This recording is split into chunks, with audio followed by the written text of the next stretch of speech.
Welcome to Black Tie Boxing, Jackson 2026, presented by Leaders Credit Union.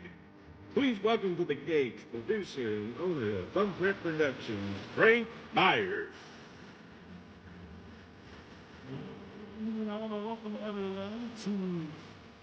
Black Tie Boxing 2026. We are here live in Jackson, Tennessee. At this time, I'm going to say a prayer, so I want everyone to please join me in prayer. But before we do that, we want to give a special honoring moment to someone who supported this organization, but also last year stepped up and helped us when the snow hit, as well as he's dressed myself over the years. Mr. Reginald Hobson, we want to take a moment to just honor him and thank him so much for what he gave to this community, but also what he did for the Star Center. So can we have a moment of silence for Reginald Hobson?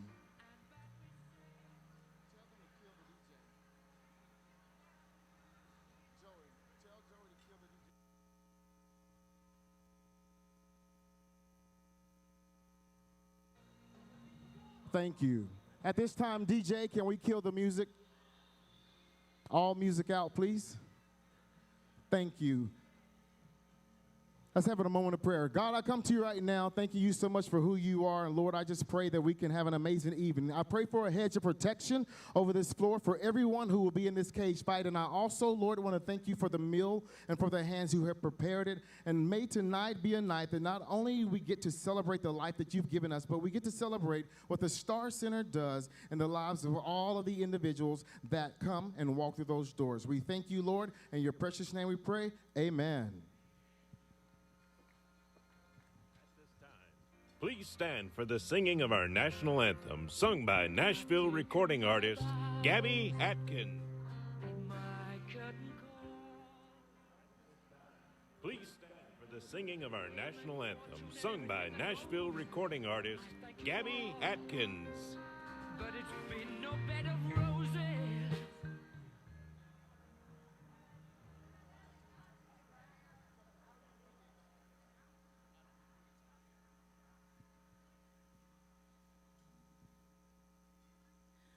Oh, say, can you see by the dawn's early light what so proudly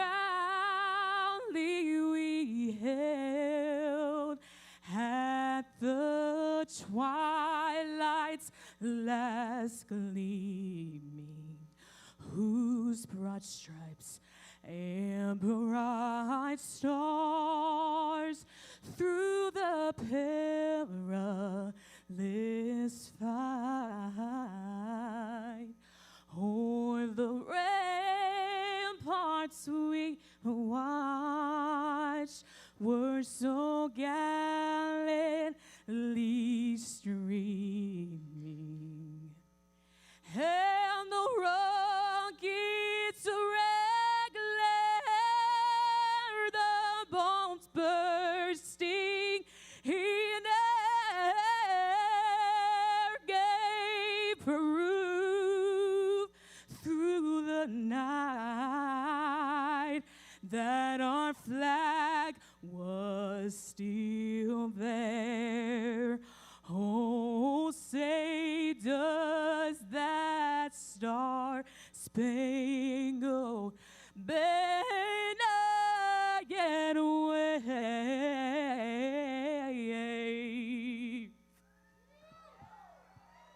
o'er the land of the free and the home of the brave, the brave.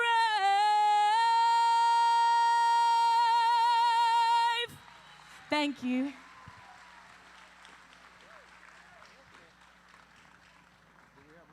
Ladies and gentlemen, please join me in welcoming to the stage singer-songwriter, actress, and mom, your host for the evening, Lolo. Hi, everybody. Good evening. Hi, I'm over here. Can you see me? How's the food? Gabby, that was beautiful. Good evening, ladies and gentlemen, and welcome to Black Tie and Boxing Jackson 2026, sponsored by Leaders Credit Union. My name is Lolo, and I'm going to be your host for the evening. You might know me because I'm Xander's mom. You might know me for my various fundraising efforts here in the West Tennessee community, or you might know me for writing some of your favorite hit songs on the radio. I just want to say thank you so much to the Star Center for having me back for my 3rd year in a row as your Master of Ceremonies. The Star Center does so many wonderful things here in Jackson, helping people with disabilities make their dreams a reality. Tonight, you can help make a difference for the Star Center as they continue serving families in West Tennessee and beyond. Okay, Jackson, let me hear you. Are you excited for tonight? Okay, we can do better than that. If for no other reason than we're live streaming all over the place. Jackson, how do you feel? Let me hear you. Thank you, table 54. All right, Jackson, this is it. This is Black Tie and Boxing Jackson 2026.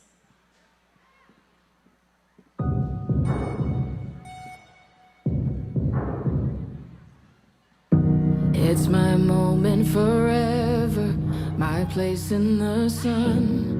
I'm where I belong, won't forget where I'm from. I walked through the darkness and followed my voice.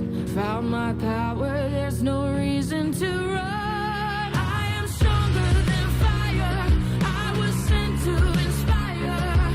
Unbreakable, unbreakable. When it's down to the wire, I will conquer desire. Unbreakable, unbreakable.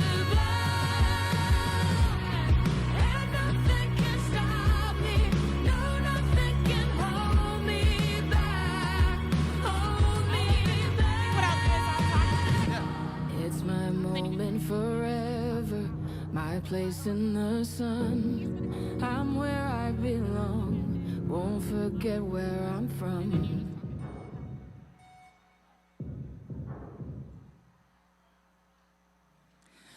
Before we get started here in the ring, we want to take a moment and say hello to everybody who's at the watch party at Hub City Brewing tonight.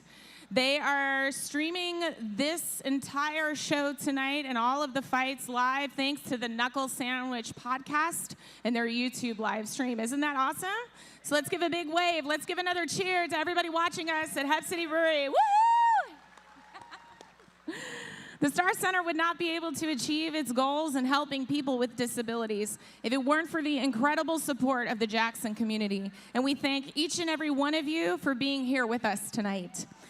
Here beside me on stage, I'm going to introduce these two people who were very important in making tonight a possibility. Please welcome the CEO of Leaders Credit Union, Todd Swims, and the president of the Star Center, Dr. Jennifer Graves. Todd, I know that Leaders Credit Union has supported this event for several years now. Tell me why you guys continue to say yes to Black Tie and Boxing. I got to tell you, Jackson, the Star Center is a really special place, and if you don't know that by now, I don't know where you've been living, right? But I will tell you that when you really think about the hope that the Star Center gives each and every family, really that resides in this entire West Tennessee area, it is extremely important. You give so many individuals hope. You also give them an opportunity to really go beyond what we even dreamed was possible. My wife and I were coming over in the car this tonight to this event, and she was reading something, and it said that a little girl that she knows has a disability, and she said, you know, before you can take big steps, you got to take baby steps. Yeah. And the Star Center helps every person with a disability or a need do that very thing. I got to tell you, last year, I was up here, and I had a grandson that was born with a disability. And I got to tell you, it's a tough walk, but it's our new normal, and he is just absolutely amazing. But the families that are out there tonight, I just want to challenge you guys to really give big tonight. This is the first time that we've been at the fairgrounds, and we really need your money. We really need your support. I'm just going to tell you, it's important. And when I tell you that we're so fortunate here in Jackson to have the Star Center that does such an amazing job, that has such passionate therapists, that have such passionate programs and people. We have people at Leaders. Our CFO is actually the chairman of the board there. I've served on the board. We know the Star Center well, and I can tell you they do an amazing job. Thank you, Todd. And you're so right. The Star Center does so much important work, and no matter what's going on in the world around us, the Star Center is there for the people who need them, you know, and that's such an incredible thing, and everything that you all give tonight goes to make an enormous difference. Jennifer, obviously, I know this event and the Star Center mean the world to you, but tell everybody here what this event means to you and what the Star Center means to you. One of the really great things about this particular event is that it introduces a brand new generation to the Star Center. Right. Lots of young moms and dads are here tonight, and at some point in their lives, they may have to deal with a disability in one of their children. Right. And I want these people to know we will be there for them. Yeah, that's incredible. And tonight, I'm asking you, please give generously. We appreciate it more than you know. It's special. I just don't know what else to say about the Star Center. It has my heart, and I work hard for them every day. Thank you so much. Thank you to you both. Can you give both of them a big round of applause? Thank you, Todd. Thank you, Jennifer. Yeah, I mean, I think that's so true. You never know when you might be a person who needs what the Star Center brings to the table. And it's so important to continue to support you all. Yeah, incredible. Thank you, Lola. Yeah, of course. I know you all enjoyed DJ Brandon Easley. Can you give it up for the music tonight? And Jackson's Kitchen and Catering, who have catered the delicious meal this evening. I haven't eaten it yet because I have to be in these fancy dresses for a while. Last year, the mashed potatoes were off the chain. So if they're doing that again, I will be begging for a plate full of mashed potatoes to take home. So before we get the fight started, I want to check in with Addison Coleman in our Backstage Fighters Lounge, which is sponsored by the Smith Campbell Group of Raymond James. Addison, how's it going back there, buddy? Lolo, it's going awesome. It's the best night in Jackson. Black Time Boxing, there's nothing more exciting in Jackson, Tennessee than Black Time Boxing. Right now, I'm in the Fight Lounge, sponsored by the Smith Campbell Group of Raymond James. And this right here, if you hear the pad popping behind us, it's where the local fighters from the Fight Club are warming up. They're going to be our first fights of the night, some of the most exciting. You're going to see some people out there you may know from work, you may know from church, from the gym. These people have been working for the last 3 months over at Aero Athletics. They have been absolutely grinding. And here I'm with two of our members of the Fight Club who aren't getting the opportunity to fight tonight. Clint, what has this meant to you, getting to train these last 3 months? Oh, it's been amazing. It's an amazing opportunity to be part of this. I mean, I can't describe the camaraderie that we have with these teammates, and just to see all this happening, and then just to see what goes on to put this together and the whole community come together for a great cause. I mean, it's absolutely amazing. Like I say, I mean, I'm so proud, like chill bumps, just to be a part of this. Like, I'm sorry I haven't done it years ago, and I look forward for years to come. So. If that's not a sales pitch for next year, I don't know what is. And Jamie as well. Jamie, you got hurt as well this year. But Jamie, I did hear that you were an athlete in a prior life. What's it been like? Has it been a ton of fun to get back into this? Absolutely. It has been something to work towards again, something to be passionate about again, something to have a shared goal with the community and the teammates again. So I'm ready to do it next year and kick some hindquarters. So. Wow. So she's committed to next year. That's awesome. Clint, are you committed to next year as well? Oh, absolutely, absolutely. So if you size either of them up and you think they make a good fight, they're waving you on, they want the action next year. And here I'm with the Fight Club manager. Barry, this is the 6th year of the Fight Club. 6th year. It has just been excellent. Some of the most exciting fights we've ever had have been in the Fight Club. What can we look forward to tonight? These guys have been training hard for like 3 months. We've been putting them through the paces, their cardio, their basic core skills. They've been training really hard, so we're going to see some great fights tonight. And not only have they been training, they've also been helping us fundraise for this amazing, amazing event. They have raised over how much for the Star Center so far? Right now we're sitting over a little 15,000, so scan that QR code on the back of your program and get to donating to some of these fighters that's been working hard. And we want to give a big shout out to Tips Printing for making all of the programs for tonight. Those are beautiful. But scan that QR code, donate to the Fight Club. Every dollar goes to the Star Center to help crush the no. We're so thankful for what these people have been doing. These people have fought and trained and built camaraderie, and we look forward to you doing it next year. So if you think that you want to fight next year, find this man, Barry Summer, before the end of the night or in the next 9 months, and he'll make sure you're on that stage next year. Awesome. Back to you, Lolo. Thank you, Addison. Thank you for that update and for those chats. I love that both of those fighters are back in for next year. That's incredible. And yeah, just a reminder to everybody that tonight, if you're joining us in the room, you have QR codes on the back of your program as well as on your table. You can scan that QR code to donate for your favorite fighter tonight. Don't forget that that's also a big part of it. We have an award at the end of the Fight Club fights where we will be awarding the fighter that raised the most money. So even if you didn't come here for a specific fighter and you're just here to support the Star Center, you can scan that QR code, especially if you see a fight that you thought was amazing. Go give them some money and support what they're doing, because every dollar that we raise tonight goes to the Star Center. If you're watching us at home or you're watching from the watch party at Hub City, you can go to blackttieboxing.com to make your donations and support our fighters tonight. Okay. I was given a couple of things that you say to people before they fight, because you don't want to say break a leg, if you know what I mean. So, hands up, chin down, and listen to your corner. It's time for what we've all been waiting for, the first fight of the night. Let me hear you guys.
What's up, Knuckle Sandwich Podcast? It's your boy, Austin Long Haul Little, sitting here with the one, the only, Lane, the Prodigy Rowe.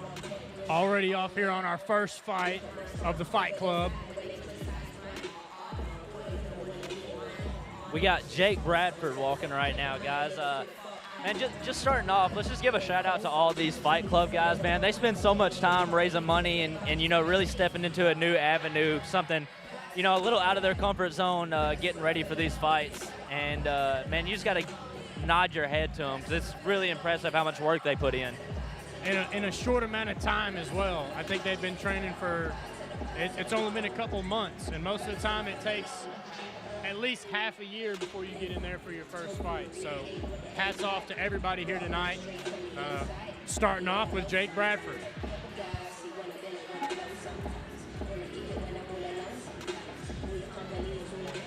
Jake looking good, looking confident. Looks very confident. Elbow brace on the right arm. That's a target. That's a target. That's a target.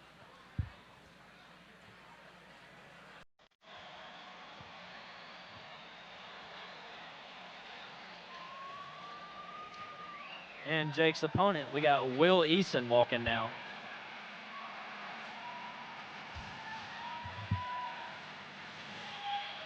We got Will Eason coming out.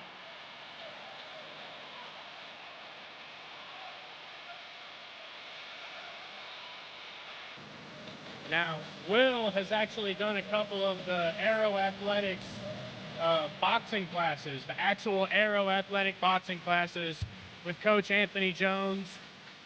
I'm very excited to see how this guy, how he performs. And, you know, if he's getting in boxing work with the Anthony Jones, he's going to look, you know, he'll be ready for tonight, that's for sure. Yep, he'll get you right. Man, he looks like a strong guy, too. Oh, yeah.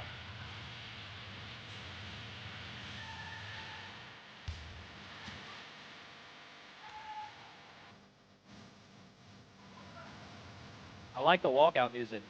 Yeah. The shadow boxing footage is insane. I think he's chewing gum.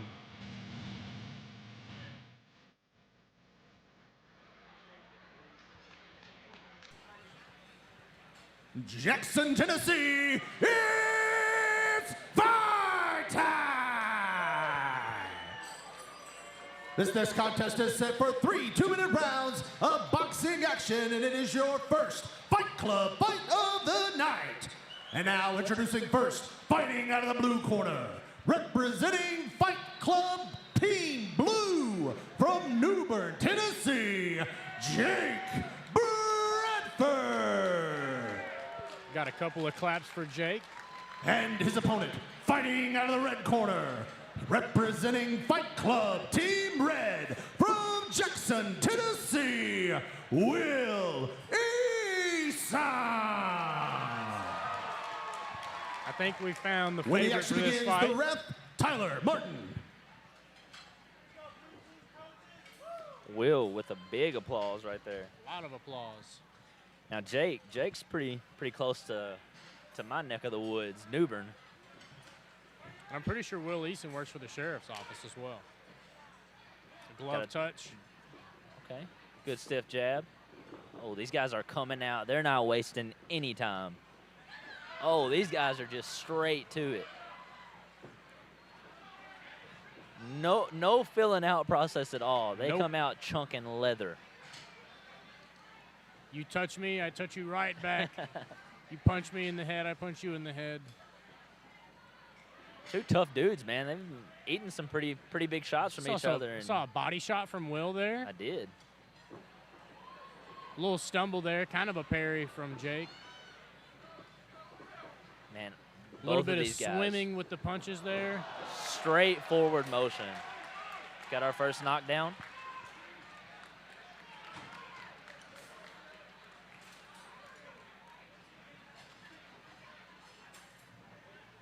Got our standing 8 count. Yep. And Jake's back in, ready to go. We'll see if they come out just as intense. Oh, yeah, that knockdown didn't slow them out at all. That is a big right hand from Will Eason. Dude, both of these guys just throwing.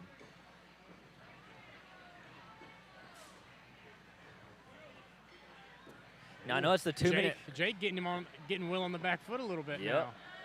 Now, I know it's the 2-minute rounds. Like, I'd be interested to see how long they can keep this pace. This is like a burnout round on a bag right now. You can see the punches already kind of slowing down a little bit. Hands are getting low. A lot of forward pressure from Jack. Man. Or Jake, rather. Looks like Little Jake. Jab from Jake. Jake's got a bloody nose already. Time. That's the first round. What a first round. I mean, not much to say. They did a lot of throwing. Dude, if that's how we're starting the Fight Club fights out, That's like, pretty good. Oh my goodness. That was I will intense. say, I have sparred with Will before, and I told him, I was like, dude, just jab a little bit first. Just jab. He's got long arms. He's a giant dude, and I haven't seen him do too many just stiff jabs yet. So, but I think he's doing well. I mean, he got it. I did not think we were going to see a knockdown tonight. Man. Honestly. I mean, and shout out to Jake, dude, for being a dog and getting up. I mean, that, you know. And the forward pressure after. Yes. He said, I'm not just still in the fight, I'm fighting. Yes. Two tough guys, that's for sure.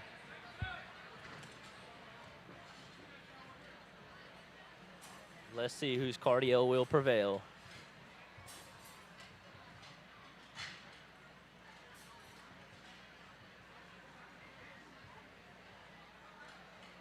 You know, Jake's wearing that elbow brace, man, but he didn't refrain from throwing that right hand any of that round. Also, it looks a little more like a forearm brace now. It might have slid down a little bit.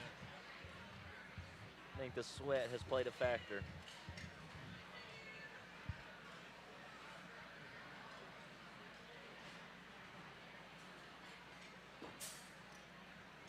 They fixing the bloody nose, or I think they're getting that bloody nose cleaned up a little bit.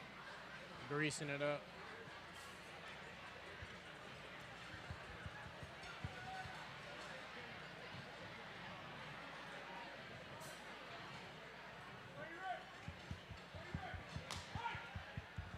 Round two. No glove touch in the round two. No glove touch round two. Will just threw a jab. Uh-oh, another one.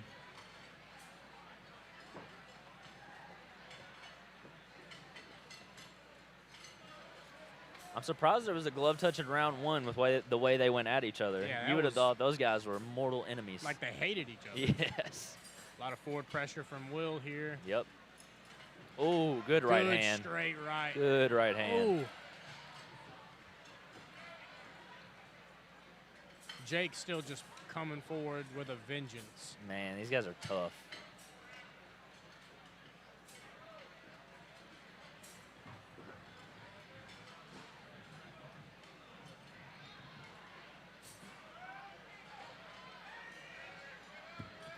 Uh-oh, Jake's up against the fence. Will's teeing off a little bit. Sneaks in a little right hand there. Will's got him against the cage. Will smells blood in the water.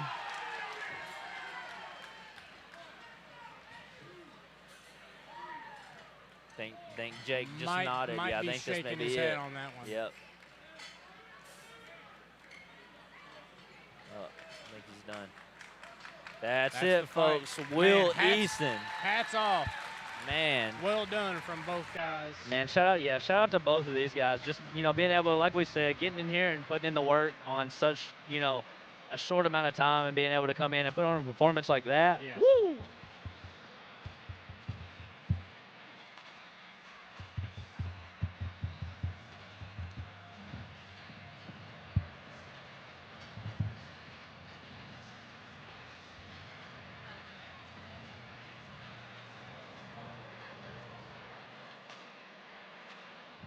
Those guys touched gloves in the first round and never checked up. Nope, not a single time.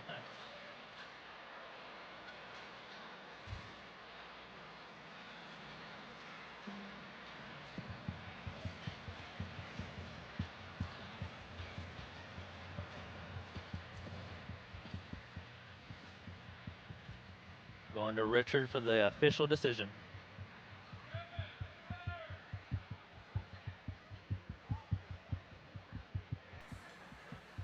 Ladies and gentlemen, referee Tyler Martin has called a stop to this contest at 1:22 in the second round, declaring your winner by TKO, Will Eason.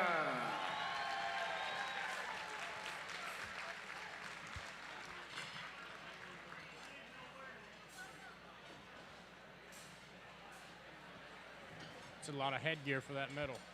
Man, that is. You're watching Black Tie and Boxing live from the Carl Perkins Civic Center in Jackson, Tennessee, produced by Thumbprint Production. Just Good like evening. that, I'm the Brandon first Gray with fight's out Allen of the way. Samuels of Jackson. It's an honor to be supporting the Star Center this evening on their mission of education, employment, and independence. Your presence tonight truly makes a difference. Thank you for helping create hope. Crush the no! Good evening.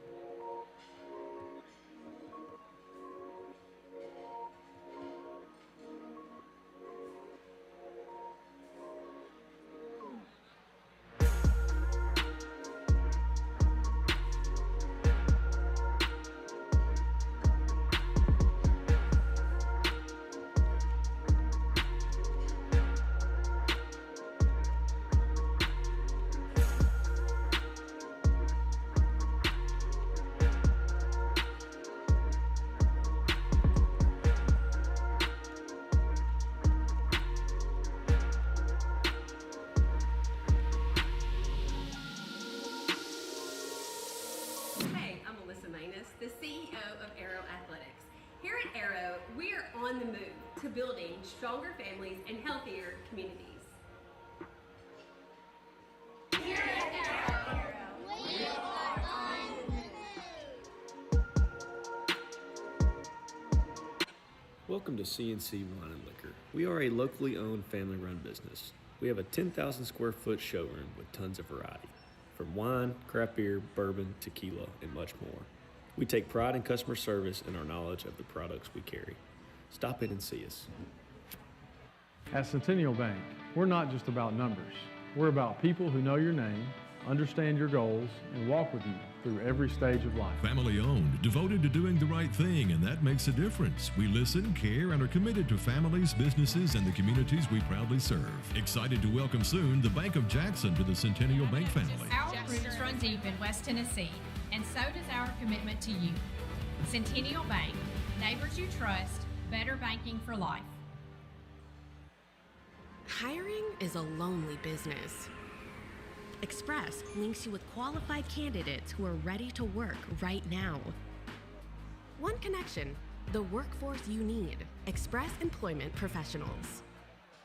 We take pride in offering the best American-made vehicles. Come visit us at Robinson Toyota, where family, community, and quality come together at Robinson Toyota. Welcome back to Black Tie and Boxing Jackson, produced by Thumbprint Production. Welcome back to Black Tie and Boxing Jackson 2026. I'm here in our brand new addition to Black Tie and Boxing, the Bourbon Bar, where we are offering 2 exclusive signature drinks tonight. A Ringside Reserve, which is the Black Tie and Boxing version of a delicious old-fashioned, or the Harvest Haymaker, which is bourbon and some apple cider spice for a knockout cocktail. You can come and see the bartenders here. They can accept cash or card at the Bourbon Bar. And if you are watching from Hub City tonight, you can ask your bartenders to make you some specialty cocktails as well. Cheers.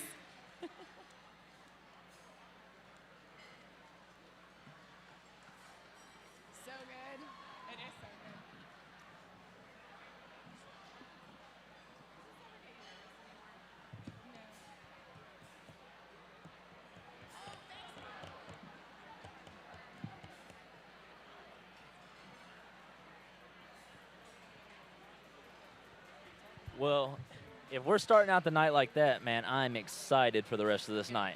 100%. 100%.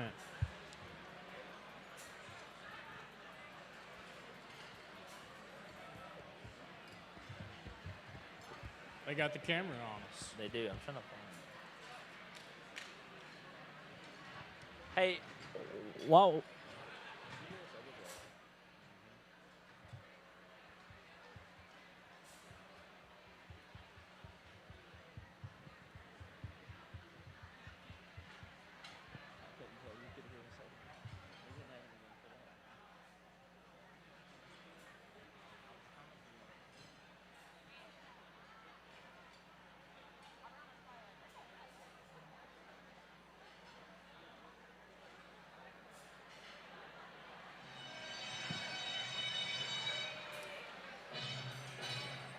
Here we go with fight number 2 tonight.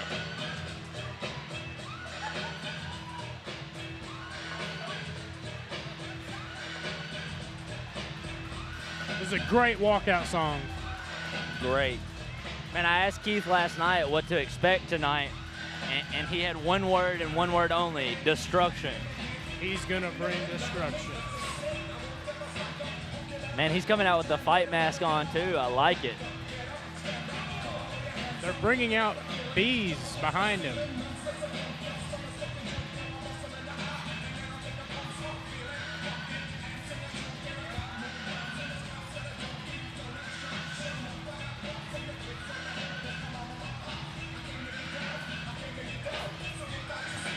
Are we going for a Muhammad Ali reference? Is that like float like a butterfly, sting like a bee? That's what I'm assuming. I believe the last name Busby has something to do with it. I love the shorts. I do. Man, the whole thing, the walkout, the coming out with the robe, the everything is just awesome.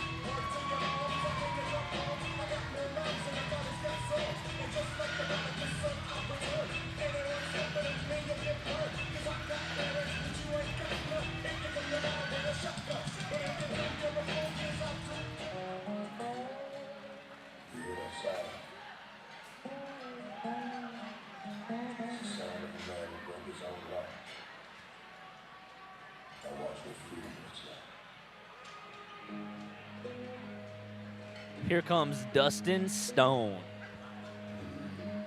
Heck of a last name. Man, hey, big change up in the music. I mean, we went from upbeat to chill. I love it.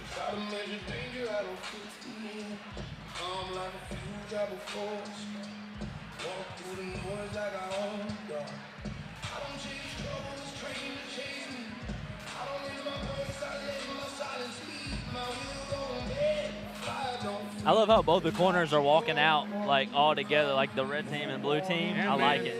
It's a group effort. It is. Now, I've actually heard word that Stone has some power in his hands from Will Eason, the guy that just fought for our last fight. Man, he looks like it. He looks like a pretty well-built guy. Yeah. Both of these guys. But yeah, both of these guys look very strong.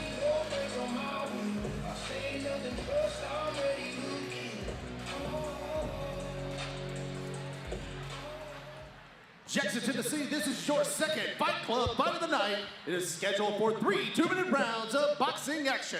When the fight begins, the man in charge, referee Tyler Martin.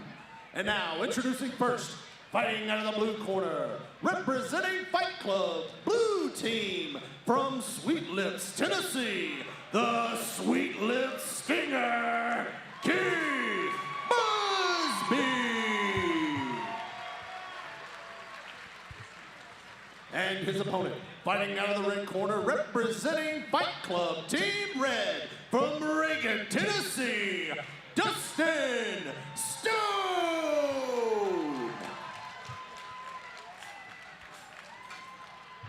And here we go. Now let's see if these guys come out as intense as Jake and Will came out. I'm feeling some tension in there right now. I feel like you can cut it with a butter knife. Another glove touch. Jinx. I love the bounce from Stone. Yeah, I do. Coming out with almost a little bit of a filling out process with these two. Here we go. Looking for the destruction. Man, I like Keith coming out and kind of sticking that jab a little bit, like just pumping it. Yep, right there. Nice, good right hand by good Dustin. from Stone.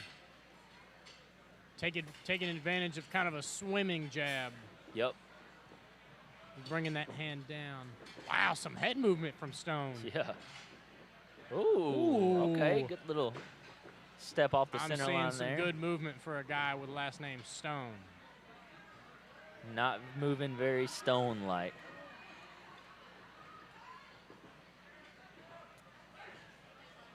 Little stance switch. Good. Keith with a nice overhand with the right. I like Keith. Man, Keith's constantly, like, he's just, it's not much, but he's just constantly moving forward. Like, he's always on his front foot, and I like that. I'm loving his stance a little better, too. He's keeping his hands a little bit higher than Stone is. Some body shots from Keith. Ooh, Stone just marching him down. I don't know if he stopped because he didn't want to get tired or because he was. Oh, some big shots from Stone there. Yep. Haven't seen anything crazy powerful from Busby yet. Keith pawing that jab out at him. Yep. Setting up a good body shot. And Another good body shot. Keith Another really, good body really looking like he's trying to find that one shot. Like he's looking like he's just trying to find that opening. I think he's setting up something big with the body there. Nice. Great first round, guys. Great first round. A little more measured than I thought. A lot more measured. Definitely a big change of pace from that first fight. Like 100%. These guys come out and like I said, almost had a filling out process. You know, they didn't just, you know, come out swinging. No. I gotta say, I love Stone's head movement. That was impressive. Yep. I was not expecting that. Great head movement from Stone. I like how measured he was too. Like, you know, he didn't kind of overextend anything, and really, I think he was really keeping his cardio in mind. Yeah. And man, Keith, I like Keith constantly pumping that jab. Like, you know, even if he wasn't throwing it to land, he was throwing it to have it in his face, and I like that. I think Keith has got the jab going for him for sure. Yep. I think he's got to keep working that jab, but I think he's also got to stop. He's got to look where he's throwing these punches, I think. Yeah, I agree. And I think Stone keeps doing what he's doing. Maybe stay in one stance. Yeah. Maybe stay in one stance. Yeah. Keep the hands high. A lot of good things though, man. From two guys that never done it before. Yeah. Well, I guess Keith has done the black tie 2 years ago. There he is pawing that jab out. Maybe trying to get a parry over the top with it. He's got to be careful though, not to. Some good head movement from Stone. Good head movement. Good return punches as well. Yep. He's reading that big overhand from Keith pretty well. Yep. Keith's got to be careful. I like him pawing that jab, but he doesn't need to overextend it. Yep. You know, he may end up getting countered right there if Stone picks up on him overextending that jab. 100%. Stone's hands coming back to his head a little slow there. Ooh. Ooh, big right hand. I heard a pretty good contact with that right hand from Keith. It didn't seem like it phased Stone too much, though. I mean, he ate it really well. He's still in it. Stone's guard kind of falling apart here with his hands. Yeah, but I think we're definitely seeing the fatigue set in a little bit.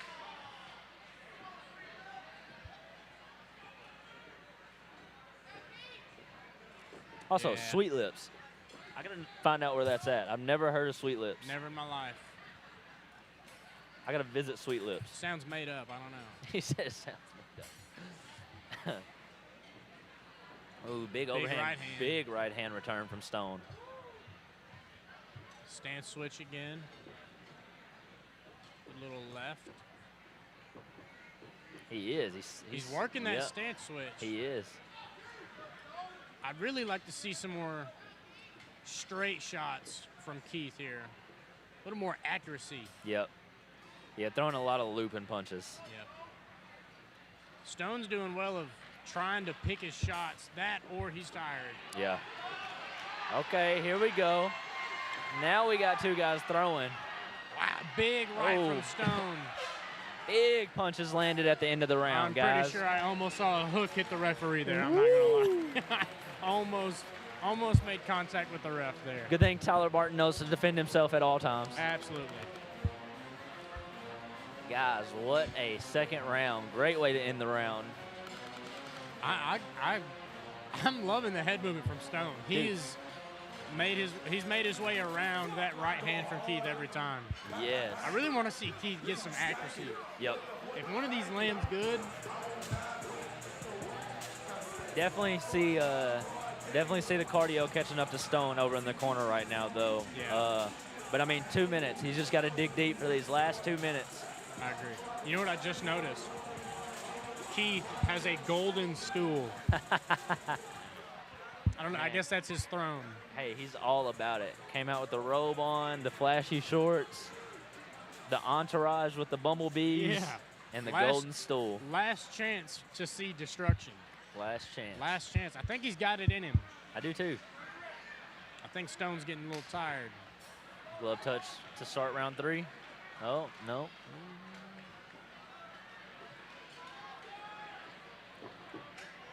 Man. Wow. Wow.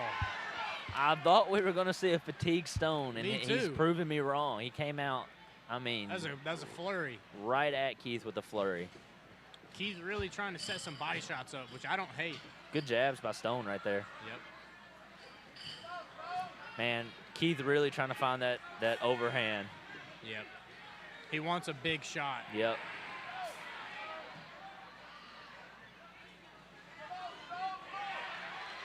Stone's head kind of going back there a little bit. It's still He's coming right forward, back into man. forward. Man, shout out to And the Stone just put his hands all the way down there. dude. I mean, these guys are tough and gritty, though. I mean, He's going forward. These guys are in it. Lane, that's one thing that me and you can both Some attest big to. shots. I mean, cardio going in the 3rd rounds is rough. It I couldn't matters. imagine doing this For the you know, first time. For the first time. In front of this many people. Yes. And I mean, still coming at each other. Wow. I mean, Stone is just barely missing Man. these punches from Keith. Wow. Man, both these guys feeling the fatigue and still biting down on their mouthpiece and throwing. Your hands get really heavy when you're this tired, Yes. which is bad for defense, but it's making these punches look super heavy. Yep.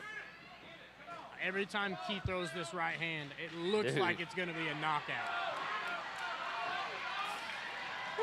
Stone right back on the forward pressure. Man, what a fight. You know what? I'll give him destruction. Hey. It was a light demo, but it's destruction. What a fight, guys.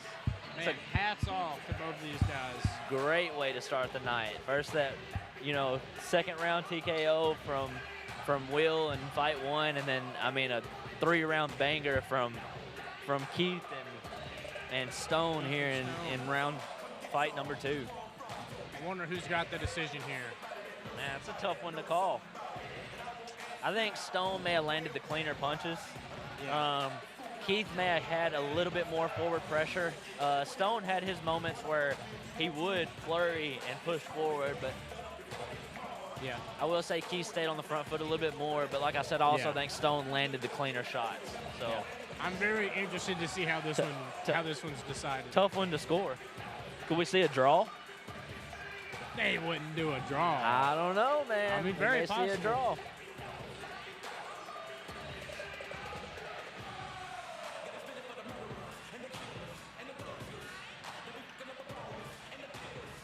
Neither one of them look like they're breathing extremely heavy, though. Man, no. I mean, I've definitely seen amateur fighters with experience that have looked worse than they do right now. Yeah. As far as cardio-wise. Going to Richard. Ladies and gentlemen, both fighters fought all 3 rounds. Give them a loud round of applause. We go to a judge's decision. And your winner by unanimous decision, the Sweet Lip Stinger, Busby.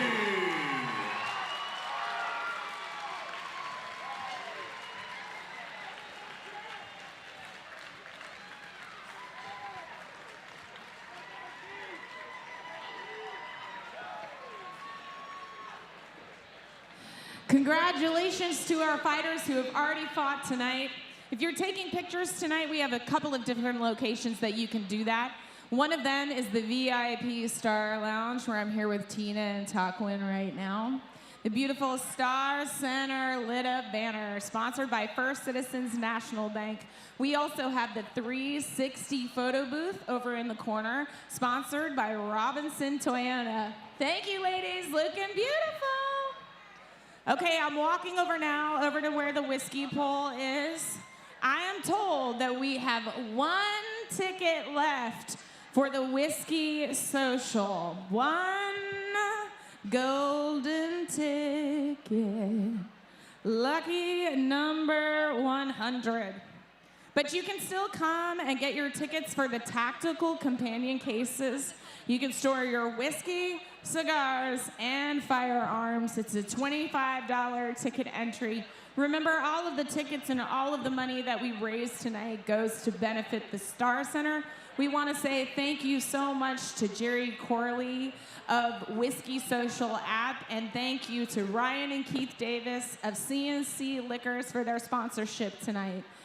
Be sure to listen for your numbers when they start calling them for the whiskey pool, because also there are 15 special allocated bottles, high-end bottles, and your number might be the lucky number. So somebody come get this last lucky number 100.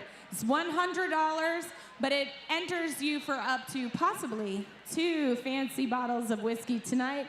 And at the end of the day, it all goes to benefit the Star Center. We're gonna throw it back to the ring for another fight. Let's give it up for our fighters and for the Fight Club. Make some noise.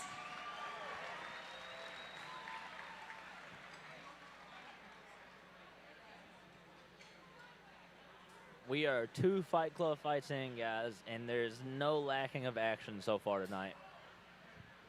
A lot of strikes. I'm curious. I want to know the total strike count at the end of the night for all our Fight Club guys.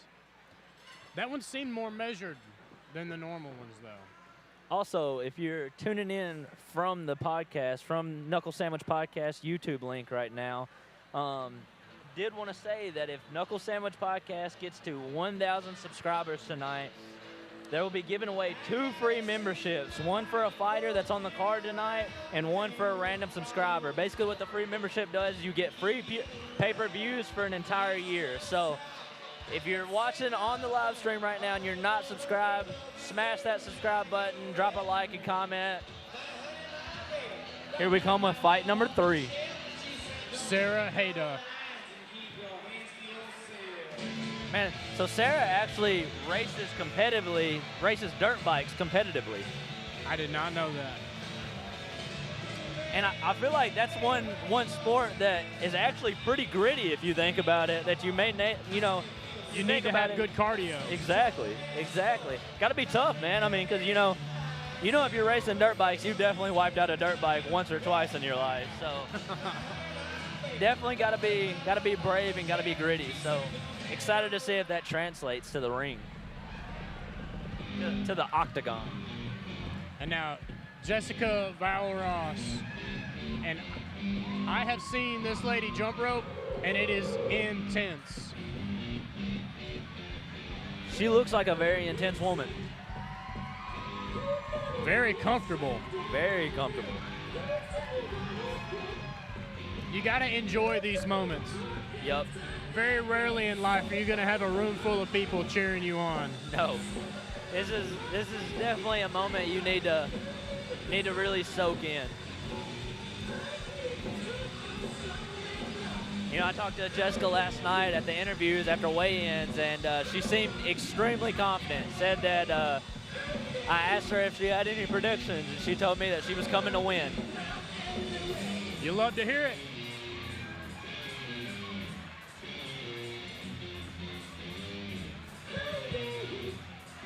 I do love that about Jessica, man. She does look like she's really soaking in the moment. Yeah, and you have to. Ladies and gentlemen, this next contest is set for 3 2-minute rounds of boxing action. And this is your Women's Fight Club fight. When the action begins, referee Travis Lawrence will be in charge. And now, introducing first, fighting out of the blue corner, representing Fight Club Team Blue from Jackson, Tennessee, Sarah Last Call.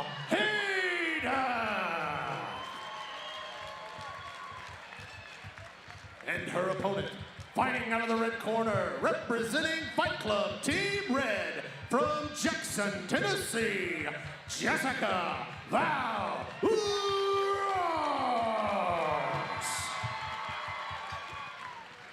You know, one thing you got to tell a lot of young fighters that I don't think we're going to have to tell Jessica tonight is keep your hands up, because Ever they have since been. she walked out. Yes, they have been at her face the moment she stepped in the octagon. Glove touch. I like it. Coming at each other pretty strong already. Man, Jessica Jesse using working that that lead jab. hand really well, but Sarah Ooh. landed some big shots. Going for some parries as well, looks like. I love Jessica pumping that jab and circling off the center line. She's constantly moving. Now, she is circling to Sarah's power hand, and I think that's why we saw that big right hand a second ago, but she is at least moving her feet, and I like that.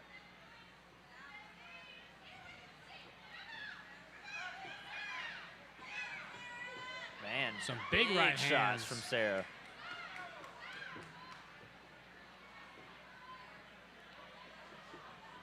Yeah, these girls are going at each other. Oh. Another big right hand. Oh. Oh, no. Oh, no. She hurt her wrist.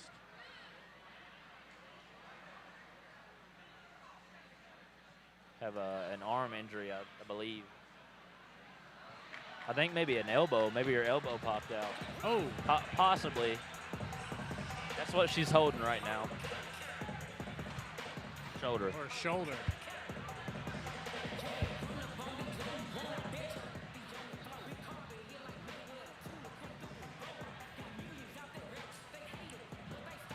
We definitely hate to see that, especially with these Fight Club guys, man. You know, they came in and put in a lot of work and raised money for a really good cause. So definitely don't want to see any of these guys or girls getting hurt in there tonight. So hopefully it's nothing too serious and the medical team can get her checked out and get her fixed up. Yeah. It's looking like she's Definitely favoring trying to that right arm. Nurse that shoulder a little bit. I mean, they were both throwing some heavy punches there. Man, they were. That was a phenomenal fight.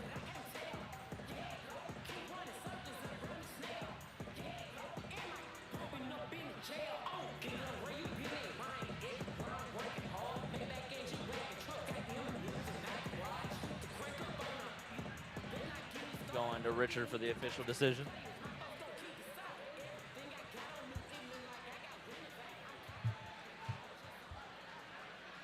First things first, ladies and gentlemen, give Sarah Heyduck a loud round of applause for competing in this event. Ladies and gentlemen, referee Travis Lawrence has called a stop to this contest at 1:09 in the first round due to injury stoppage. Your winner, Jessica Vowell-Ross. Hey, a win's a win. A win is a win. And I think she was doing pretty well before the stoppage. I mean, she was using that front hand. Man, really well. Like something you don't see out of a lot of young fighters is them pumping. Hands were up. Yep, hands were up. They fair never amount. dropped that fight. I mean, out of someone that has been training any sort of martial art like this for that short of a time. Impressive. I think it was a good fight from both people. Very much so. Yeah. Nobody wants to win that way. Nobody wants to lose that way, but that's part of the sport. Yep. That's what you sign up for. It's the name of the game. Again, hopefully nothing too serious. Hopefully maybe they can get her fixed up backstage. Yeah. May have to walk around in a sling for a little while and we'll heal up in no time. Yeah. Do something minor. Hey, Sarah enjoyed the limelight while she was out there, though. That walkout was... She did. And that just shows, man, you know, these guys are raising money for a really good cause. And I think that right there shows, you know, just how much of their self they're putting out there. I mean, literally going in the octagon and risking injury like that. So, so just another hats off to all these Fight Club fighters raising money for such a great cause because they're really putting themselves out there and putting their body on the line. 100%.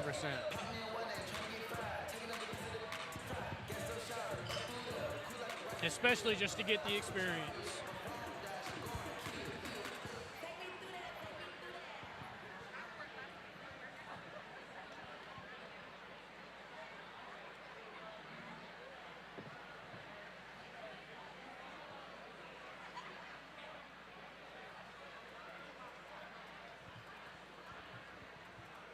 And in case you guys missed it, if Knuckle Sandwich gets to 1,000 subscribers, we're giving away 2 free memberships.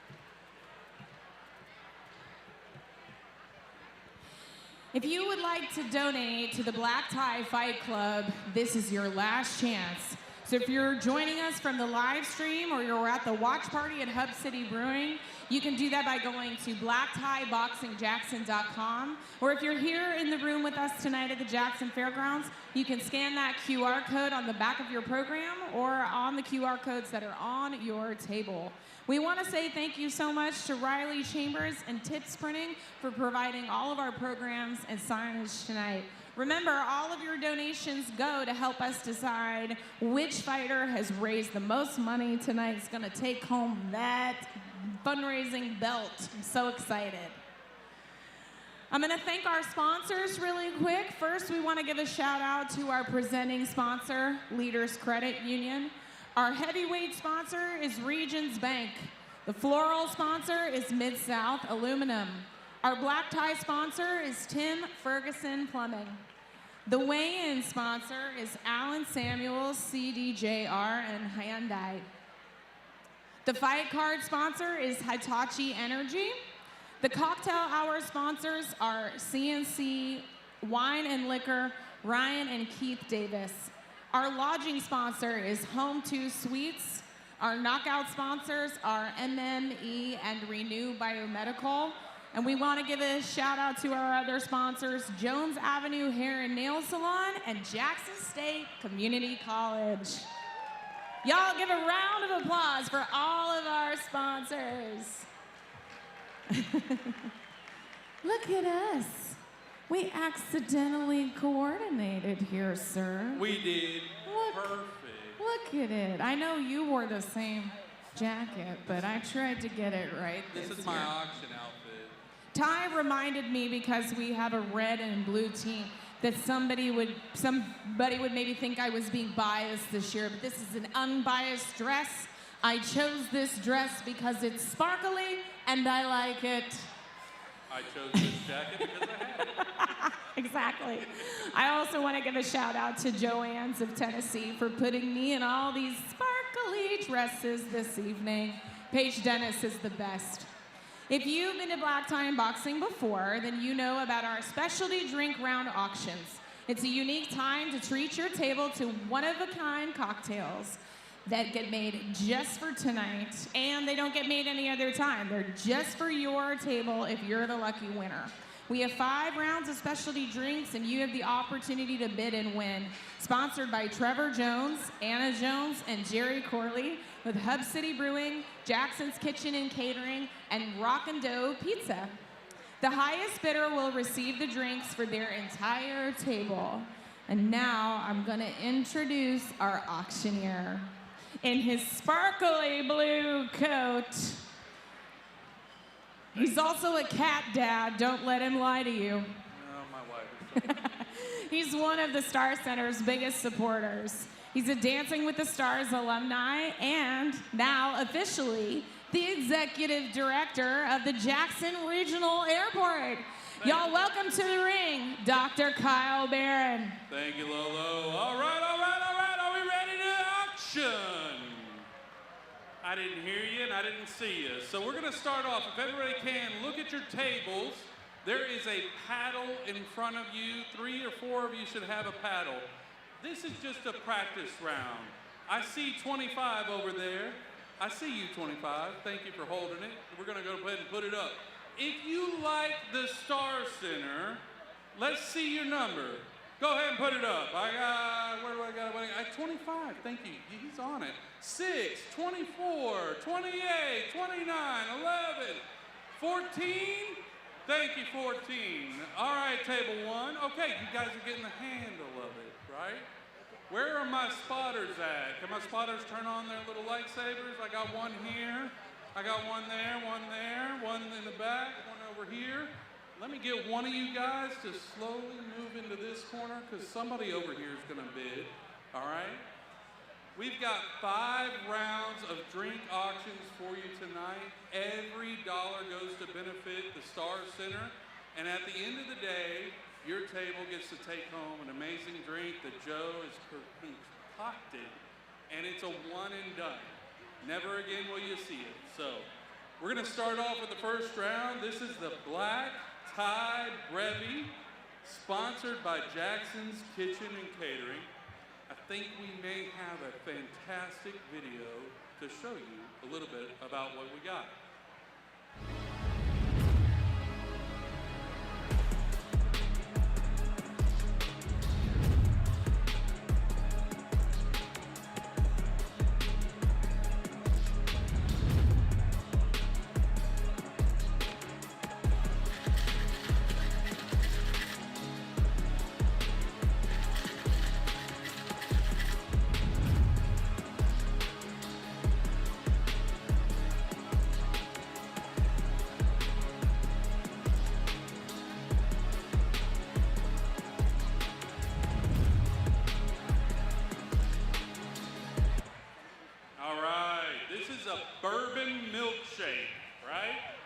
So we got a smooth coffee kiss knockout with a sparkling finish. Black Tie Brevy consists of Michter's bourbon, coffee liqueur, heavy cream, orgeat, and Topo Chico sparkling mineral water. Let's start the bidding at $1,000. This is a round for the tables. Anybody got $1,000 for bourbon, Black Tie Brevy? Can we get $1,000? Can I get $1,000? Anybody getting $1,000? We got a bourbon round for the table. Anybody? It's for a good cause. What'd you give to $1,000? What'd you give 500? Let's start at 500. This is a milkshake dream right here. It is a fantastic bourbon drink that is great for a fantastic sip on the night, all for a good cause. Again, there's a smooth coffee kiss that's gonna wake you up so you pay attention during the bourbon auction. We started with bourbon. We're gonna end with bourbon tonight. Anybody got a bourbon? Look, I'm gonna go $250 just to get us rolling. Anybody got $250? Thank you, 28. Thank you so much. All right, I got $250. Do I have $300? Do I have $300? I got $250. Do I have $300? Would you give $300 if you could give $300? If I got $250, would you give $300? Anybody give $300? Where are we at over here? I see a wand. Do I have a? Oh, thank you, $300. I got $300 in the back. All right, we got a long ways to go, folks. I got $300. I got $300 over here at table 80. Do I have $350? $350. I got $300. Do I have $350? Would you give $350 if you could? Give $350. It's for a great cause. Would you give $350 if you could? Who would love to support the Star Center? Anybody? Just put your paddle up right now. It's the right time to do it. All right, we got $350. $300. $300 on the back. Do I have $350? I got $350. $350. Thank you so much. Table 55. I got $350. Can I get $400? $400 for a bourbon cocktail. This is going to be a smooth Black Tie Brevy that is a fantastic addition to your night. The whole table gets one. That's 8 for the round. I'm at $350. Can I get $400? $400. I'm at $350. Can I get $400? This is a great cocktail that's been concocted. It is a magical shake. It looks beautiful. Beautiful. I'm at $350. Can I get $400? $350. Can I get $400? $350. Can I get $400? Come on now, we got 5 of these. We're gonna start with the easy. Anybody? Going once? Where am I at over here on my $350? Was it 55? You got it? All right, 55. I got $350 going once. Got $350 going twice. Sold for $350 to table 55. Thank you so much for supporting the Star Center. And we look forward to coming back out. We got 4 more drink rounds as we can go with the night. Thank y'all.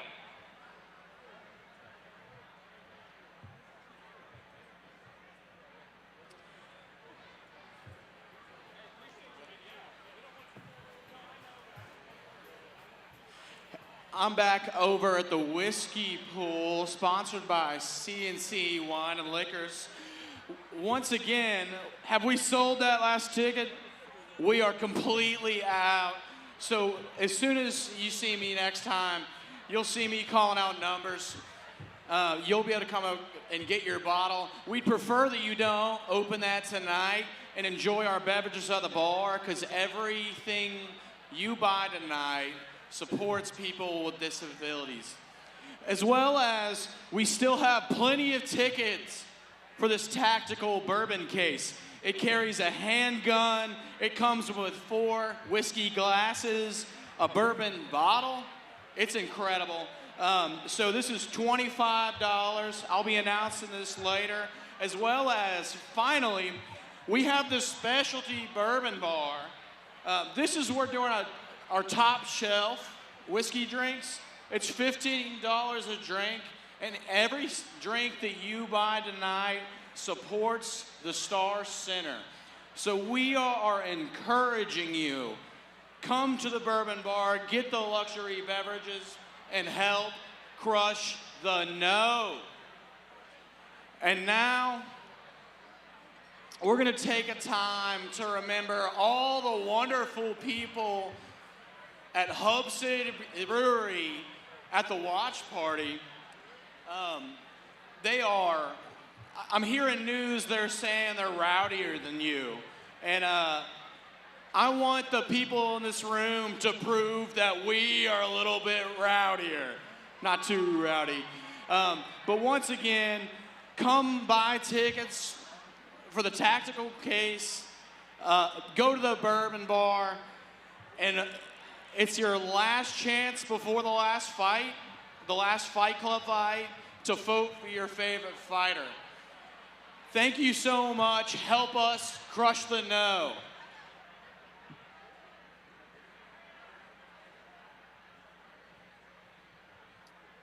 About to get back to some more Fight Club action. Yep, we got our last Fight Club fight, if I'm not mistaken. Stephen Lutz versus Eric Bays. Two big boys, if I might add. Yes. Yep. Man. Good night so far. Great night so far. I mean, guys, we haven't even got to our trained fighters yet. I mean, like I said, these Fight Club guys have trained, but we're talking about guys that want to do this for a living. Guys that are pursuing this, you know, as a career. Yeah. And here comes Stephen Lutz.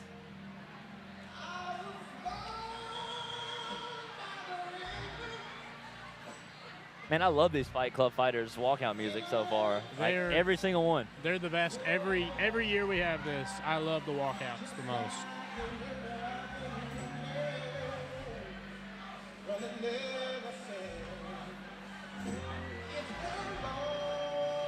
I don't know if I like his song or his mustache better. That's a hard one to pick.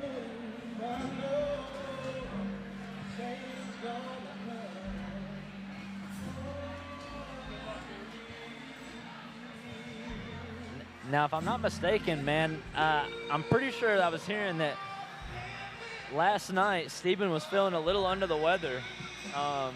May have been coming down with a little something and was uncertain if we were going to make it, be able to see him here tonight. And shout out to him for powering through. Maybe that means he's going to want to get it over with soon. Maybe. May see another action-packed event.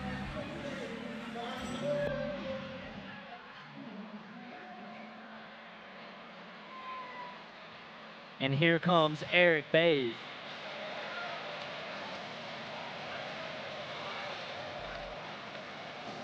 You can't help but move your head. Man. And Eric seemed very cool, calm, and collected yesterday at weigh-ins. He seemed like he was ready to throw down tonight. Another sheriff deputy or sheriff's officer works along Will Easton. They were actually originally supposed to fight each other, but they're partners. And they decided for the betterment of HR reasons, they would separate it. HR had to get involved with that one and find these guys different fights.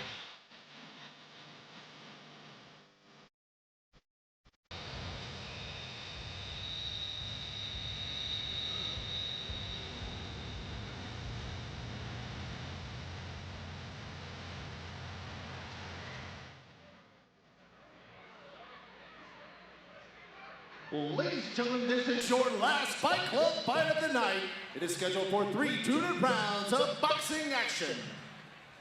When the fight begins, the man in charge, referee Travis Lawrence. And now, introducing first, fighting out of the blue corner, representing Fight Club Blue Team from Jackson, Tennessee, Stephen the Stash Lutz.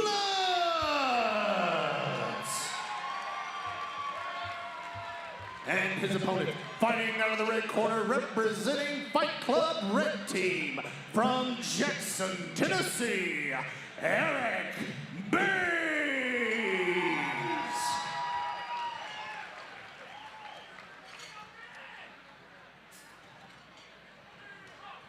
Your headlining Fight Club of the night. Fight Club fight of the night.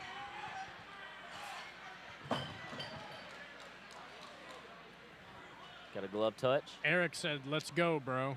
I love it. A Oh, body working the shot. body, yeah. Man, Eric is such, big right hand from Steven. But, man, Eric is such a compact dude, man. I know he's got some power in his hands.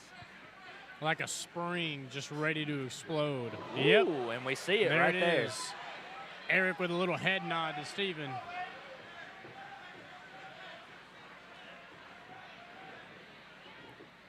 Steven working the body. I think that's a good choice. That is a great choice.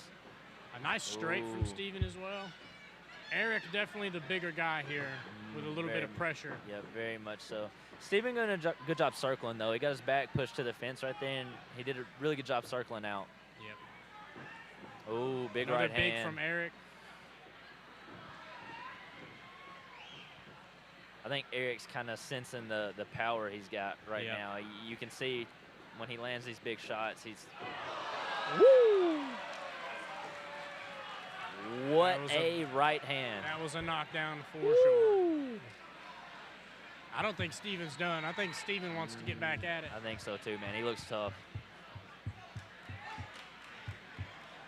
It's a big Man, dude. Like you said, like a spring.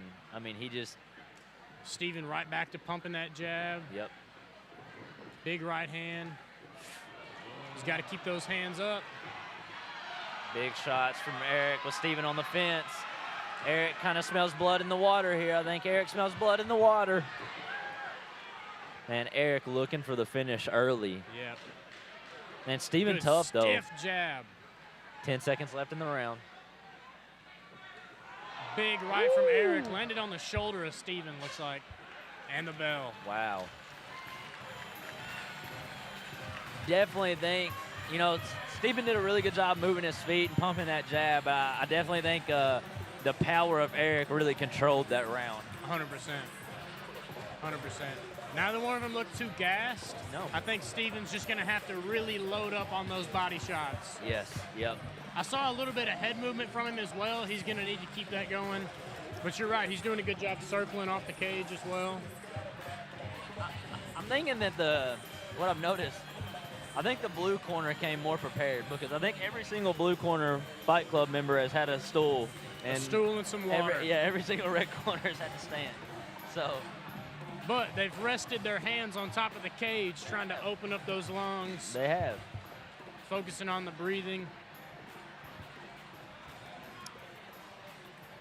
We need to run a social experiment. We need to see who won more fights, blue corner or red corner. And I believe right now if red corner wins, red team is the winner. Really? It would be 3-1. 3-1?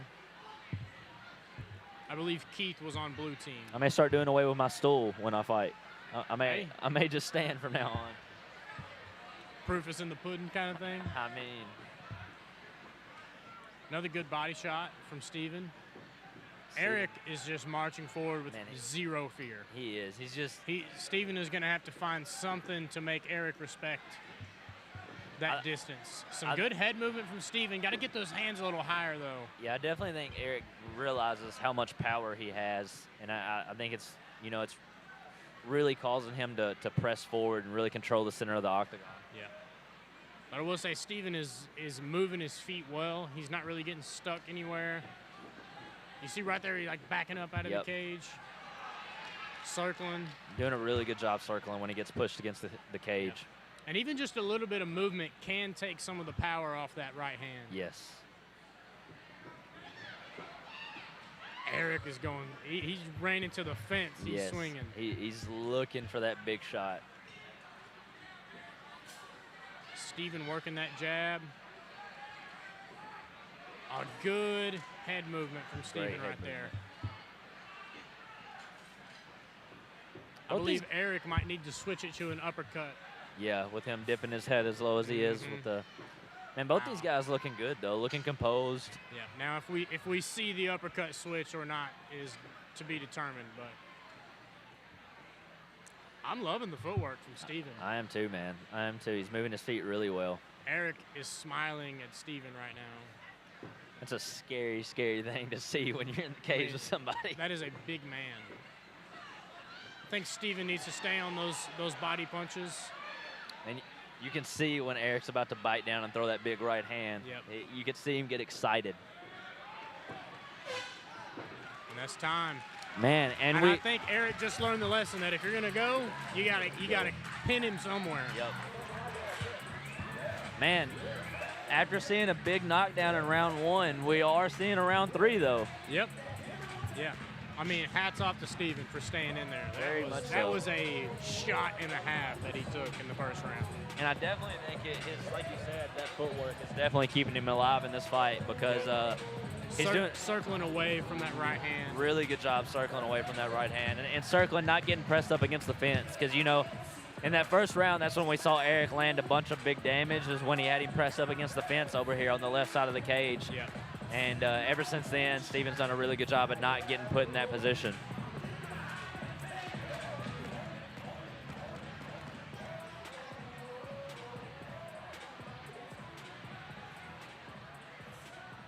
What are we doing? Cleaning up? Got a bloody nose. Cleaning up a bloody nose over in Steven's corner right now, I believe. Hey, if you're stepping there with a guy the size of Eric and you walk out with nothing but a bloody nose, you're doing something right. It's a good night. Yeah. Especially when it's for a great cause. Yeah. Both of these guys are going to have the night of their lives right now.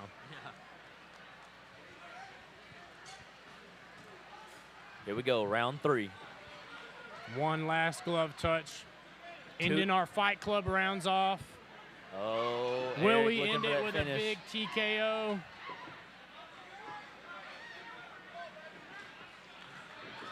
Ooh, big right hand. Steven putting that hand back to his head, though. Oh, we see an uppercut from Eric. And Eric, Steven getting a little jumpy. Eric almost stalking right now. Like it's like he's stalking. Good hook from Eric. Oh. Eric senses it. Eric coming into this third round still looking for the finish. Yep. I don't know if I've seen Eric step back a singular time.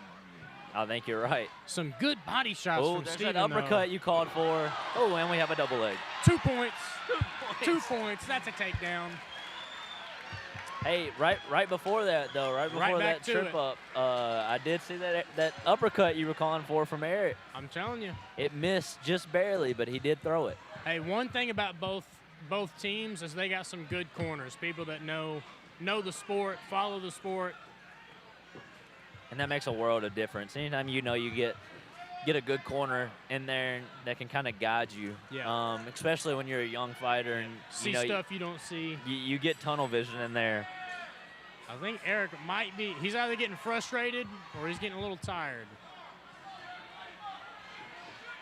Oh, looking Steven for that barely big right moving hand. out of the way again. Woo. I do think Eric those big calling punches, him in. them big punches from Eric, I think are getting to his gas tank a little bit. Steven with the good body shots. I'm loving these body twos. 10 seconds left. Here we go. 5 seconds left. Time. Smart decision by Steven to avoid the big shots right there at the end of the round. Well fought. What a great fight. Well fought. Very technical for a Fight Club fight. Yeah. I mean, saw a lot of really good footwork, a lot of Steven working the body a lot. Yeah, I love the body twos. I mean, that's probably a lot of muscle to be trying to hurt. Yes. But it's worth it if you can break through. Yep. Red corner finally giving their fighter some water. Finally. Man, so last Fight Club fight of the night, let's just give a big shout out to all these Fight Club guys, man. Like I said, they're doing this for a great cause and really going in there and putting their bodies on the line. So just hats off to them one more time.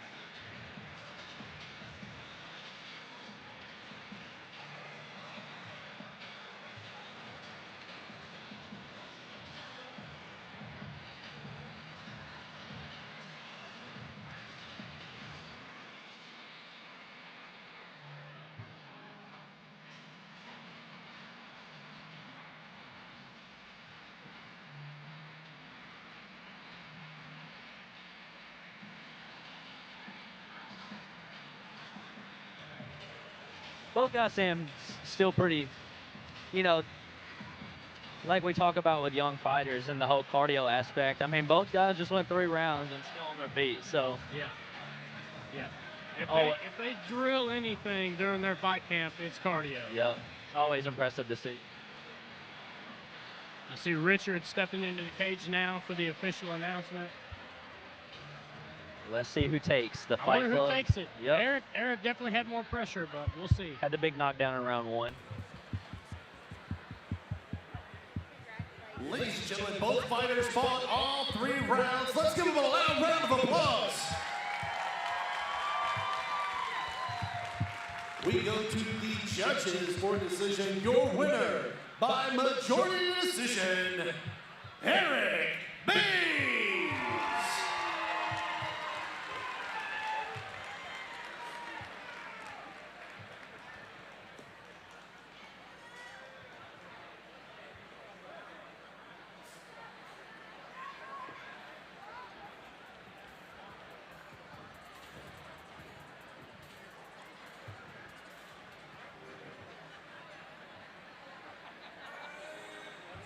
And that is all for our Fight Club fights.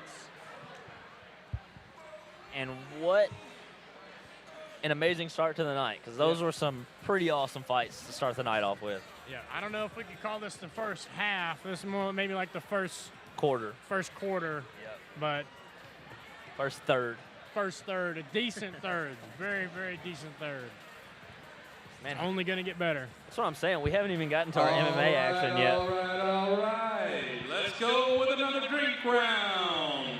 First off, if you could, that was our last local celeb fight. Can we give them a round of applause for putting it all out there tonight? They did a fantastic job. And now I need you to do a fantastic job as well.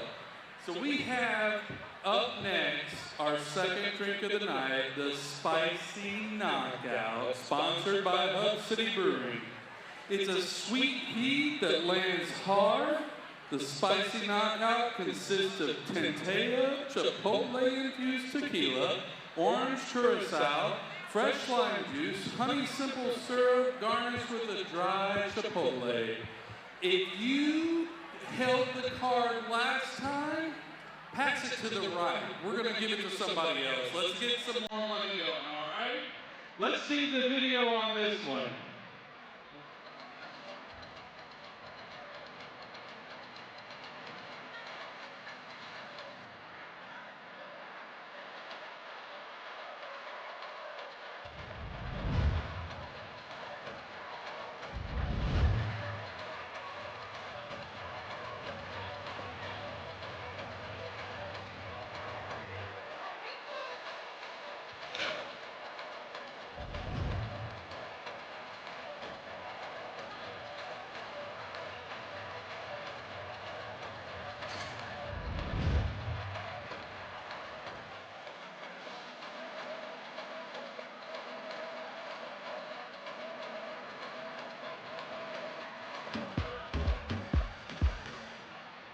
All right.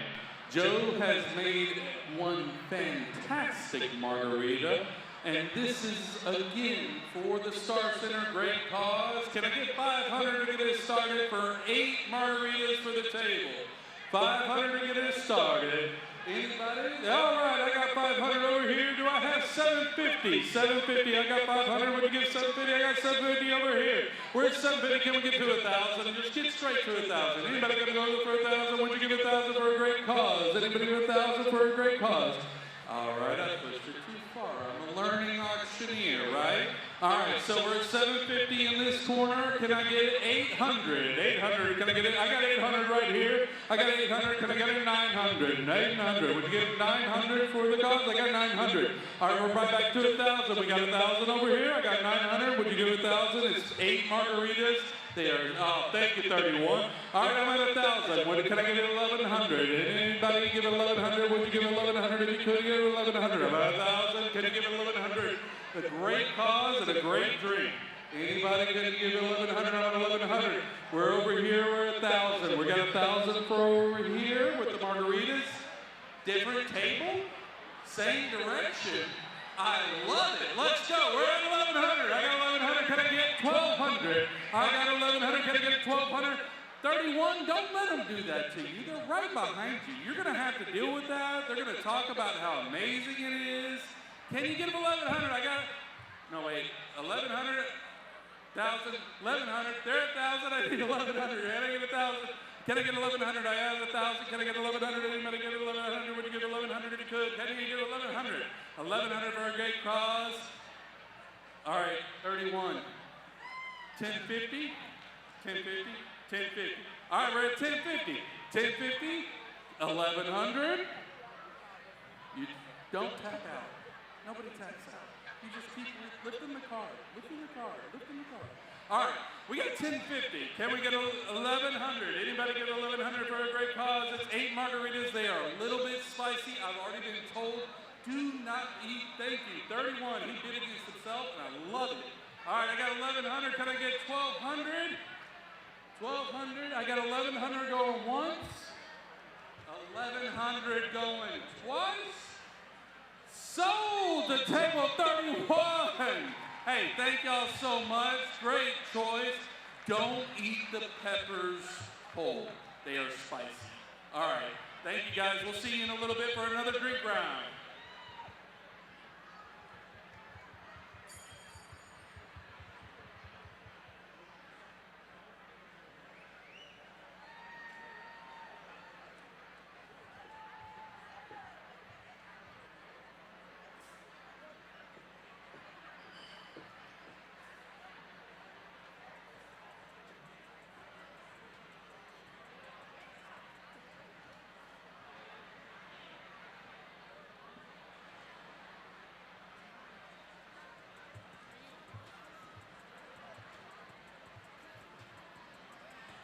Tonight has been excellent so far. The Fight Club fights were excellent. We got some early knockouts, some TKOs. That was awesome. Y'all make some noise for our Fight Club fighters. Oh, yeah. It was excellent. But tonight is about something more than fighting. It's about supporting the Star Center and helping us crush the no. 10 years ago, when I was 14, this event benefited JDRF, the Juvenile Diabetes Research Foundation, and that's how I got connected to black tie and boxing. I've been diabetic for 13 years. Stoney's saying yes, 13 years. And the wonderful people at Black Tie gave me a chance and put a microphone in my hand at 16. Who would have thought? That's absurd. It's awesome. But the Star Center has a special place in my heart as well. My sweet friend, Andrew Walker, was a client and a patient of the Star Center, and the Star Center did so much for him. He suffered from a number of disabilities, and he fought and fought and fought. And with the Star Center's help, he was able to get a career, and he's able to do great things and just use his gifts that God had given him. And the Star Center just did so much for him. Tragically, Andrew lost his life 2 months ago due to a disease. But the Star Center was right along with him the whole time. So when tonight you get an opportunity to buy a drink or buy a ticket or donate think of my friend Andrew. Think of my friend Andrew. And open the checkbook tonight because the Star Center needs your help. Help us to crush the no. Lolo? Addison, thank you so much, not only for sharing your story with Black Tie and Boxing, but the story of your friend Andrew. I'm so sorry that he passed away. Hey, y'all good with how it And comes? I think it's so important to highlight that no matter where people are at in their journey of life, the Star Center meets them exactly where they're at. They help them, they serve them, and it's an incredible thing that they do within this West Tennessee community. Yeah, give a round of applause. I just want to say, can we please give another very loud shout out for our Fight Club fighters tonight. They are not fighters with their livelihood. They do lots of other things with their life, and they volunteer their time and energy for a handful of months to then come here and duke it out in the ring. And I see blood around me. And you know, it takes a lot to get up there and do that. It takes a lot. We had a shoulder dislocated tonight. Oh, yeah. She's going, if I'm my understanding, she's going to the emergency room to get it handled. So tonight was serious. So let's make some noise for our incredible Fight Club fighters. Presenting our awards tonight are our wonderful ring hostesses, Autumn Holloman and Allison Witt. And with the help of our community, your Black Tie and Boxing 2026 Fight Club fundraising total is $15,998. Thank you all so much for giving to the Fight Club.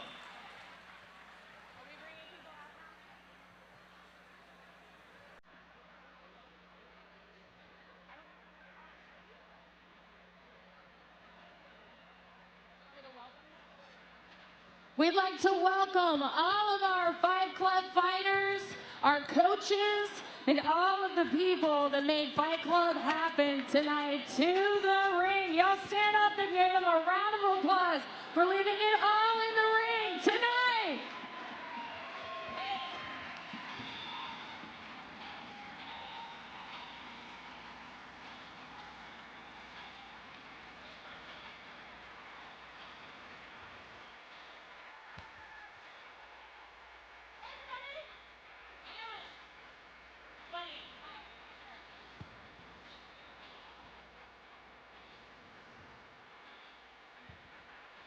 We want to say thank you to this year's Fight Club for all their hard work. Thank you to Aero Athletics for generously providing the use of your facilities to these fighters so they could train so hard just for tonight. We want to say thank you to our Fight Club coaches. Y'all make some noise for John Payne, Jamie Richardson, Kim White, Jerry Corley, and the Fight Club manager, Barry Summer. Yeah. Okay, the team that raised the most money this year, you ready? With a total of $7,924 is Team Blue, coached by John and Jamie. Congratulations, guys.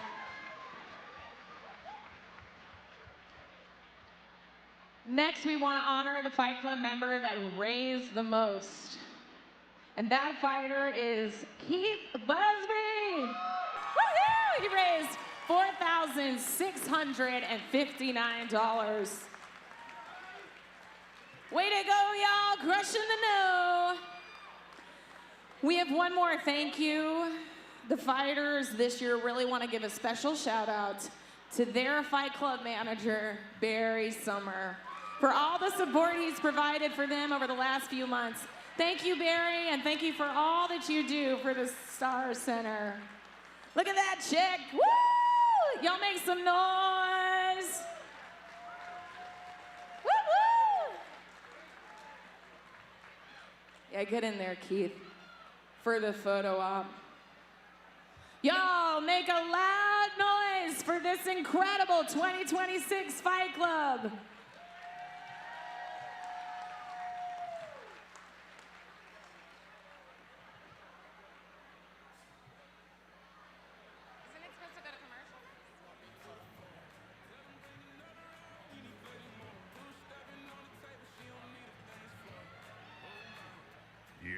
watching Black Tie Boxing, live from the Carl Perkins Civic Center in Jackson, Tennessee, produced by Thumbprint Production. 1889 was a really good year. That year, our bank was founded, and ever since, First Citizens National Bank has been here, serving you and your business for 135 years. First Citizens National Bank, member FDIC.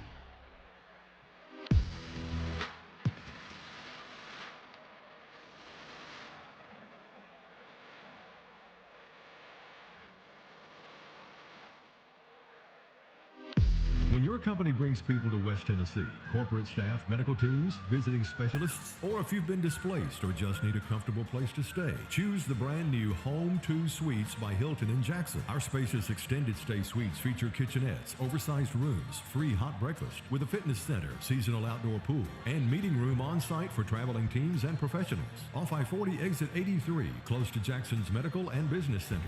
Home 2 Suites by Hilton, Jackson. Welcome home. It's your home too.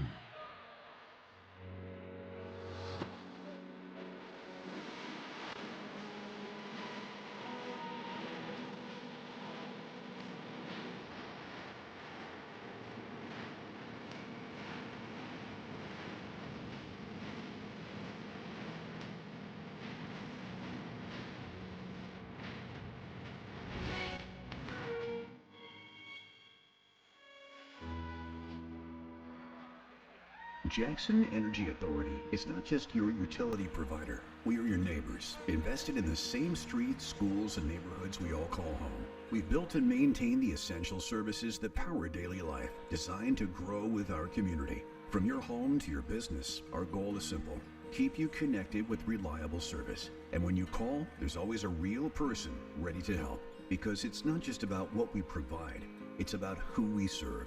Real people, real service. If your garbage disposal starts to smell funny, running citrus peel through it along with cold water can fix it. Have a bigger problem? 424-5555 to Ferguson Plumbing, Heating and Air. You're watching Black Tie and Boxing, live from the Carl Perkins Civic Center in Jackson, Tennessee, produced by Thumbprint Production. Welcome back to Black Tie and Boxing Jackson 2026, presented by Leaders Credit Union. Okay, so before I introduce these next couple of guys into the ring, I just want to say a couple of things about this Hall of Fame presentation that you guys are about to witness.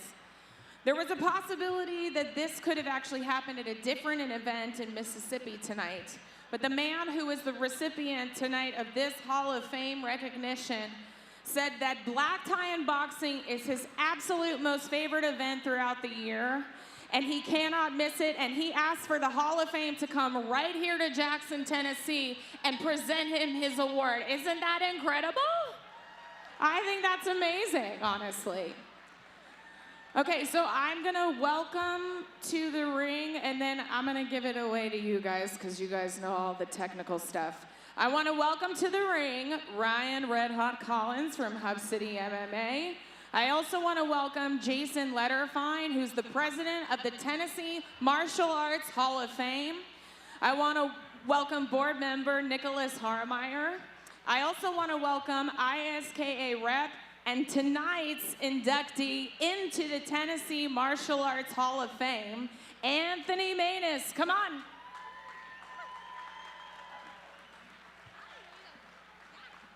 Thank you, everyone, for having us here tonight. The Tennessee Martial Arts Hall of Fame is an esteemed institution dedicated to recognizing and celebrating the achievements of martial artists who have made significant contributions to the martial arts community within Tennessee. The Hall of Fame honors individuals for their excellence in various martial arts disciplines, their dedication to teaching, community service, and the promotion of martial arts values such as discipline, respect, and integrity. Inductees are selected through a rigorous process that evaluates their lifetime achievements, impact on the martial arts scene, and their role in fostering a positive martial arts culture. The Hall of Fame not only preserves the legacy of martial arts in Tennessee, but also serves as an inspirational source for current and future generation of practitioners. Last year, we had our very first inductee. Anyone that's been around martial arts knows who Dave Ferguson is. And on January 18, 2025, on his 50th birthday, he became the very first inductee in the Tennessee Martial Arts Hall of Fame. Sadly, on March 4th, 6 weeks later, he lost his battle with pancreatic cancer. And tonight, they're doing a benefit event in South Haven in his honor, and we will always remember and recognize him as the first member of the Hall of Fame.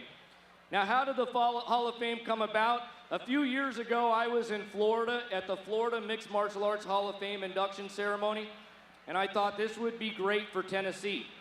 And I talked to the organizer who told me, don't bother, there's not enough talent in Tennessee to make it worth it. Well, I called BS, and we're here because I could put 10 people a month for the next 10 years from Tennessee and not even scratch the surface of the talent that we have here. Our inductee tonight held regional professional titles at lightweight, welterweight, super welterweight, and middleweight. In 1997, he won the World Light Heavyweight Championship. He won 2 tough man competitions and had a 94% knockout percentage. He holds a black belt in karate, Bushido-Ryo, techniques known for blending American boxing with Japanese hardstyle kicks to form a fighting style he named Seiyo-Ryu. Exceptional strong kicker and had a hell of an overhand right. He founded the Strike Team, a highly successful fight team in the Mid-South. Notable fighters include Jason Wood, Teddy Holder, Bobby Taylor, Cody Moore, and Platinum Mike Perry. Cody Schaefer, the ISKA director, cites him as one of the most influential fighters of the era. Countless professionals cite him as a leading influence in their career, and I found out that every night Chuck Norris goes to bed, he prays to God and thanks him that Anthony Maness was not in his weight class. So without further ado, I would like to mention other board members. I have Nicholas Harmeyer, one of the members of the board. He started V3 Fights and helped legalize the sport of mixed martial arts in the state of Tennessee. Without him, we might not even be here tonight doing what we love. Our other board members who couldn't be here, Robbie Beard, owner of USA Karate. Eric McMahon, owner of Fitness in Collierville, a jiu-jitsu black belt and UFC official. And without further ado, Anthony, please come forward. And I'm gonna have Ryan Collins award him his belt, inducting him into the Tennessee Martial Arts Hall of Fame, and our board of directors, Nick Harmeyer, with his certificate, officially putting him in the Hall of Fame.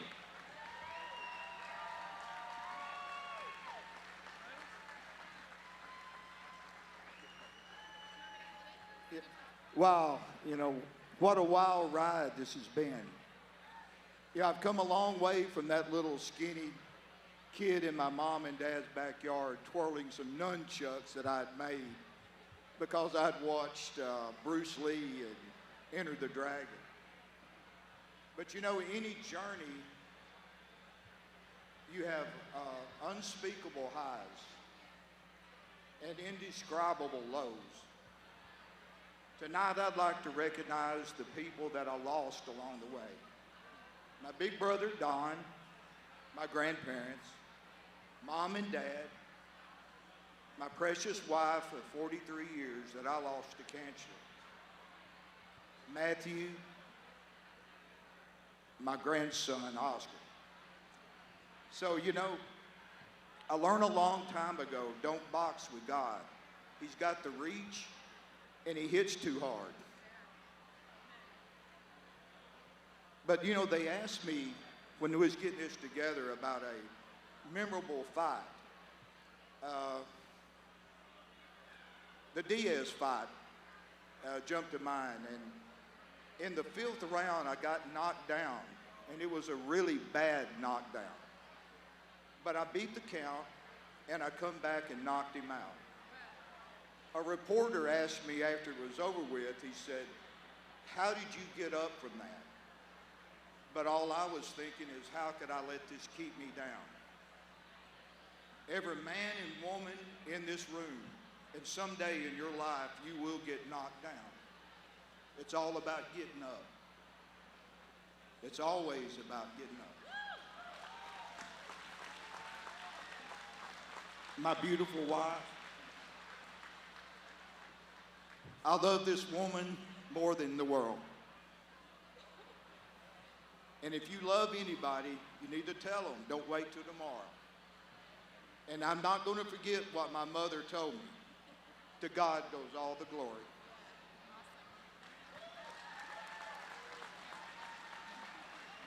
Y'all, please give a huge round of applause for the incredible Anthony Maness. Wow. I'm going to give this to you. I'm going to hand this to you so I don't walk off with it. Congratulations. That was amazing.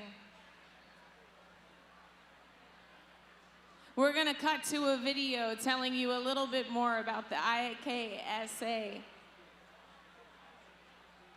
I started at the Star Center in about 2015. I was here for about maybe 5.5 years.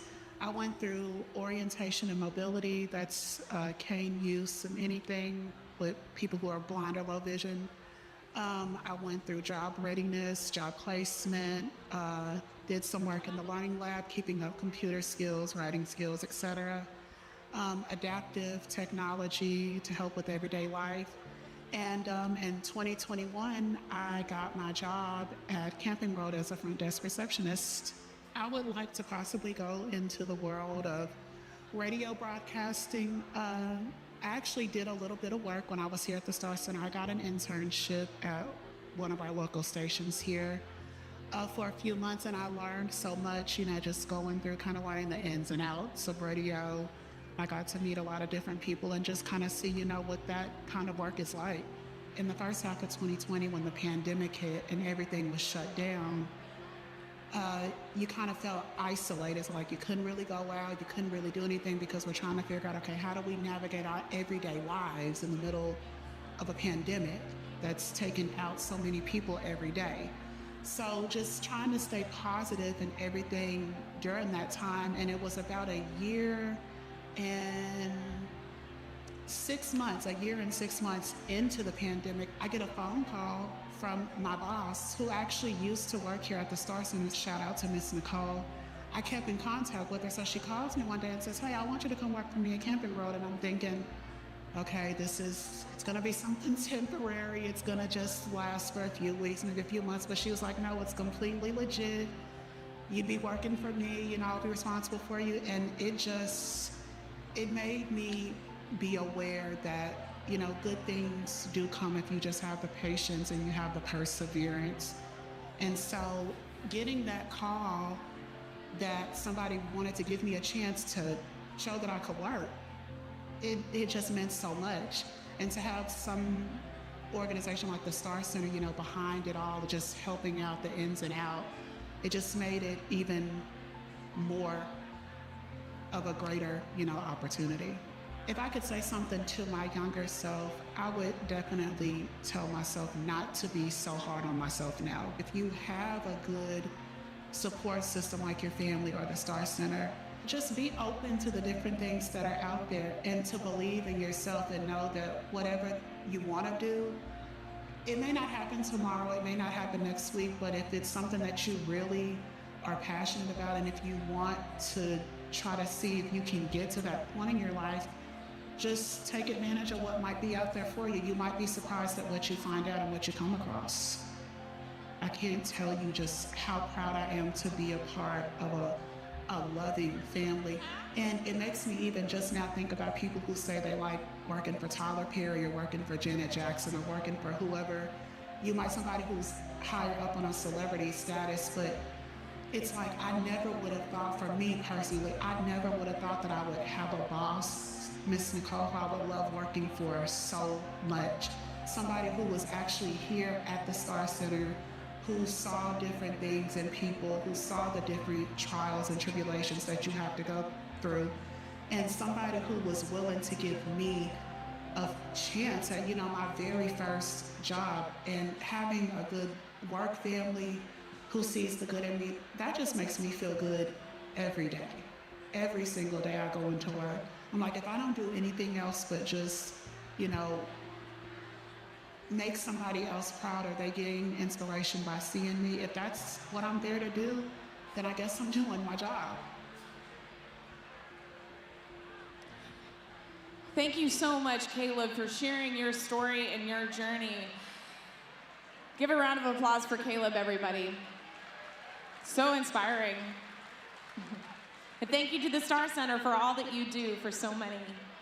Okay, that was an amazing honor that we got to see presented tonight, the Hall of Fame. And now, I'm gonna send it over to our commentators for the night, right over here. Put your hands up, guys. Lane Rowe and Austin Little with the Knuckle Sandwich Podcast. Take it away, Austin. What's up, guys, man? You know, I'm sitting here with Jackson's hometown kid, Lane Rowe, and man, what do y'all think about the fight so far tonight? I mean, give it up to the Fight Club guys. Lane, what's your thoughts on it? I think I need to hear some more people from out here. How do we like the fights? Come on, guys. I'm loving them. I'm loving them. I'm very, very excited for our trained, not that those guys weren't trained, but we got some guys who are doing it for a career coming up. We do, guys. We also got some huge sponsors tonight. Lane's gonna read those off to y'all real quick. We got Leaders Credit Union, Regions Bank, the Smith Campbell Group of Raymond James, Home 2 Suites, Jackson Energy Authority, Jack 10 Hospitality, CNC Wine and Liquor, and many more. So give it up for some of those sponsors, guys. I mean, this is a huge event for Jackson, so really hats off to them for everything they do. Also, shout out to the Star Center. Can we get a big round of applause for the Star Center? So, the Star Center helps people with disabilities make their dreams a reality through education, employment, and independence. All ages and needs. In 2025, the Star Center helped over 4,600 people, guys. That's incredible. And across 95 counties in Tennessee. So they have a far reach. And going into our next fights, those trained professionals, our trained amateurs, all of our trained fighters, those fights start right now. But I think we need to call them out here, so you guys got to get loud. They got to know that the fights are starting. Are the fights starting, or are we going home? We calling it quits? Fixing to get in some MMA action. All right, I think it's time for our first walkout.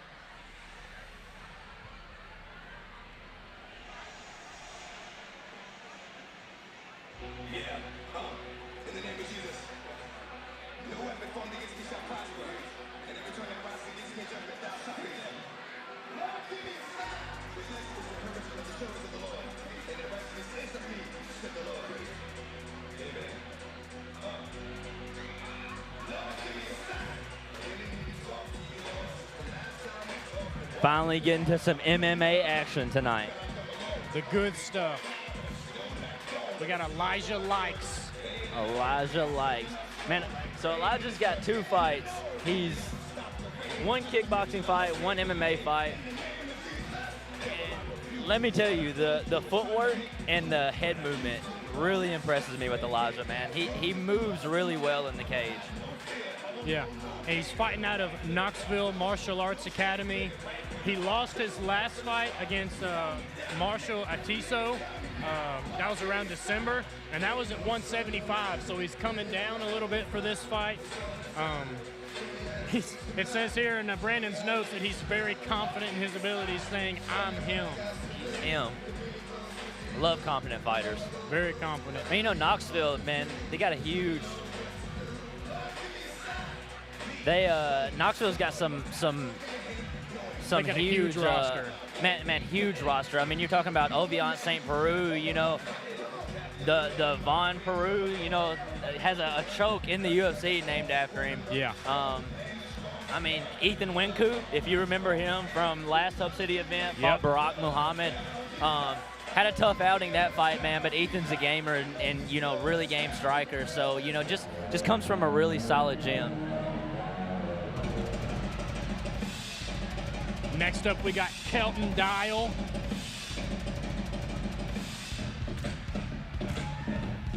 Man, Kelton also out of a gym with some just big names on it, man. You talking about Caleb Woodside, Young Simba.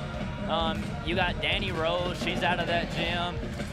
So, you know, he's coming from a gym that has some gamers. So, you know, he's getting good work in constantly. And he walked by our booth earlier and said first round armbar. So, I'm ready to see it. I'm ready to see it. I mean, it says here he's got 22 tournament wins. He's a blue belt in BJJ. His hidden talent is he's a golfer, so he's got a good swing on him. I'm ready to see some jiu-jitsu. War Eagle Fight Team, that's another good gym. You said their jiu-jitsu program is really solid there as well. Cody, he's actually in Kelton's corner right now, man, and he's phenomenal, you know, very decorated jiu-jitsu specialist. Into Richard. Jackson, Tennessee, it's fight time! I love it when he says that. This is your first MMA fight of the evening. It is scheduled for three-minute rounds of MMA action. When the fight begins, the referee in charge, Travis Lawrence.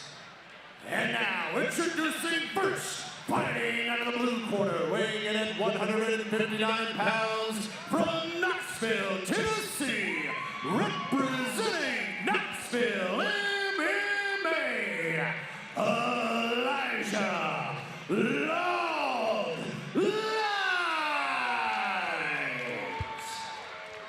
These guys are intense. And his opponent, fighting out of the red corner, weighing in at 160 pounds, from Cape Girardeau, Missouri, representing War Eagle, Kelton Dial.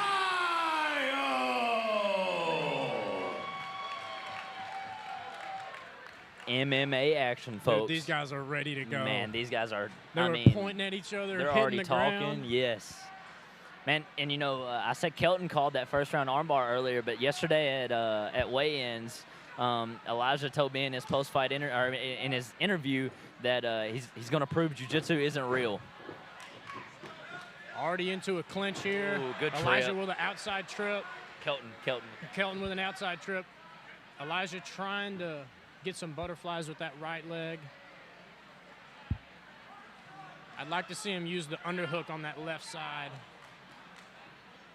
Kelton looked like he's just trying to hold position here for a second, get settled before he starts trying to move. Oh, good butterfly sweep. Good attempt. Yep, good use of the butterfly, but really ended up in a bad position there. Yep. Now being in full mount. He's keeping that body lock pretty tight. He is, with those elbows high like that. If I was Kelton, I would slide up into high mount right now. Yep. Kelton lost having a some mouthpiece. trouble with his mouthpiece. You know, I noticed that from his other fights. There was several fights that he would fight with his mouthpiece out of his mouth.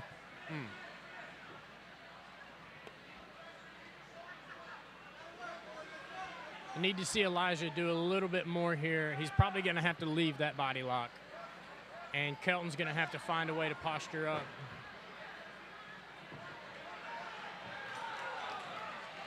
Kelton floating on top. He's taking the back. Uh-oh. Going for an armbar. Yep, rode a little high.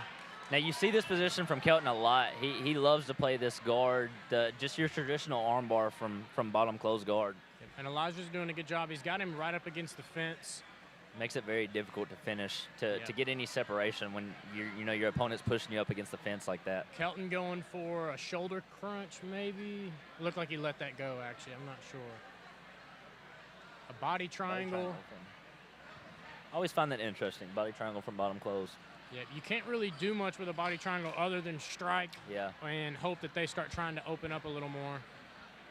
I'd like to see some posture from Elijah as well. Yep. Yeah, he's got him up against the fence right now. I would like to see him posture and throw some shots. Yeah. Elijah trying to prove that jiu-jitsu isn't real. He's, you know. We see a little bit of posture from Elijah here, although you usually don't want to lead with just your hips. Kelton, I think Kelton's already trying to angle off, trying to set that arm bar up. Yep. He wants that arm bar. I can't tell if he's got that arm. Doesn't look like he had the elbow tight enough. Nope. Kelton kind of losing that body triangle. Elijah might be trying to posture up here. Elijah really just trying to grind Kelton out right now. There's some big shots. There's a big hammer fist from Elijah. That's what 10 seconds good posture left. From Elijah there. Yeah, this is where Elijah just needs to posture and throw. All right, standing him up for the last Back 10 up seconds. To their feet. See some teep kicks, spinning back Spinning fist. back fist to end the round. Brandon has here in his notes that Kelton likes that teep as well. Yeah, he so does. you saw it there for the first time in the first round. He does. He almost throws it running sometimes. Like he'll run into that teep. Yeah. Not a lot of ground game so far from Elijah other than the butterfly attempt. Yep. I didn't really see a lot of activity in the guard, though. Yeah, and you know, it was a really good butterfly attempt. I think where he messed up is he didn't post on that left side, so he kind of stayed flat to the mat, which allowed Kelton to kind of float. Yep, float and end up in mount. Yeah, which is not where you want to go. No. From half guard. No, not where you want to go. Man, also, so this is Kelton. Kelton's been out of the cage for it's going on 3 years now. Now, I know he broke his ankle. And you know, took some time off to recover from that and kind of rehab that and get that back healthy, and then just some time to kind of sharpen his skills. Yeah. So, man, it's cool, you know, seeing somebody overcome an injury like that and get back in the cage. Seeing some long looping punches. See Kelton fainting that teep. Yep. Pretty good entry from guillotine? Kelton. Lost the guillotine. Elijah or Kelton on the body lock there. Yep, almost had the knee tap. Oh, pulling him in the guard. Never like to see that. No. Looked like he was kind of working for a little, almost like a miniature suplex maybe. Yeah. You know, Elijah wow, Kelton open with an open guard here. Yeah, and he's keeping his feet unlocked.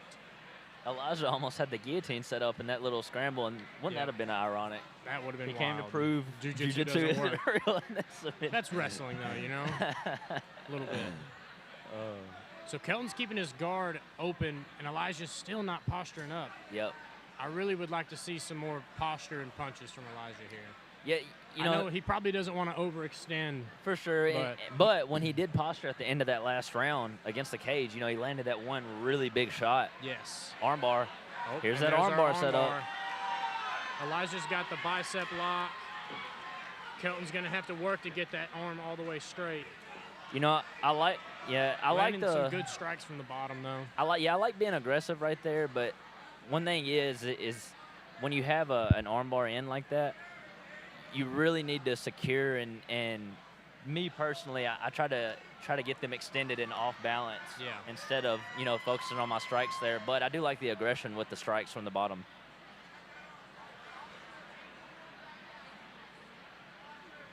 Kelton closing his guard back up. We're seeing some strikes from Elijah here.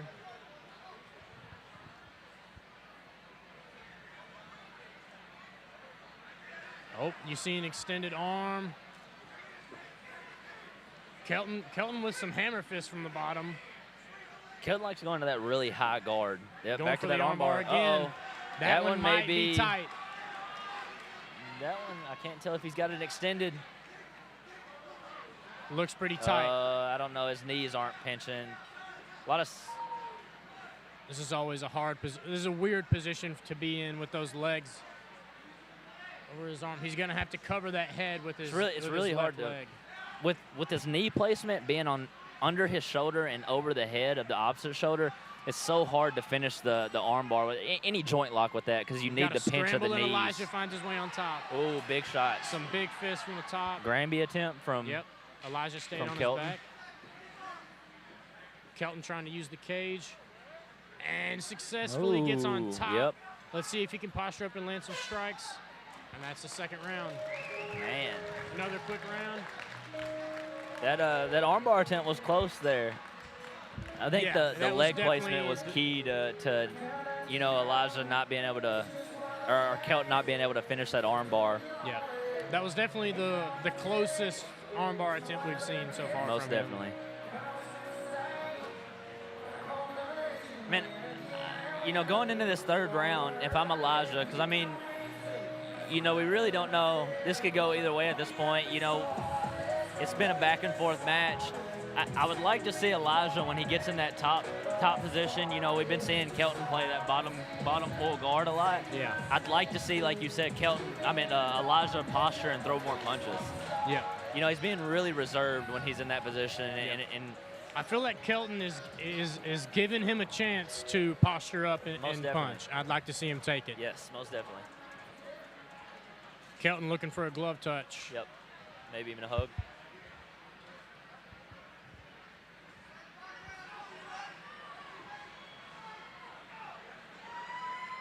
Oh, Elijah must have weighed off the glove touch. Good little stiff jab, kind of coming down Ooh, though. Big right hand by Big Shot. Good sprawl. Maybe looking for a guillotine or Some yeah, sort I of think he's inside head and arm. Yep. Knee to the Ooh, body big by knee. Elijah. Snap down. Ooh, I don't like to be on my hips though. I'd like to get up if I was Elijah. Going for the anaconda grip now, but it's going to be hard to roll and Yeah, get it's to the gonna be hard to position he roll. needs to finish against this cage like this. Yep, and he lost the Yep. grip there. Kelton on top. And that's the thing, when it gets late in a fight like this, man, there's so much Going sweat. for a teepee choke? An interesting grip from Elijah here. I've never. But hey, Hey, if it works, reverse it works. position. Ended up in mount against the cage.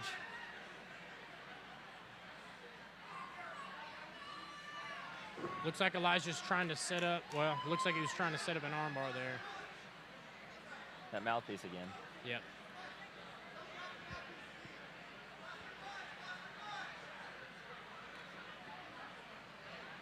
Oh, big Ooh, shots. That's a good ground and pound position for Elijah. A really good arm trap to Maybe kinda looking set for a that gift punch up. wrap. Head's kind of on top. Oh, there it is. That might There's be a the gift wrap. Yep. Looking to take the back here, maybe. Man, if he can. Oh, And Kelton Kelton doing a good job spins. turning into him, man. Kelton did a good job of staying on top Yes, there. he was almost in a bad position there. And, Really and bad being able to scramble out of that's huge. Kelton landing some body shots, trying to get his head back up. That's the thing about those scrambles late in a fight, though, man. Both guys get sweaty. You get a little blood in the mix, and things like that happen. You know, you're able to scramble out of bad positions like that Kelton a little works bit his easier. way up. He's looking for some punches. Oh, big right hand hand. coming down there. And he passes the guard. Framing. He's not fully past that left leg of Elijah. No, I think Elijah's got that left Yep. side butterfly hook in right now.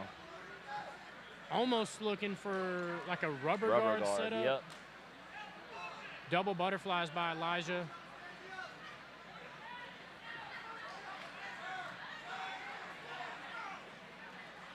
And if I'm Elijah, I mean, you know, to win this round, he really needs to get his back to the cage and try to stand up here. Yep. Kelton's doing what he needs to do, getting some posture, Yep. landing some strikes to the body. I love the aggression Posturing it from up Kelton high. now. 10 seconds left. 10 seconds in the last round. Kelton's got to get his head up and throw some punches. Elijah's got to start going for a sub attempt. Yep. Or he's got to get up. Yeah, he needs a finish here. And that's it, guys. Great first MMA fight of the night. Yeah, great first. We love a little It's good. going to be an interesting one to judge there. It is. Not a lot of significant strikes from either fighter. And a lot of interesting back and forth exchanges in the grappling department. You know, Yeah. a lot of both guys. I mean, I'd like to see the numbers on the control time for that fight because, you Yeah. know, they got in a lot of scrambles where, like, one would end up on top for, you know, just a little bit, and then the other one would, you know, reverse position and end up in Yeah. a dominant position. So I'd say more submission attempts from Kelton. Kelton, yep. But submission attempts from the bottom. So if you're looking at control time. Yep. I got to talk to Elijah after this and see that that like teepee choke looking sweep thing. That was interesting. But it got him over. It did. And I think that proves jiu-jitsu is real. So I think that proves jiu-jitsu is real. Yeah, I didn't see jiu-jitsu lose there. You know. Some shared respect between fighters right there. Good sportsmanship between both fighters. I like it. Richard stepping into the cage right now. Fixing to go to Richard for the official decision.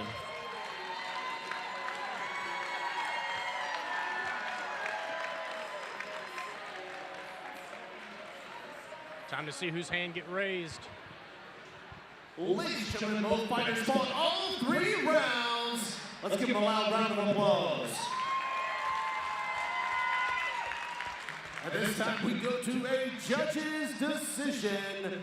Your winner by split decision, Kelton Dell. There you go. I believe the submission attempts from bottom, and it'd be hard to judge control time there, so he might have had more time on top. Yeah, I agree. I think well done from both fighters, though. Yep, I think that nothing to scoff at from Elijah. No, not at all. I think the 2 big things was the deep armbar attempt, and then also he postured and landed some really big punches over here against the cage, you know, a couple times. He did come down with a really big right hand. I think those little moments were kind of the deciding factor. Kelton feeling on top of the world right now, you know it. Man, he is. You can see it in him. So first fight back in 3 years, walks away with a W. Gets his first win in the cage. You think he's got that thirst back in him now? I mean, I think so. I think that gritty split decision win definitely light a fire in anybody. 100%. All right. We are getting the real fights now. We can tell, right? Let's hear it. All right. We got our next drink round. This is round number 3. We have the 3rd drink of the night, which is the Maple Maker's Punch, sponsored by Rock and Go Pizza and Brewery. Comforting, complex, and championship worthy. Maple Maker's Punch consists of High West Double Rye, lemon juice, maple cinnamon and simple syrup, garnished with a cinnamon powder and maple bitters. Let's see what it looks like.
All right, if you know me, you know I'm a bourbon guy. This is my favorite drink of the night. So let's show the cards, put up a good fight for the Star Center. Let's start the bidding on this Maple Maker's Punch at $500. Can I get $500? Would you get $500? I got $500 over here. Can I get $750? I got $500. Can I get $750? I got $500. I got $750 over here. Let's get it up to $1,000. I'm at $750. Can I get $1,000? And would you give it? I got $1,000 at $57. Can I get $1,100? I'm at $1,000. Can I get $1,100? $1,100? I heard a yell. I got $1,100. Can I get $1,200? $1,200. I'm at $1,100. Can I get $1,200? I'm at $1,100. Can I get $1,200? Would you? Thank you, 57. I'm at 1,200, can I get 13? I didn't waste any time. I love it. I got 13, can I get 14? 1,300, can I get a 14? This is my favorite drink of the night. This is the Maple Maker's Punch. Sure to put you on the floor in a good way. All right, thank you. We are at 13, 14, 15 already. Thank you. All right, I got 15. I'm at 15. Can I get 1,600? I'm at 1,500. Can I get 1,600? Would you give 1,600 for a great time and a good cause? I'm at 1,500. Would you give 1,600? There was a bunch of back and forth. It was like a left, right, left, hook.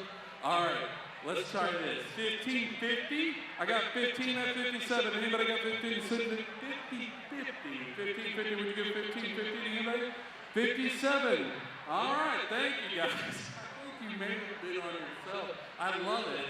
1550 over here. I got 1550. Can I get 1,600? Anybody 1,600? Would you give 1,600 for 8 rounds of Maple Maker's Punch? I got 1550 back there in the corner. Can I get 1,600? See, it says 1,600? 60, we're running? We're running. All right, I love it. Thank you guys. 57, I got 1,600. Can I get 1,700? Can I get 1,700? I got 1,600 over here. What do you give 1,700? Anybody give 1,700? I got 1,600 over here.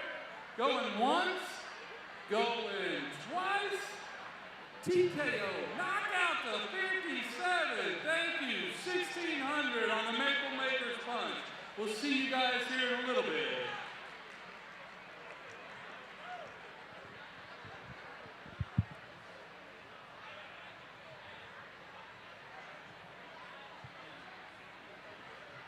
Welcome back to the ring. If you bought a Whiskey Social ticket and you're between numbers 1 through 25, it is now time to go retrieve your bottle. We've got some special stuff over there. I hope someone 1 through 25 got it. I'm going to remind you not to open those in here and continue utilizing the bar to help us crush the no. And now I'm going to talk about someone who else was very special to me. My good friend, Reginald Hobson. Reggie was the best. We heard Frank talk about him earlier. If you saw me when I was a late teenager, back 50 pounds ago, my good friend Reggie dressed me every year. I'm wearing the shoes he gave me when I was 16 in honor of Reggie. They're a pair of shoes I had no business walking out of there, but he's had me looking good every year. And I'm super thankful for my friend Reggie. He was a family man. If you knew him, he was a people person. He taught me how to tie a bow tie, and he was just a good dude. And so I want to take a second to recognize Reggie and his family. Reggie was the best. He was a friend to all. He was an amazing businessman in Jackson, and just the very best. So just give a big round of applause for the family and the life of my good friend Reginald Hobson. And just one more reminder, 1 through 25 of the whiskey pool, go get your bottles.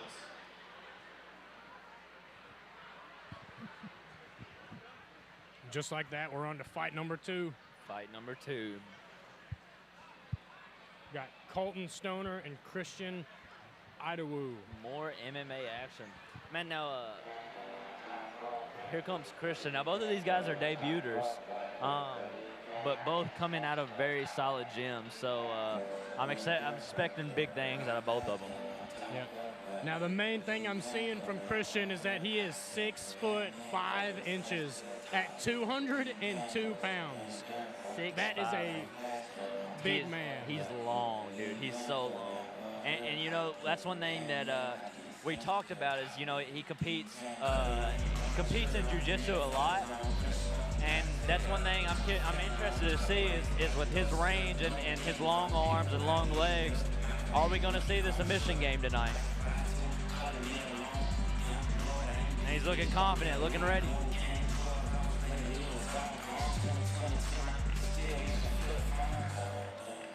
Now on here, Brandon's notes say that he is adaptable.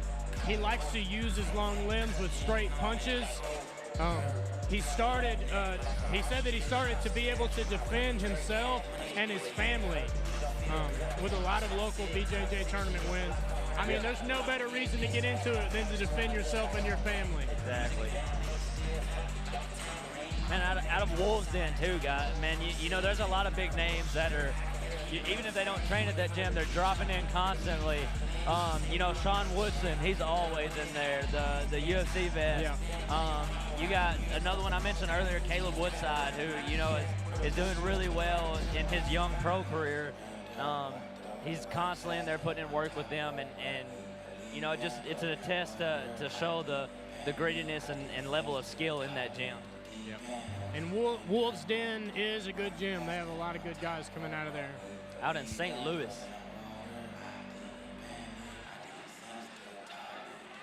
You gotta be tough if you're from St. Louis.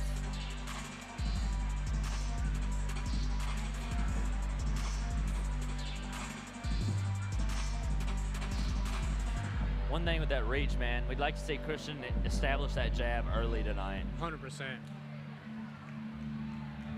And here comes Colton Stoner.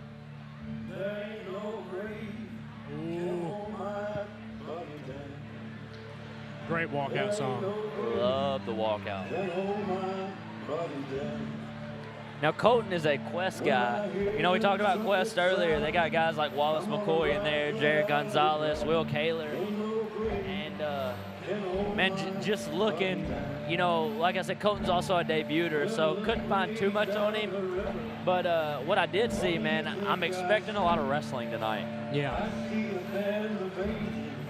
Yeah, I mean, Wallace McCoy Jr., Jared Gonzalez, and Will Kaler, those are all well-known guys around here. And I see he's walking out with Will Kaler behind him right there. Will is One thing I've noticed about Quest, everyone is jacked.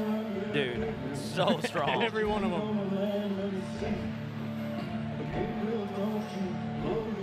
One thing that Colton really needs to focus on tonight, if I am correct, and we do see a lot of that wrestling, is he needs to be, with Christian's length in his arms, he has to be disciplined with his shots.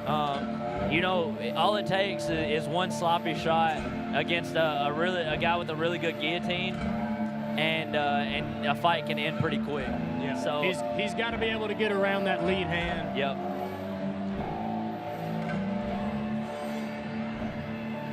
Not to mention, chokes are way easier with long arms like that.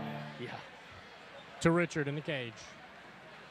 Ladies and gentlemen, this next contest is set for 3 3-minute rounds of MMA action. When the fight begins, the man in charge, referee Travis Lawrence. And now, introducing first, fighting out of the blue corner, weighing in at 202 pounds, from Lake St. Louis, Missouri, representing Wolves Den, Christian Idowu. And his opponent, fighting out of the red corner, weighing in at 205 pounds, from Murray, Kentucky, representing Quest MMA, Colton Stoner. Some intense eye contact from these guys. Very intense. They're man. ready to go. Both these guys look game. And there's the cage door.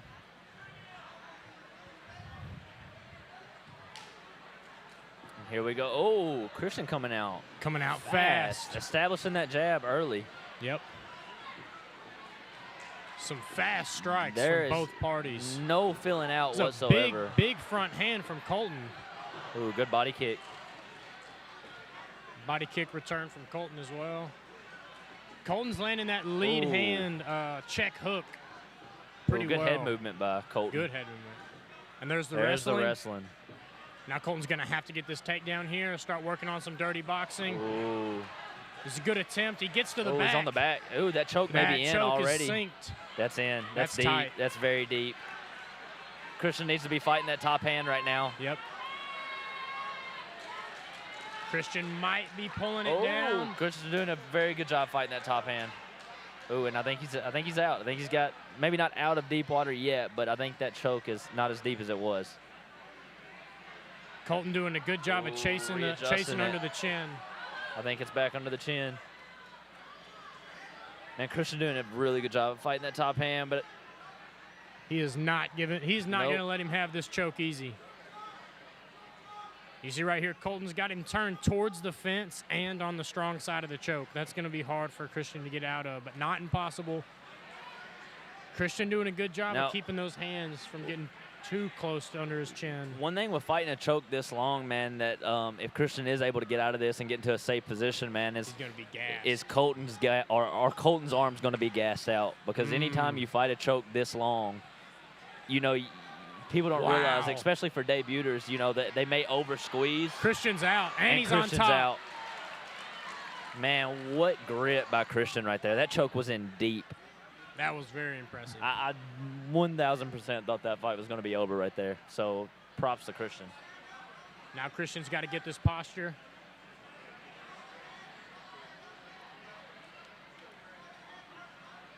Colton looks like he's trying to isolate that far arm.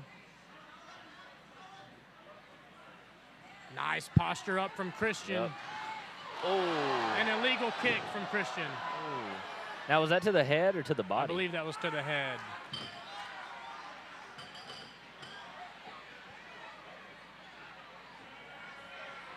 I believe that was to the head. Ooh. That's a big kick.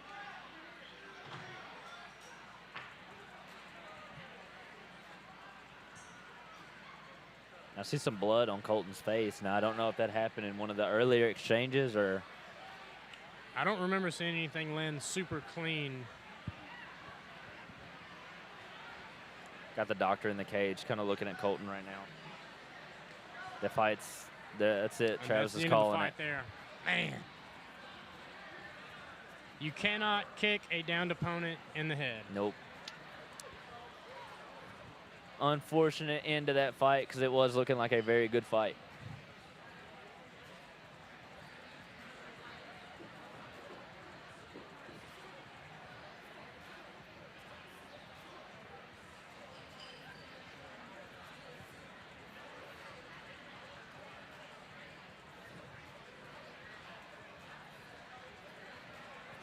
Colton's still down right now, so doctor's still in there looking at him. Man, exciting fight for what it lasted, though. I mean, we saw a very, very deep submission attempt from Colton and a lot of grit from Christian to get out of it. And Colton's back to his feet.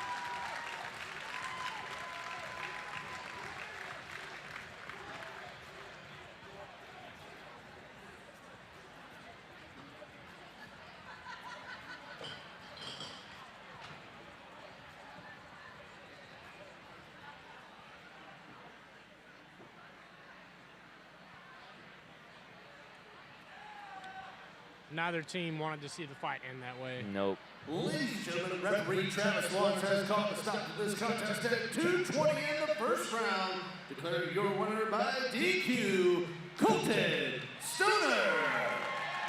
And it's always tough to win a fight. You can see the frustration in Colton right now. No fighter ever really wants to win a fight that way. But, I mean, it's the name of the game.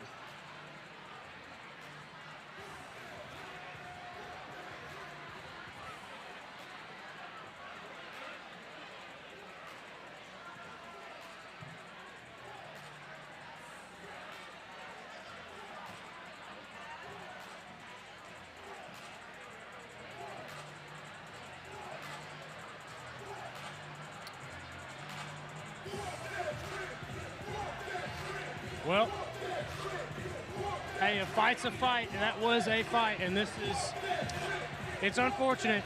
It but is. You got to know the rules, man. Yep. You got to know the rules. It's two debut guys. I mean, yeah, you're going to have hiccups like that, especially from debuters. It's unfortunate, but, I mean, it's fighting. Yep, we still got plenty of good fights coming up. All right. We are into some real action. And I'm not just talking about the fight. The fight was quick and dirty and awesome. I loved it. But so is this drink round number 4. My lucky number is 4, guys. I may or may not have phoned a friend on this one. We've got next street round bucket is My Town Pilsner, sponsored by Jackson Kitchen and Catering. So you get 8 My Town Pilsners. And then I called Denver Air Connection, a little over here, Denver Air. We've got 8 round-trip flights to Chicago or Atlanta to add to the beer, all right? So you get 8 beers, you get 8 flights, you can share them with the table, you can take them all yourself. I don't care, it's all for the Star Center and it's a great cause. I hope that you choose to fly out of Jackson Regional Airport, all right? Let's start the bidding on this one. $1,000. Anybody got $1,000? Can I get $1,000? Oh, I got one over here. Can I get 1,100? I got 1,000. Can I get 1,100? I got right over here. Can I get 1,200? I got 1,100. Can I get 1,200? I'm back in here. I got 1,200. Can I get 13? 13. I'm gonna thank you. I got 13. Can I get a 14? 13. Can I get a 14? When you get 14, thank you. All right, I got 4 over here. 15. All right, thank you. Thank you. We're at 15. I should have started so much higher. This is a good day, right? 8 round-trip tickets to Chicago and Atlanta, and My Town Pilsner. All right, I'm at 15. Can I get 1750? 1750. All right, thank you, thank you. Can I get 1750? Can I get 2,000? I'm at 1750. Can I get 2,000? All right, thank you. I'm at 2,000. Can I get 2250? 2,000. Can I get 2250? All right, what? They're leaders. I see. Thank you. All right, 2250. Can I get 2,500? I'm at 2250. Can I get 2,500? All right, we're back over here. I got 2,500. Can I get 2,750? All right, thank you. Is that 28? Is that 29 for 2,750? 3? No. You want to say 3? I understand now. Thank you, sir. 29 for 3,000. I got 3,000. Can I get 3,250? I got 3,000. Can I get 3,250?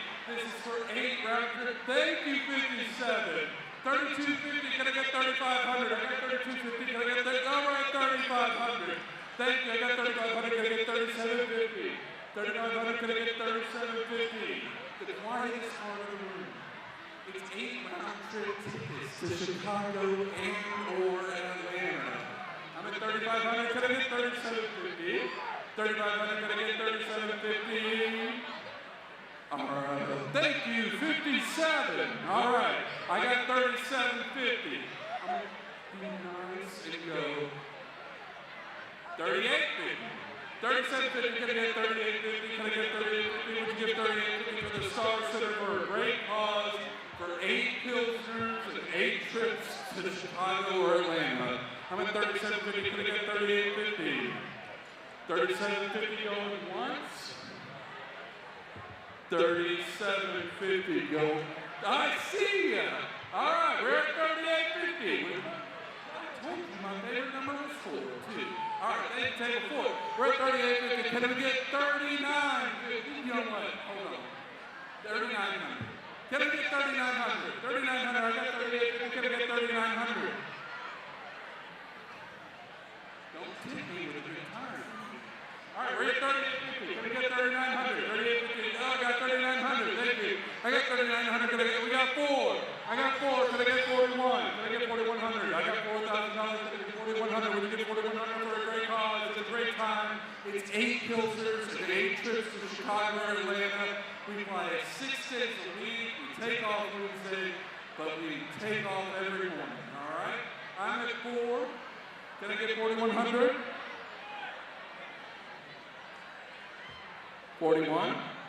4,100. I got 4,100. Can I get 42? I'm at 4,100. Can I get 42? I got 41 going once. I got 41 going twice. So, 4,100. Table 29. Thank you guys. We got one more round coming up later.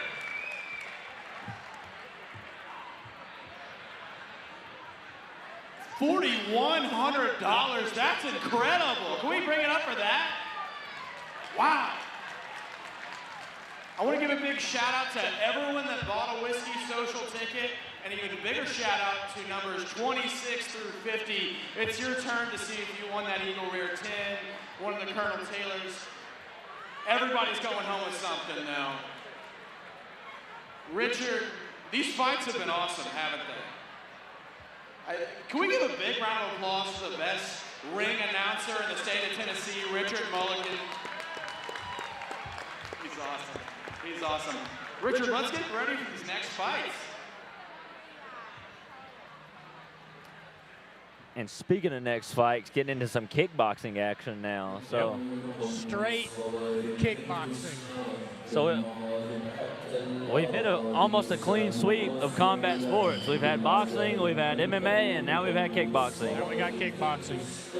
We got to add a grappling match next year. I mean, we got Najib Shahbazi. Man, Najib coming out of Nashville MMA, dude. So you know he is surrounded by a great group of killers over there, dude. And he is fast. Najib is so fast. Yeah. You know, I watched. This is his kickboxing debut, but he does have an MMA fight and an MMA win. And man, he's quick. He's really quick. Yeah, on here it says his strengths are his punch speed, his punch power, and his striking IQ. He knows how to pick punches that are going to hurt.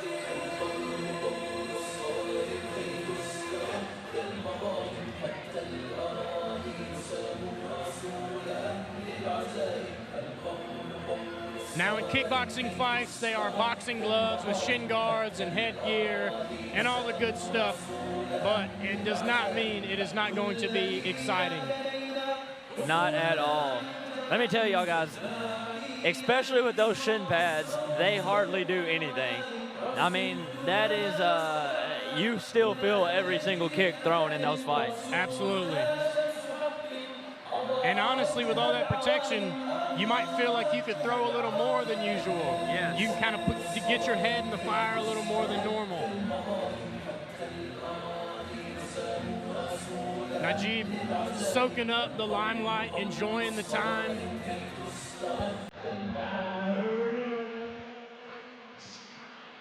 And here comes Caleb Mackie.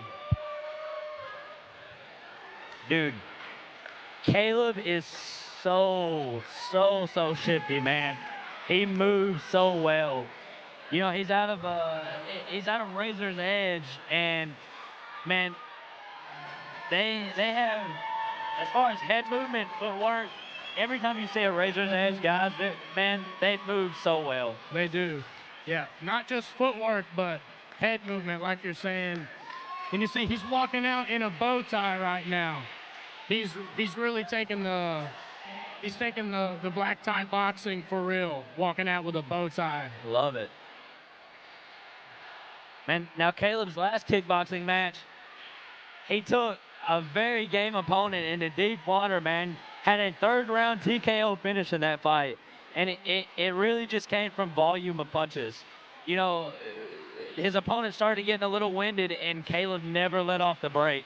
And, I mean, was just throwing 7, 8, 9 punch combos and just eventually broke his opponent down. Yeah. And you see, he's on the notes here, it says he's done a Muay Thai point tournament. Any of those Muay Thai point tournaments, they score by whoever ends the exchange. Yep. So this is a guy who is not afraid to touch, to get touched, to return something big after.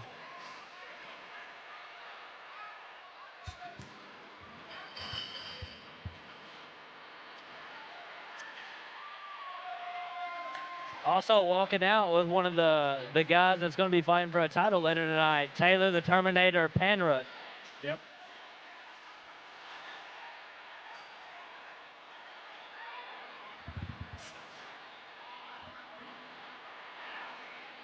My dad would love this walkout song. I do enjoy this walkout song. Got a little, some type of issue going on, having to get something figured out before Caleb enters the cage. Ladies and gentlemen, we're going to do a quick break. We got to switch out headgear right now. We do have a headgear situation. We're going to switch that out and get going in just a second. Guys, you having a good time tonight? Oh, Jackson, Tennessee, I know you can do better than that. Let's make some noise. going to get rolling here in just a second. Let's hear what section can be the loudest. Come on, let's make some noise. Jackson, you're not asleep yet, are you? Let's make some noise. Jackson, Tennessee, make some noise! I'm down here on the floor. If you're getting hungry again, make your way to the back of the room to purchase some delicious late-night snacks. Thanks to Jackson's Kitchen and Catering, sponsors by Jackson Energy Authority. Y'all make some noise and get your flex on.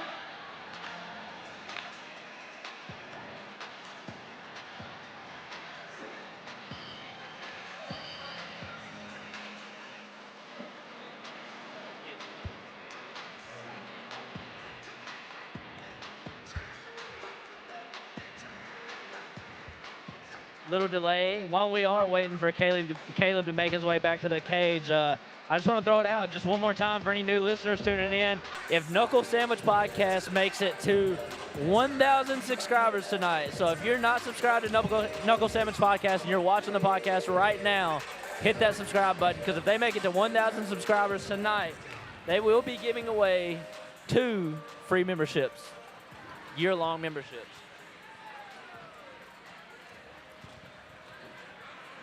Ladies and gentlemen, this next contest is set for 3 2-minute rounds of kickboxing action.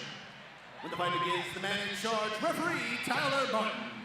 And now, introducing first, fighting out of the blue corner, weighing in at 140 pounds, from Nashville, Tennessee, representing Nashville MMA, Najeeb the Bullet Shahbazi.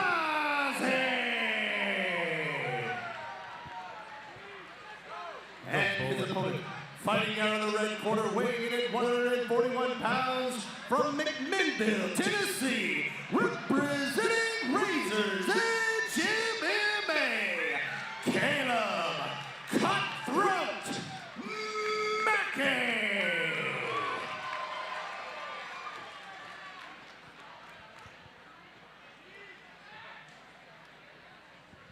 About to get this kickboxing action rolling. Yep.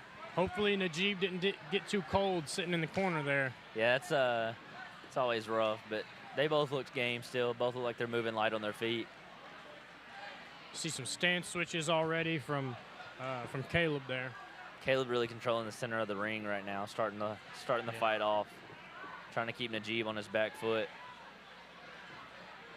Ooh. Man, that's one of my favorite setups, is that hard lead hook into that leg kick. Well, we got a nice teep from Najeeb down the middle. Very good teep. Ooh, good leg kick. Najeeb's hands are so fast. They are, man. Loving the footwork from both people here. Yep. Man. A nice frame from Caleb.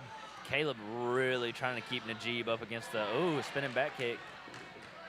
Yep, Caleb really trying to keep Najeeb against the cage here. But, good. Najeeb with a good slip of the jab, but Caleb kept coming in, kind of pushing him towards the cage. Yep. Definitely more pressure from Caleb.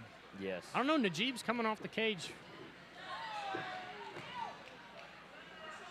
Doesn't seem like Najeeb wants to start chasing him. He kind of wants to stay on that bounce in and out going towards the back foot. Nice little uppercut from Najeeb. Oh, good leg kick by Caleb. Another spinning that was straight on the back kick. money, too. That's the second, spinning back kick from Najeeb that's kind of got through. See a little red spot on Caleb's stomach there. Yep. Good jab from Caleb. Check hook from Najeeb. Man, hard exchanges. There's that same spinning back kick, man.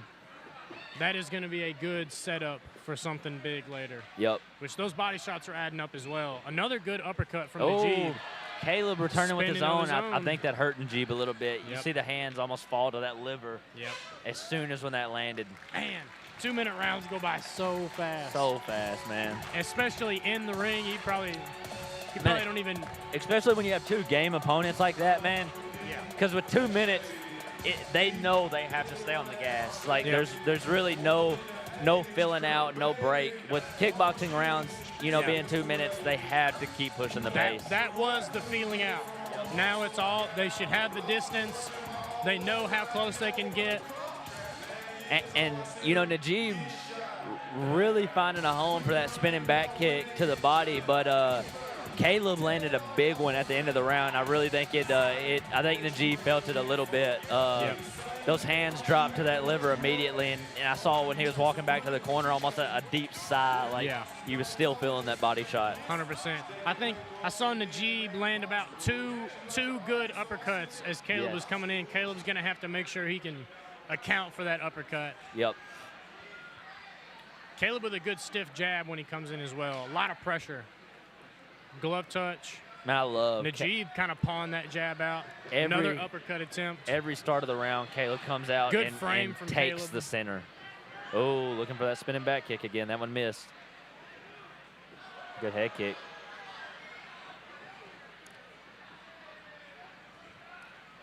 Good low kick, but it looked like Caleb almost stepped back and checked that with the step back.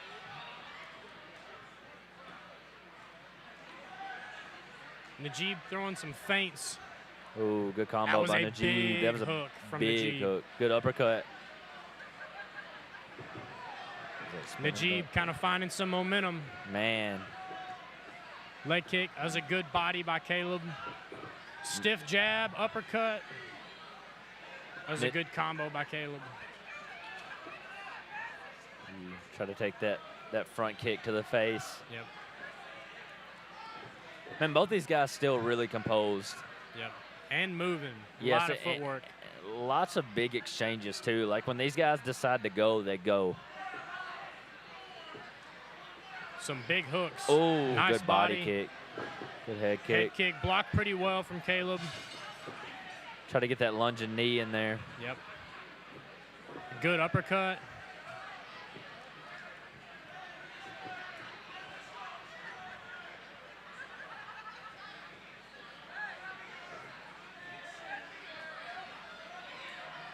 I'd like to see a little more power from Caleb. He's doing a lot of stiff, he's like pushing with that front hand. I'd like to see him set something up big with it. I just feel like he's not looking at where he's throwing that big hand. And Najib with another one. Into a teep. This may be Good the record knee. for the most spinning back kicks I've seen in one fight. And as we end with another spinning back That's kick. what I'm saying. I mean, those add up. They do. gotta be. I mean, because he's getting through with a lot of the ones I'm seeing him throw. Both guys still seem pretty composed. You know, a little heavy breathing from both corners, but they look like they're probably fixing to hit this third round running. I really like Caleb's frame. Like I said, I just kind of want him to find a spot for that big shot. Yep. And man, Najib, that uppercut lead hook. And I don't know if he's throwing the lead hook twice or what, but man, that uppercut lead hook is looking nasty because Caleb is coming in with his hands kind of forward, like a zombie walk almost. Yeah. A little more composed, but. And Najib's found the home for that uppercut. I know several times already in the fight. So maybe find one to the body. Maybe use that spinning back kick to set something up. now this is kind of what we saw in Caleb's last fight. Is you know, he grinded his opponent out to the third round and really stepped on the gas in the third round to end the fight. Let's see if we see that out of him again. Now, one thing I will say is Najib does have a background in soccer and swimming. And both of those sports, if you know anything about them, phenomenal cardio. A lot of cardio. It's going to be hard to do with Najib is really taking him into this third round and try to out-cardio him. Yep. A nice little switch fake. Ooh. It's the second time I've seen Najib throw that spinning back fist. Yep. I think that's what he's been setting up with that spinning back kick this Yeah. time. Caleb kind of keeping the pressure on him in this third round. Caleb very much controlling the octagon this third round. Good skip step from Caleb. Man, but you see right there, he's kind of just pushing him in with both hands. I love some good head movement. Yes, I love that when Caleb comes in with those big exchanges, if he ever misses, he immediately frames. Yes. Frames and forces Najib backwards. Man, Caleb just relentless with the forward pressure. Some good head movement from Caleb. Good Ooh, knee. almost a knee to the almost head there.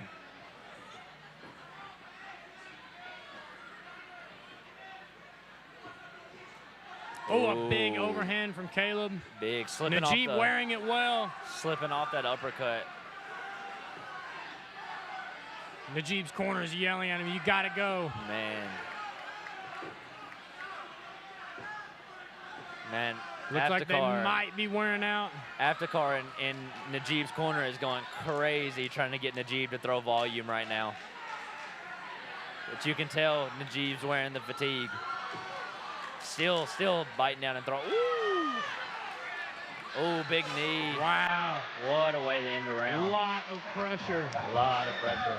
I mean, that last minute and a half was just punches. Nothing but punches. No separation between them two at all. That is going to be a hard one to score.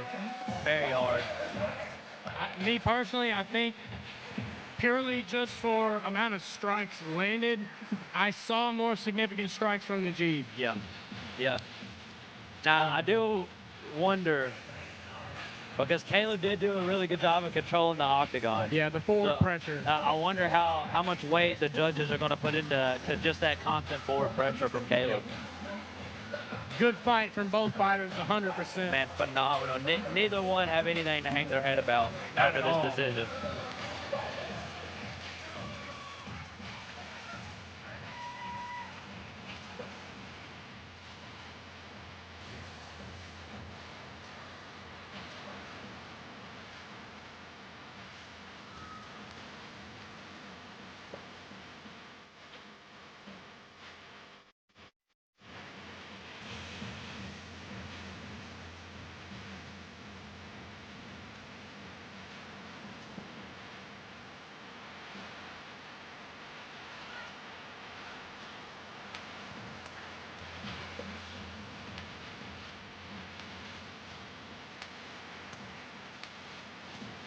Be interested to see what they say here. I mean, the judges seem like they're taking a little bit to score this. Yeah, I think Richard just got the announcement. He's headed into the center, so he's got it folded up, man. That's his.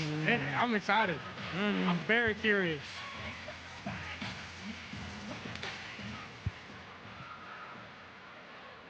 Ladies and gentlemen, both fighters fought all 3 rounds. Let's give them a loud round of applause.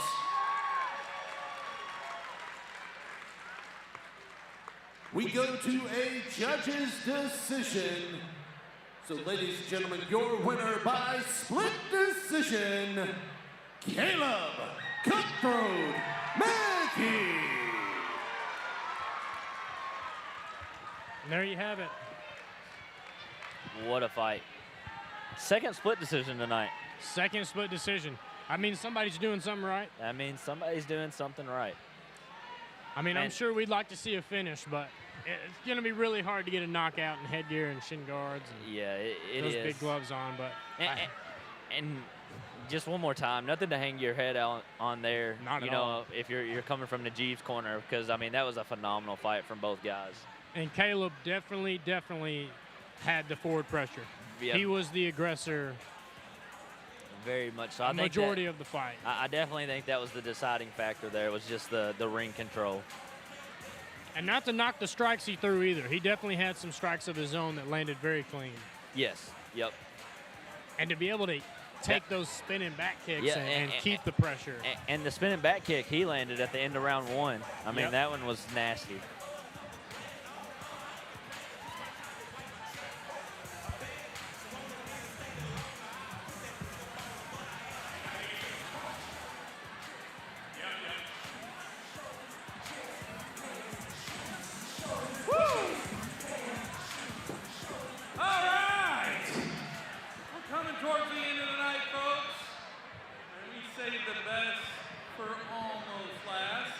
This is drink round number 5. It's our final drink round of the night. 1910 heavyweight, sponsored by Hub City Brewing. Built like a champion and finishes like a legend. The 1910 heavyweight consists of Old Forester 1910 Double Oak Bourbon, Dark Cherry Simple Syrup, Aromatic Bitters, Cacao Bitters, and garnished with an Amarena Cherry.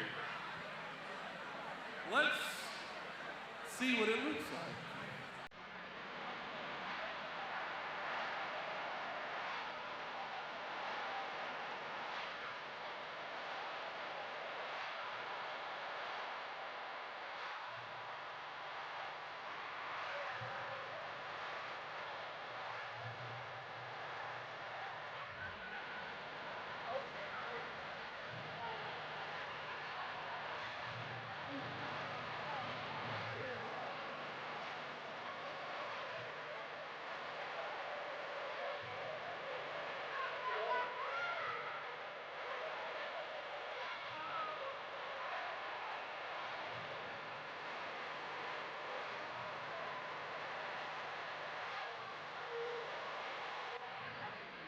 Joe knocked that one out, right?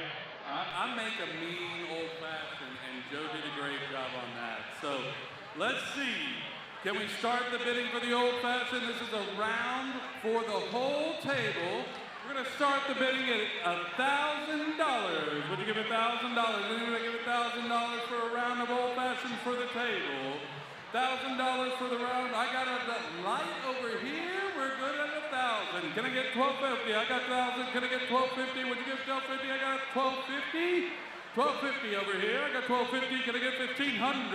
$1,500. Thank you, leaders. All right, I got $1,500. Can I get $1,750? $1,750. I see 36. I can see 36. I got $1,750. Can I get $2,000? I got $1,750. Can I get? They're pointing for me. I love it. I see you. All right, 2,000. Thank you, sir. I got 2,000. Can I get 2,250? I got 2,000. Can I get it 2,250? This is a great old-fashioned for the whole table. 2,250 is where I'm at. I got 2,000 in the corner back over here. Can I get 2,250? This is for 8 old-fashions. You guys are the 18. Thank you. All right, 2,250. I got 2,250. Can I get 2,500? I got 2,250. Can I get 2,500? Would you give 2,500 for the Star Center to support the efforts that they do every day? Pointing at me. 2,500. Thank you so much. I got 2,500. Can I go do 2,750? I got 2,500 in the corner. Can I get 2,750? Would you give 2,750 for a great cause? 2,500 in the back corner over here. I got 2,500. Can I get 2,750? I got 2,500. I'm going to make it easy. We're going to go 26. I got 25. Can I get 26? I got 2,500 over here. Can I get 2,600? Would you give 2,600 for a great cause and to help the Star Center out and get a great old-fashioned to make it not amazing? 2,500 over here. Can I get 26? Would anybody give 2,600? This is for 8 old-fashions for the table. Anybody going once? Anybody going twice? So, 2,500. Thank y'all so much. Here's the deal. It's an old-fashioned. They can make them again. All right? We're at the end of our night. We got one that's been sold. They're cutting it off. You don't want to sell one more for me?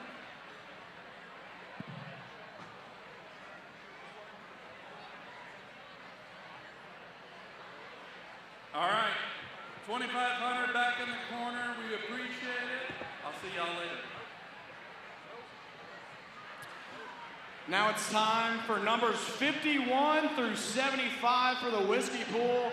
If your number is between 51 and 75, that Eagle Rare could be yours. The Colonel Taylor could be yours. Go and get your number. Thank you to C&C Wine and Liquors for providing all the drinks tonight. Richard, let's get ready for the next fight. Here we go. Fight number 4. Man, now this fight right here, Carter was already on this card, but Michael Fairhurst stepping in on 2 days' notice. 2 days. And if that tells you how game he is, then, if that don't tell you how game he is, then nothing will. And here comes Carter first, man. Now, we got to see Carter at Hunt City 11 when he actually fought one of my teammates, Hunter McNeely, and they came away with the fight of the night. I mean, absolute banger. It was non-stop action from start to finish, and we really got to see how sharp Carter's striking is. Yeah, we see his strengths listed here are his speed, his craftiness in his stand-up. That's like his creativity with his strikes, and his heart that he does not give up. Man, does not quit. If there's one thing I know, it's Hunter McNeely hits hard, and Carter ate some big shots from Hunter, and it didn't even faze him. So that's one thing that you can say about Carter is, man, he's got a chin, he's gritty, he's got heart, and I really think he needs to use his speed this fight. Carter's so fast, man. Has really good footwork, cuts really good angles, and I think that's going to be important for really getting inside on Fairhurst and landing some big shots and trying to keep this fight standing. Yeah. It says here that it was the Fight of the Night recipient, like you said, and he's quoted saying that I am an exciting fighter. And, I mean, I think the Fight of the Night proves that. That is true. You think we might see another Fight of the Night right here? This is what I have. When I got the text about this fight 2 days ago, I immediately said, This is what my, you were excited about. Yep, this is my, if you don't know, now you know.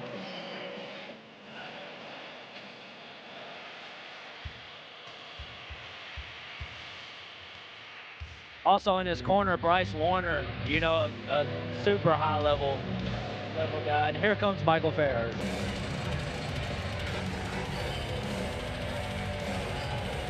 Man, if you're in anywhere from Jackson, Tennessee to Kentucky to Mississippi, you know who Michael Lispy Boy Fairhurst is. You know him.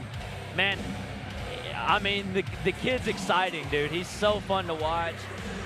He's so well-rounded. You know, he's a very decorated kickboxer and also a Brazilian Jiu-Jitsu brown belt. Just recently got his brown belt in Brazilian Jiu-Jitsu and, you know, has the submission wins in the cage to back it up. Yep. He trains under Yona Yisrael, which he has been around and he knows the game. Very much so. Now, if I'm Fairhurst in this fight, you know, taking this fight on 2 days' notice. Now, I will say Michael did fight last weekend. He had a boxing match last weekend. So I don't think there's a much worry of his cardio giving out. You know, that's a big problem with taking short notice fights. I think since he's coming off a fight last weekend, was in shape. I think he's probably still already in shape. Now, what I will say, man, is Carter's dangerous on the feet. I think where Fairhurst needs to really, I think where he can make the gap shown here is that grappling. I really think if I was him, I would use my length, my jab to kind of keep Carter at range. And if Carter closes the distance, he needs to tie up and he needs to get the takedown and control the fight on the ground. And am I correct in saying that one of these guys gets a title shot after this fight? That is what I heard. Ladies and gentlemen, this next contest is set for three-minute rounds of MMA action. When the fight begins, the man in charge, referee Tyler Martin. And now, introducing first, fighting out of the blue corner, weighing in at 134 pounds, from Kenton, Georgia, representing Georgia Pro MMA, Connor Reeves.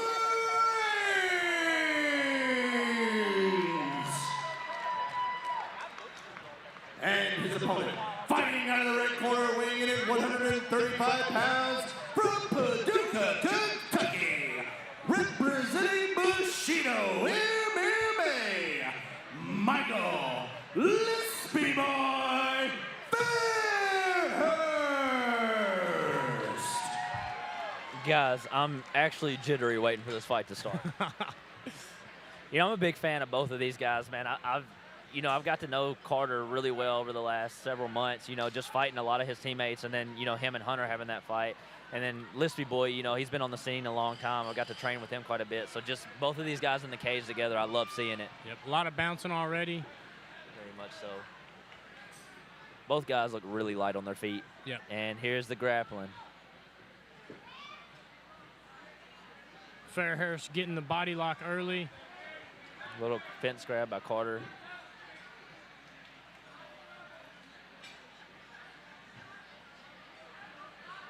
Both guys doing a really good job. Yes, very good job of both guys of really not letting either of the other ones settle with the dominant position on the cage. It seems Carter's kind of finding that underhook.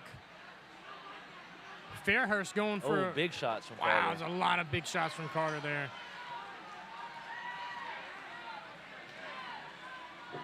Now, Fairhurst Carter has is to be good from his very- bottom, yes, from the Carter has to bottom be there. very careful here. That looks pretty tight to me. Yep, that elbow really. Carter seems to not be super worried about it, just trying to keep his hands from getting together. Just has to be super cautious here because this is the position that Fairhurst, we know he can finish fights from here. There, And he that arm's loses the free. arm. Oh, Locks but the up triangle. the triangle. Beautiful transition from Fairhurst. Some strikes landed on top from Carter. Can he get the? Can Fairhurst get the finish here? Carter just not giving up. He said you're going to have to earn this triangle. Yep. And with Carter posturing, he's got to be careful leaving the arm straight like that because Another Fairhurst, armbar attempt. Fairhurst can transition back to that armbar if he needs to. It seems like Fairhurst might be trying to get some sort of. No, looks like he's going to keep going for this triangle. Man, Carter really needs he's to got hurt. an underhook on that, or he's got his Carter the really arm needs to inside posture is- here, man. yeah. He can't afford to. That's a bad It looks spot like the to be head in. may be slipping out. And you Man, see that- Fairhurst wrapping that leg yeah. up, trying to keep him from stepping around. Fairhurst doing a really good Fairhurst job of with a making sweep. adjustments. Now it's a mounted Oh, triangle. bad position to be in. Is a bad spot. Carter scrambling to get his posture back up. I can't tell. It looked like Fairhurst's Fairhurst may have legs been are trying to go back to that arm bar. Yeah, Fairhurst's The triangle legs armbar. are so long. He can hold on to that triangle.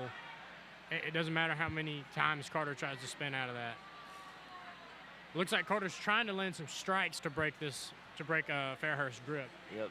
Looking like Fairhurst may be trying to go for that triangle armbar. Back to, Back going to to the that armbar. armbar. Nope, back to the triangle.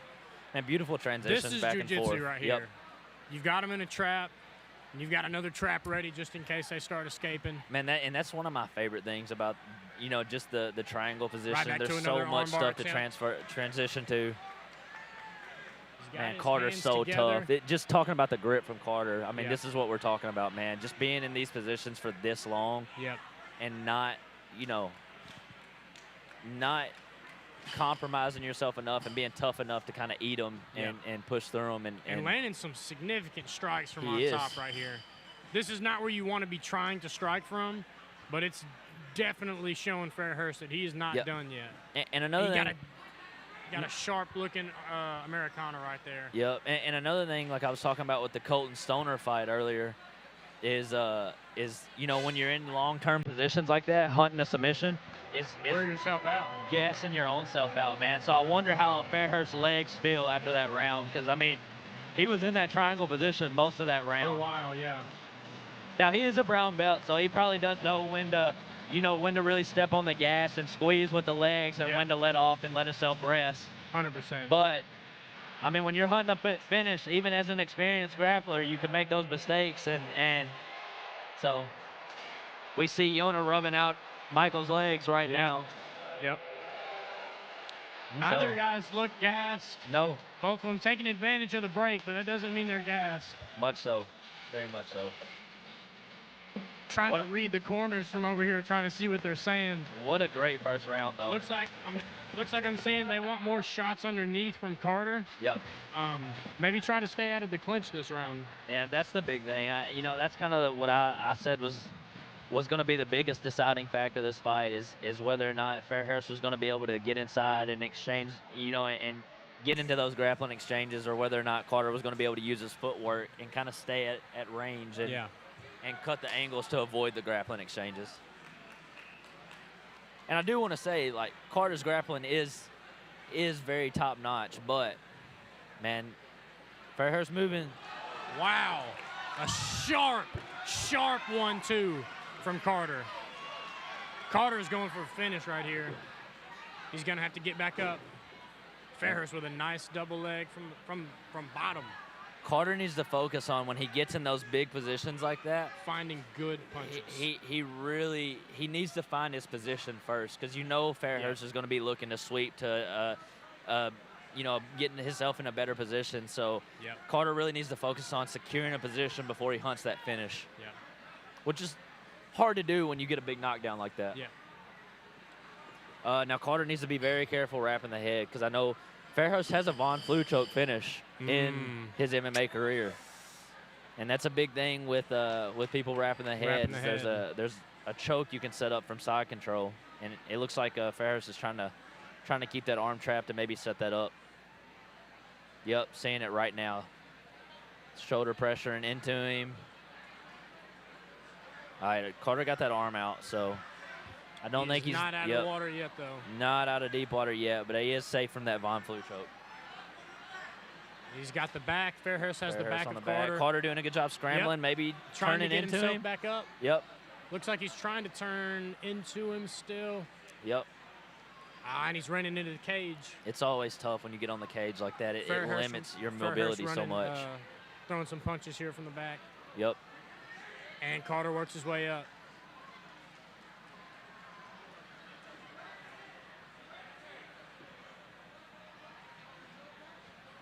If I was Carter, I'd be posturing up here. I'd get it back up to the feet. Yep. You got a Kimura trap from Fairhurst. He's going to have to keep his arm, Carter's arm bent.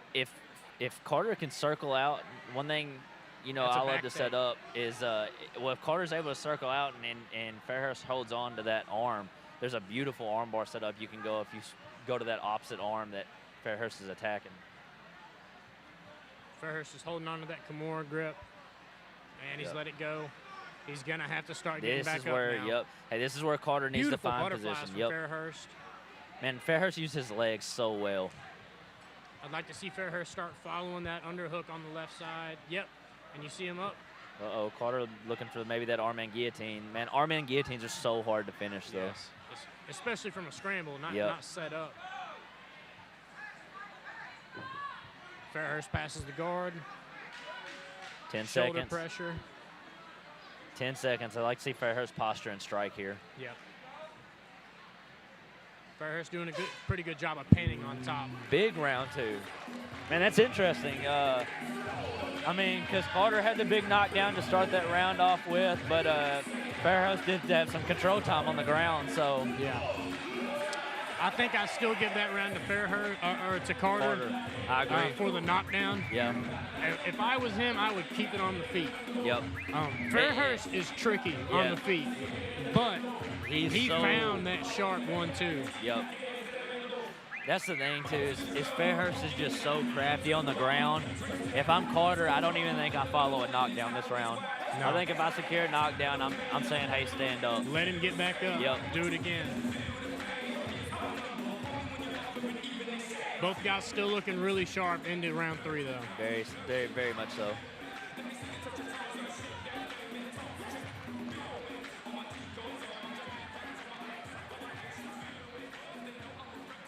We go final round of this fight, fight number 4. At the fairgrounds in Jackson, Tennessee.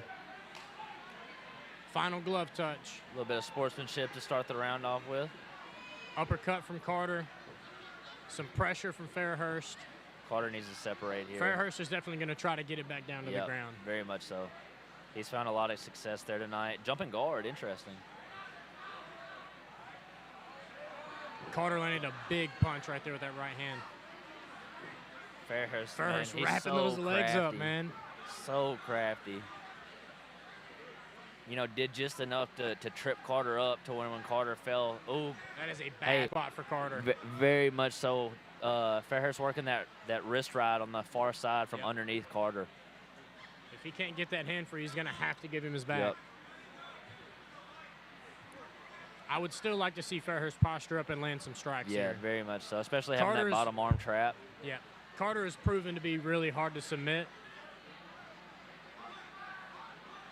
And some inversion from Carter here. And that's the thing. If Carter was that hard to submit in the first round, it gets even harder as the fight goes on. People get sweaty. They start, they're able to slip out of bad positions that early in the fight they won't be able to. Somehow gets to a guard position. Fairhurst keeping his head low. Fairhurst might want to try to start pulling him off the fence. Yep. Carter's landing some strikes to the body there from the bottom. He's got an arm around the head. I don't know if he's going to be able to get a guillotine grip. If he can get back. Carter's corner calling for the underhook off that get up.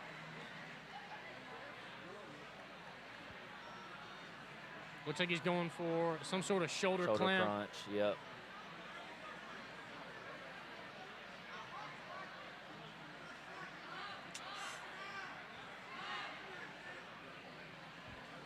And both of these guys having to dig deep right here. Yep. I mean, these are some grueling positions to be in the third round of a fight. He's like a grinder. Yep.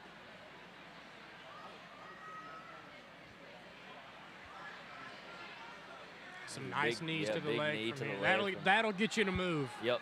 That'll get you Quick. to move. You see Carter on his way up. Carter doing a good Fairhurst job. climbing the back. Looks like Carter might have been grabbing the cage there Yeah, for I a think second or so. something. I think Tyler caught it. Fairhurst still on the back. Man, Michael's so crafty on the ground.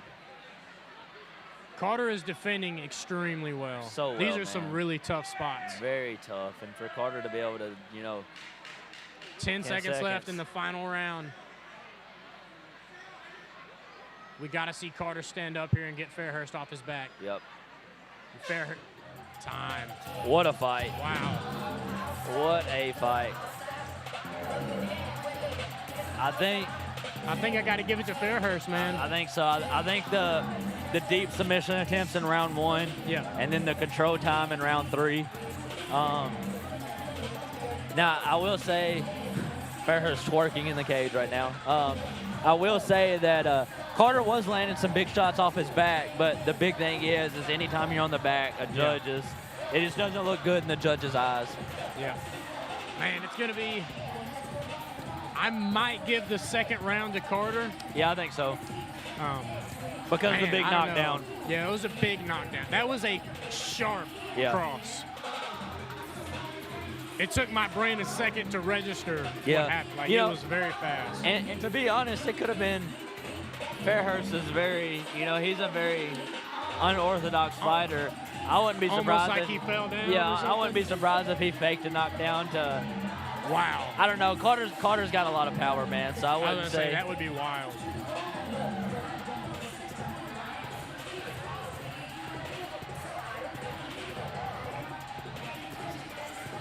Looks like Richard just wrote down what might be the decision. Now, I will say, though, or like we were saying beforehand, this fight does decide who gets a title fight next. So, going to Richard for the official decision. Both fighters have Both earned fighters fought all 3 rounds. Let's give them a loud round of applause. We go to the judges' scorecard for this decision. Ladies and gentlemen, your winner by split decision, Carter Reigns. There you have it. Wow. Man. Well fought. That is a great fight.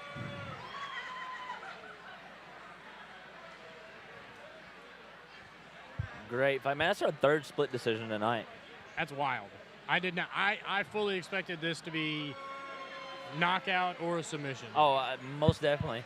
And man, I mean, came close a couple times. I mean, we got to see the knockdown from Carter with the big hand speed in the second round, and then the deep submission attempts from Fairhurst in the first round. Man, that was Building stronger communities takes dedicated partners. At Leaders Credit Union, championing our community isn't just what we do, it's who we are. We believe in making lives better, from supporting local causes to helping our neighbors achieve their dreams. Being a member-owned cooperative means when Leaders gives back to the community, you do too. Visit leaderscu.com to join a community of members and discover your financial champion for life. It's federally insured by NCUA. You need a champion in your corner, especially when it comes to your financial goals. At Leaders Credit Union, we believe everyone deserves a champion, a trusted partner to help you move forward. From great rates on everyday banking to personalized solutions that fit your lifestyle, Leaders is absolutely happy to help. Visit leaderscu.com to join today and discover your financial champion for life. Federally insured by NCUA.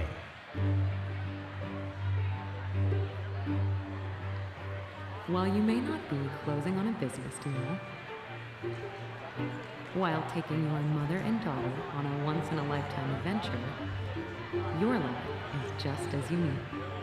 A Raymond James financial advisor gets to know you, your dreams, and the way you care for those you love, so you can live your life. That's Life Well Planned. The thing about me and money is, I haven't really focused on it. Squirrel! I'm all about projects I love. Aww. But finding extra in my budget for an emergency fund, well, a Regions Green Print plan really helped me think about spending and saving. Plus, Trip took a little extra time to give me a few tips. Focusing on my finances feels good. Extra confidence from Greenprint. Extra attention from our people. Extra is our ordinary at Regions. At VIP Weight Loss, we guarantee we have the very best price on all the services we provide. Whether it's one of our weight loss treatments, testosterone replacement therapy, or any of our proven aesthetic procedures. Treat yourself to VIP. Welcome back to Black Tie Boxing Jackson, produced by Thumbprint Production. Okay, ladies and gentlemen, how are we feeling after that fight? Woo! I can breathe again. I am so happy to be here, but some of that stuff really stresses me out. I'm not even lying. Okay, I want you guys to get hyped up. We got 2 preliminary fights left. We have 2 title fights ahead of us, so let me hear you, Jackson. Let's make some noise for these fighters. Woo! They need to feel that energy. We still got a little bit of ways to go. I want to remind you all that if you haven't picked up your bottles yet from the whiskey pull, make sure to do that if your number has been called. Pretty please and thank you. And we want to say thank you so much again to Jerry Corley and the Whiskey Social app, as well as Ryan and Keith Davis at CNC Wine and Liquor for your sponsorships this year at Black Tie Boxing Jackson 2026. Okay, Richard, where is he? We're gonna go into fight number 5. Jackson, make some noise. Be clapping at home right now. I want you to be clapping at home. We can feel it. If you have time to clap at home, you also have time to hit the subscribe button, guys. Hey, we just got word. We are at 961 subscribers. We are, what is that? I'm bad at math. 40, I can 39? hit the head for a living. Yeah, I can hit the head for a living. We're not good at this. Close to 1,000. We're 39 subscribers away from 1,000. So remember, if we hit that 1,000 mark tonight, we're going to be giving away 2 free memberships, year-long memberships. And here comes Alexander Wynne. Yep, fight number 5. We got some big guys coming up here, too. This is the 185 weight class. Another guy fighting out of Quest MMA. And now another guy from Quest. He's coming off of he's 1-0 with a win from Jonathan Mania. With a rear naked choke win. Yes, 24 seconds. I mean, was in and out. So he's one of those guys that, you know, this is his second fight in the cage, but he still just doesn't have a whole lot of cage experience. You know, he had a really quick finish for his first fight. So I asked him yesterday if we were looking to hunt another quick finish, or if he was wanting to prove to everybody, you know, he can go deep into a fight and still be able to pull one off. And he said he's game for whatever happens. He says and stresses that he has a very, very unorthodox style. And I haven't seen it yet, so I'm very excited. With a powerlifting background, so you know he's stout. Yep. Next up, we got Tony Jackson. He's 2-3, fighting out of All Heart. He's coming off of he's 2-3 with his last 3 fights. A loss with 2 wins behind him, so he's coming off a loss right now. Probably looking to get that 3-3 right here. Trying to even out that record now. He's got the submission wins on his record, so I'm curious to see if we see him. You know, because I think Alexander really settles in his wrestling background. You know, especially coming out of Quest. You know, we've already talked about Quest a couple times tonight. Something they're really known for is their wrestling. with guys like Wallace in there, you know they're hammering that. I'm curious to see if Jackson hunts the submissions here, if he, tries to keep it standing with it. Yeah, I would agree. There's a lot of good wrestlers over there at Quest MMA. It says his hobbies are painting and working out. Our guy is a martial artist and a regular artist. I respect that. Going to Richard. Ladies and gentlemen, in this next contest is set for 3-minute rounds of MMA action. When the fight begins, the man in charge, referee, Travis Lawrence. And now, introducing first, fighting out of the blue corner, weighing in at 185 pounds, from Murray, Kentucky, representing Quest MMA, Alexander Wynne. His last name is Wynne. And his opponent, fighting out of the red corner, weighing in at 187 pounds, from Senatobia, Mississippi, representing All Heart, Tony Jackson. Man of few words. Very few. Both guys locking eyes. Being a painter, I wonder if he also reads. I wonder if he reads a little bit of Miyamoto Musashi. He's Bless a big... you. This is why we love Lane Road. Here we go. Ooh, good Nice inside little leg kick. inside kick. Jinx. Ooh, some nice Ooh. head movement. Oh, Beautiful takedown, beautiful reversal. Oh, beautiful Another reversal. Man, you can Wasting zero time here. Both of these guys very versed in the grappling department. Got a strong underhook. Ooh, good knee. Good knee. Great knee Might to the be body. setting up a guillotine here, though. Man, we definitely know where Tony wants this fight. Yeah, Tony's 100%. really trying to. Some good close strikes there by Tony. Good. I love the inside leg kicks from Wynne. Good outside leg And kick from Wynne. outside. Good stiff jab from Wynne as well. Good frame. Good. Ooh, There's a good big hook. shot from Tony. Big uppercuts. Hey, Tony getting really wide with his hands, though. Yes. He's got to stay more disciplined, keeping his hands in tight. Looking for the Looks guillotine, like Tony's maybe? trying to set this guillotine. Really attacking the loses neck it. here. Yep.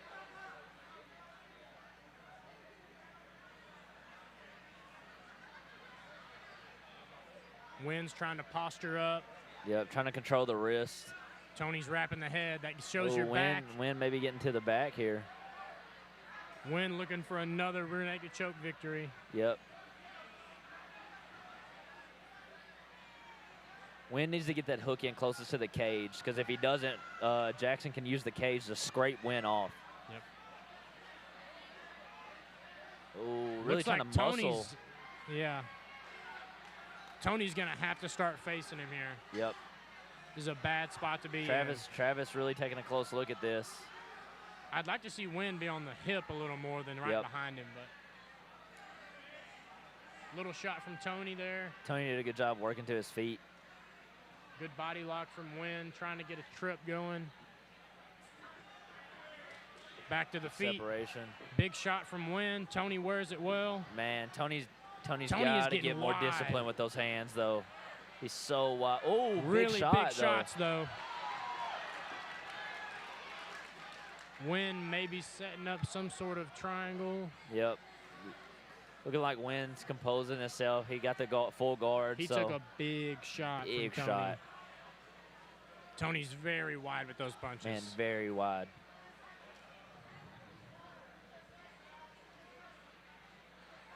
Looking for another guillotine, maybe. Kimura grip. Looking for the key lock for the Kimura there. Yep. May try to take him back the Tony other way. with a big shot to the body. I'd like to see Tony try and posture up here. Those Yep. body shots are going to help. Especially with the 10-second clacker. Posture up and land some big shots here.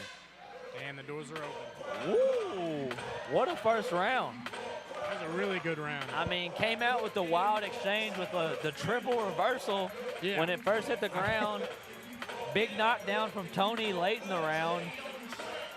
Very, very evident that Tony wanted this to go to the ground, but honestly, Wynne even though he was on his back there, I feel like Wynne seems to have more of an advantage on the ground right now. I think so. I think if I was Tony, I would want to keep it standing. But that is a very, very wise stance with his arms when he's Man, throwing. he is throwing some very looping punches. I mean, he loses all hand discipline when he decides to bite down and throw. And if Wynne can really just kind of settle in his striking and you know, stay calm, and he can find a shot because Tony's leaving himself open a lot. Yeah, as far as unorthodox style goes, I kind of give it to Tony more than Wynne right now. Yeah. Wynne is looking sharp. Yeah, Wynne is looking sharp. Man, I'm loving the inside leg kicks from Wynne. I like that leg tattoo. That's a dope sleeve. That is a pretty sick sleeve. Good body shot by from Tony. Yep. A teep from Wynne. Man, there's Some those more big big looping shots. punches. I mean, Good it's working, though. underhooks It's getting from him on the Wynne. inside. Wynne's wrestling seems to be a little more superior here.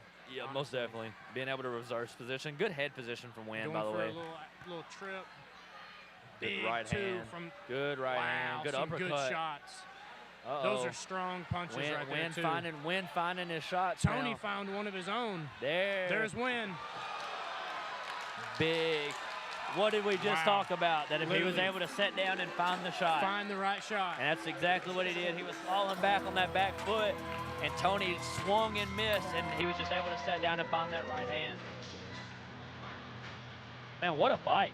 Really good fight. Great fight. I mean, I said it already, but unorthodox style kind of goes to Tony right here. I definitely think Tony was more unorthodox. Wynne looked sharp. He did, very sharp. Very sharp. Very sharp.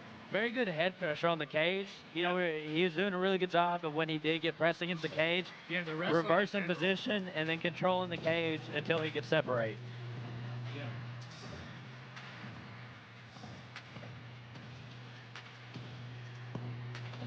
Wynne moving to 2-0 now.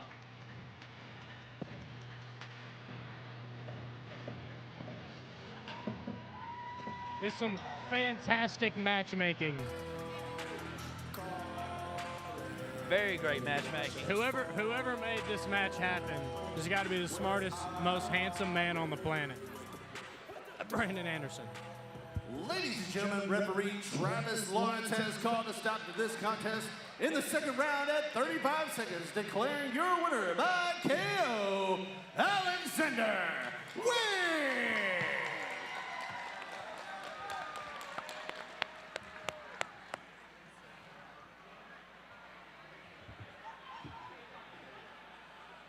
Alexander, that was an awesome fight. It was going both ways. You took it to him. Alexander Wynne won tonight. What's this win mean to you tonight? Amen. Christ is King. Let's go, Jesus! What's up next for you, Alex? Oh, man, another day in paradise. That's it. Amen, brother. Amen, brother. Amen.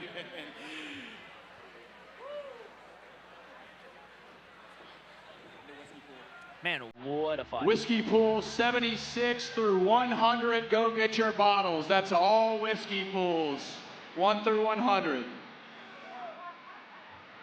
Right into fight number 6. Let's go.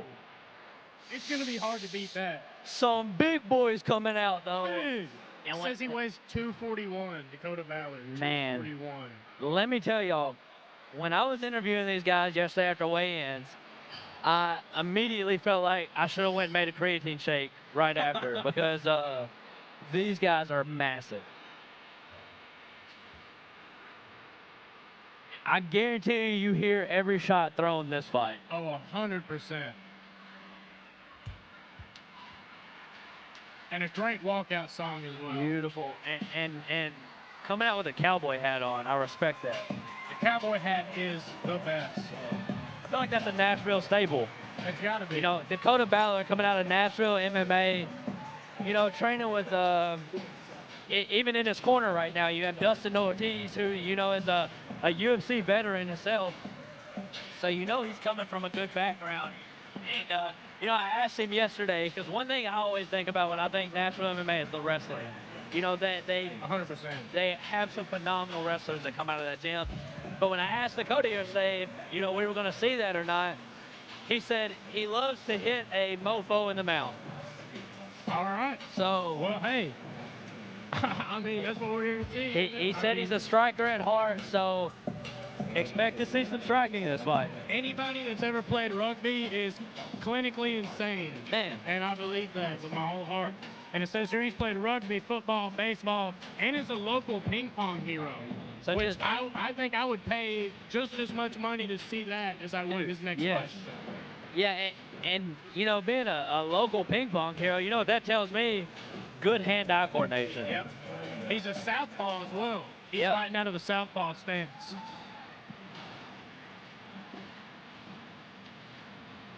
Also, we got to shout out Ballard Construction, his construction company. Yep. So if you're in the Nashville area and need some construction done, holler at Dakota Ballard. And here comes Barron.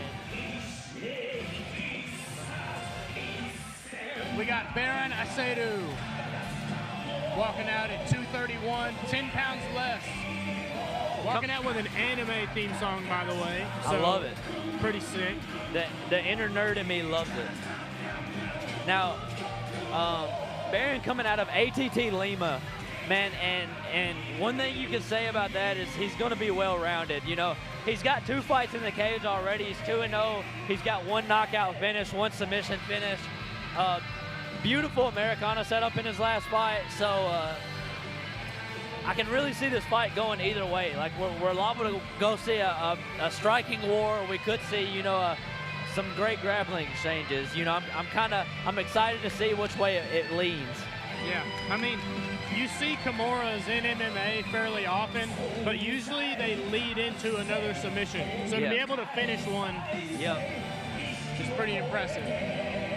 Man, these guys are huge. So big.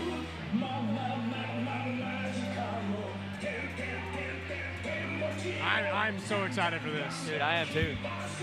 You just don't get enough heavyweight fights locally. We got to get more.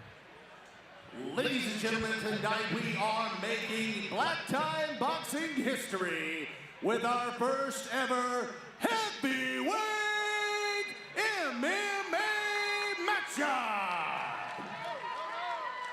This next contest is set for 3 3-minute rounds of MMA action. And when the fight begins, the man in charge, referee Tyler Martin. And now, once again, it's fight time! I still love it when he says that. Introducing first, So much. fighting out of the blue corner, weighing in at 241 pounds, from Nashville, Tennessee, representing Nashville MMA, Dakota Rooster Ballard. The Rooster. And his opponent, fighting out of the red corner, weighing in at 231 pounds, from Woodstock, Georgia, representing ATT Team Lima, Baron Bufo Asiedu. It's Team Lima, but we won't hold that against Richard. We won't hold it against He can Richard. have one in his whole career that he can mess up. Shout out to Richard. They call him the Rooster because his punches will wake you up. There's that southpaw stance from Dakota. God, dude, this See is some parries from Baron. really 2 titans going at it. Yeah. These guys are massive. Attack of the Titans. Makes sense with the music. Ooh, good straight hand. Good straight right from Baron. Yeah. I love the hand fight. Both of them doing a really good job of trying to win that lead hand, which is such a big ordeal when you're fighting an open stance. Yep. A lot of grabbing. Ooh, good shots. Ooh, good. Oh. A nice catch of the kick into a straight left. Big right hand. Oh. Big left from him. Baron making his way back up. Oh my goodness. What Wow. a fight. What did we say? You know, I asked them yesterday, and they said, man, we're heavyweights. We don't want the fight to last long. And it did not. Yeah, that was, I'm pretty sure we got the knockdown. Barron started making his way up. And while Dakota was behind him, he got 2 good shots left and right on his chin from the back. Woo! I mean, knockout of the night so far. Oh, for sure. I mean, it's hard not to be because they're so big. Those are some big punches. Oh, big, man. I mean, some good fighting on both sides. Ladies and gentlemen, referee Tyler Martin has called a stop to this contest at 49 seconds in the first round, declaring your winner by TKO, Dakota Rooster Ballard.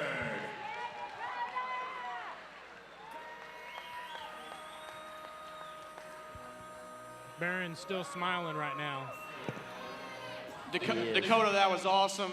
They call you the Rooster. Why they call you the Rooster? Baby, because I'm the cock of the walk. When I walk in the pen, you come correct. That's all I got to say. Hey, baby, cock-a-doodle-doo in this motherfucker, yeah. Yeah. Well, we love to see a country guy win with a cowboy hat. Dakota, we look forward to seeing what you got next, brother.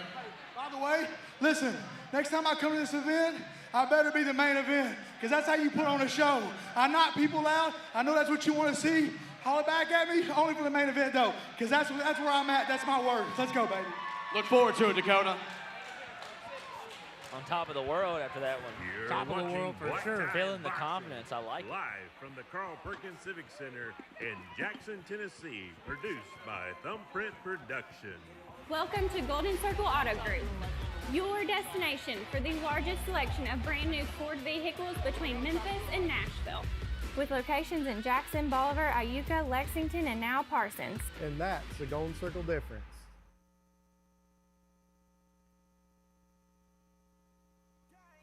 What is a leader? Someone who serves with wisdom and guidance? Or a champion for you when you need their support? Perhaps it's both. At Leaders Credit Union, we've offered smart, affordable banking solutions for over 50 years. Help us welcome a new day in cooperative banking as we move forward as one. Visit leaderscu.com to discover your financial champion.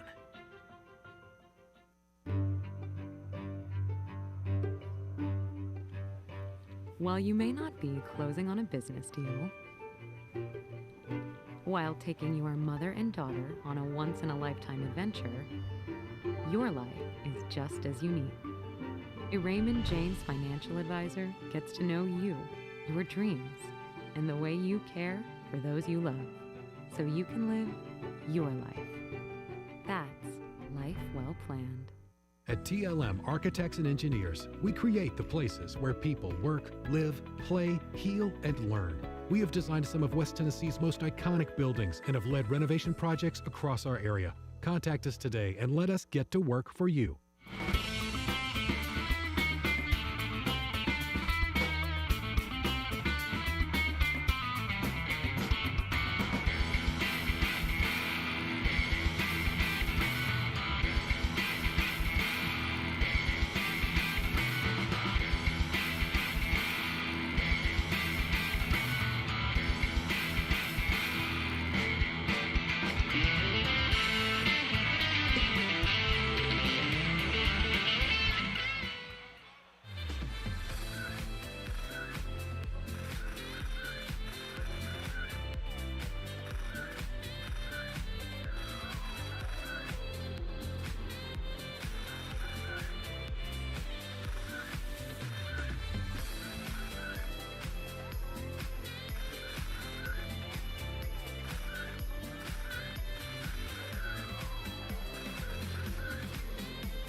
Welcome back to Black Tie and Boxing Jackson, produced by Thumbprint Production. Back to Black Tie. Now it's time for our final giveaway of the night. Giveaway, you bought tickets. If you bought tickets for the tactical box, now it's time. We're giving away 3. Originally we're giving away 2, now we're giving away 3. Who would have thought? If you got that ticket, get it out. For our first winner, drum roll. number 539. 530. Yeah, we got a winner over there. Go get your tactical case by the Whiskey Social Whiskey Pole. For our second winner, number 573. 573. You must be present to win. 570. No, look at him. Psych. 573. Do we have a winner? We got a winner? Yeah. We do. Yeah, there we go. Head over to the Whiskey Pool. And for our final winner, number 528. No suspense. 528. 528.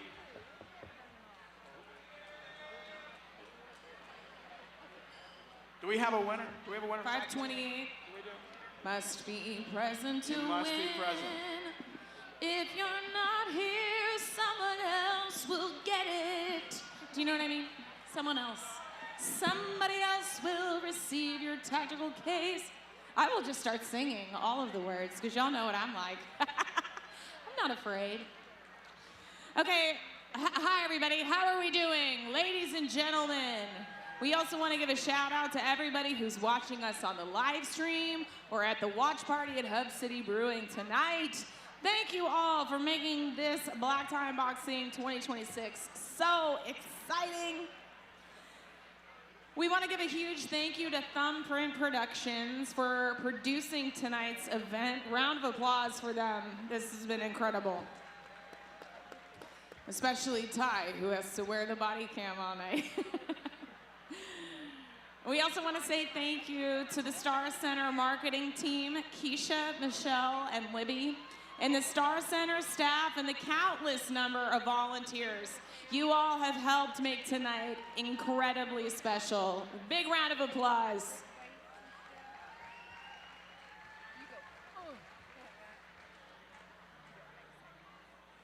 Okay, we have a surprise extra drink round because Dr. Kyle Barron is apparently feeling spicy tonight. Come on. Little bit.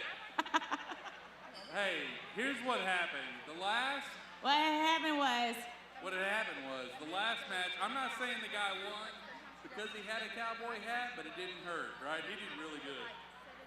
All right, we've got two last things to end our night. I got a round of old fashions, and then we listen to the ladies, and we got a round of lemon drops. All right, so let's start with the old fashions. We're gonna start it easy. If you got an old fashioned, again, this is built like a champion, 1910 Forester, old fashioned for the table. Let's start at $500. Can I get a $500? What do you make it $500? Put the card up for $500. do it for the Star Center, people. Can I get $750? I got $500. Can I get it $750? $500. Can I get $750? This is for a round of old fashions for the table. $500. Can I get $750? They're pointing. Back here, 22, 750. You got it? All right. 22.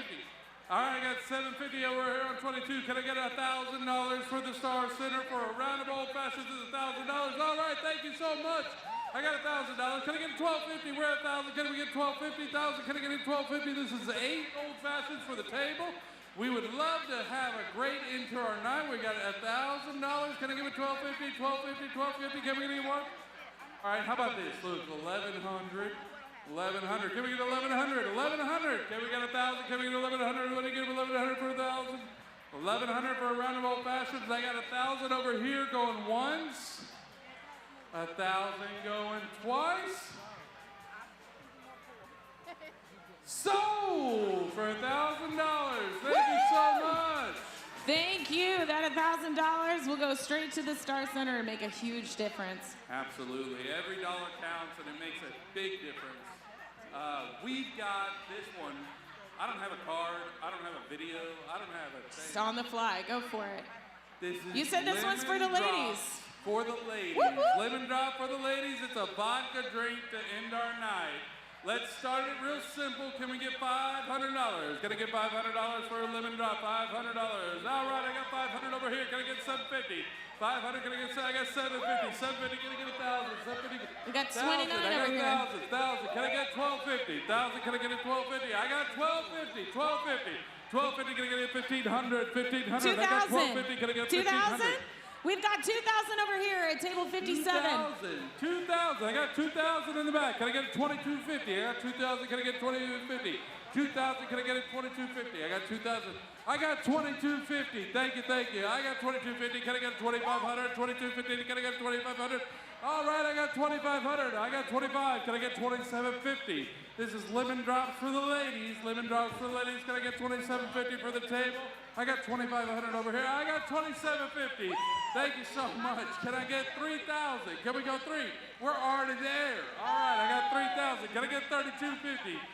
$4,000. I got it. I got 4,000 right here. For the Star Center, y'all. 4,000. Can I get 4,250?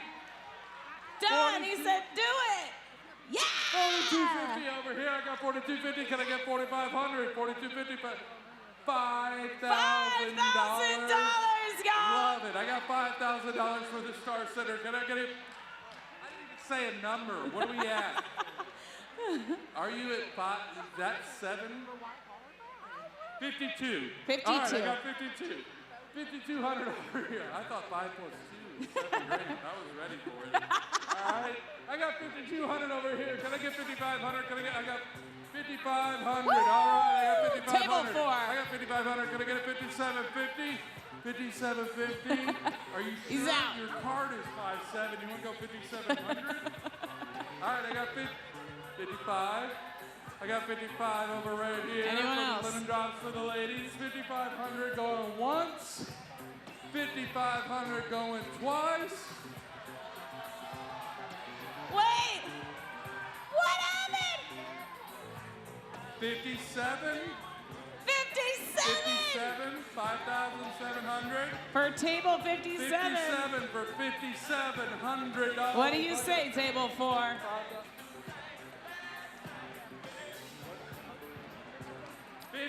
57.50. Dang. I love it. We ain't gonna lose. 57.50 over here. We got 58. Are you sure? I got 57.50 right over here for the lemon drop for the ladies. Going once. Going twice. So. Hey, thank y'all so much. That was awesome. Guys, give it up for Dr. Kyle Barron, your auctioneer, for the drink rounds tonight. That was so much fun! Woohoo!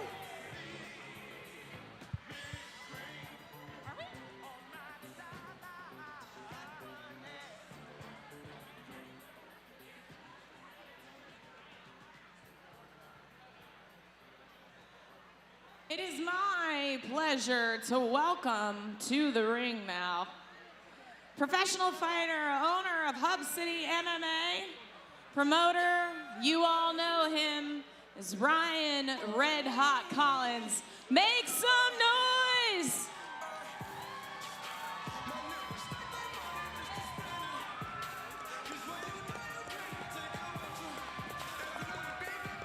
Y'all get up, make some noise for Ryan Collins. Woo!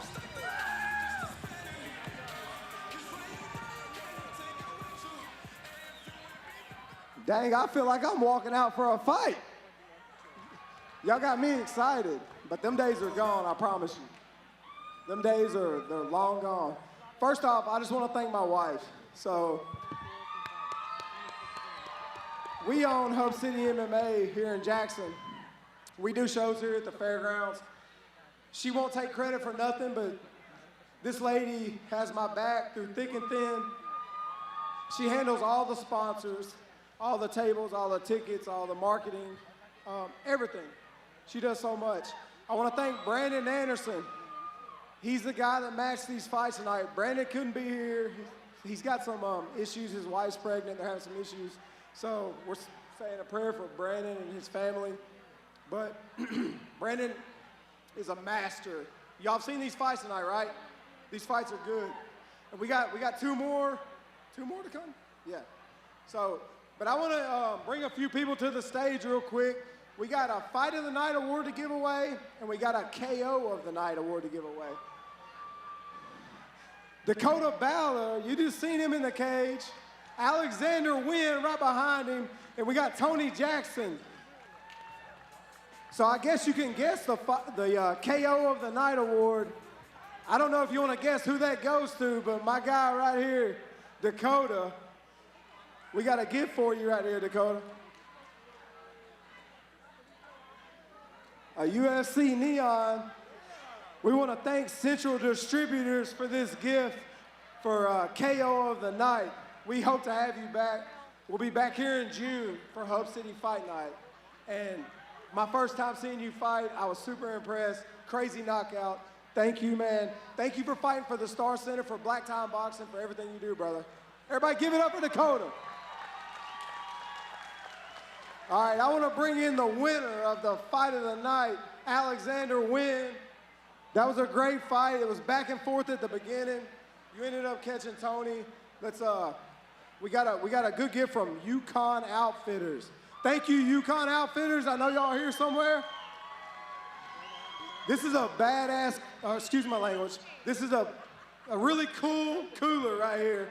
It's got some swag inside, I heard. Congrats, Alexander. Hey, same thing. We look forward to having you back. Great fight. Impressive. Tony's a tough opponent. I'll let you.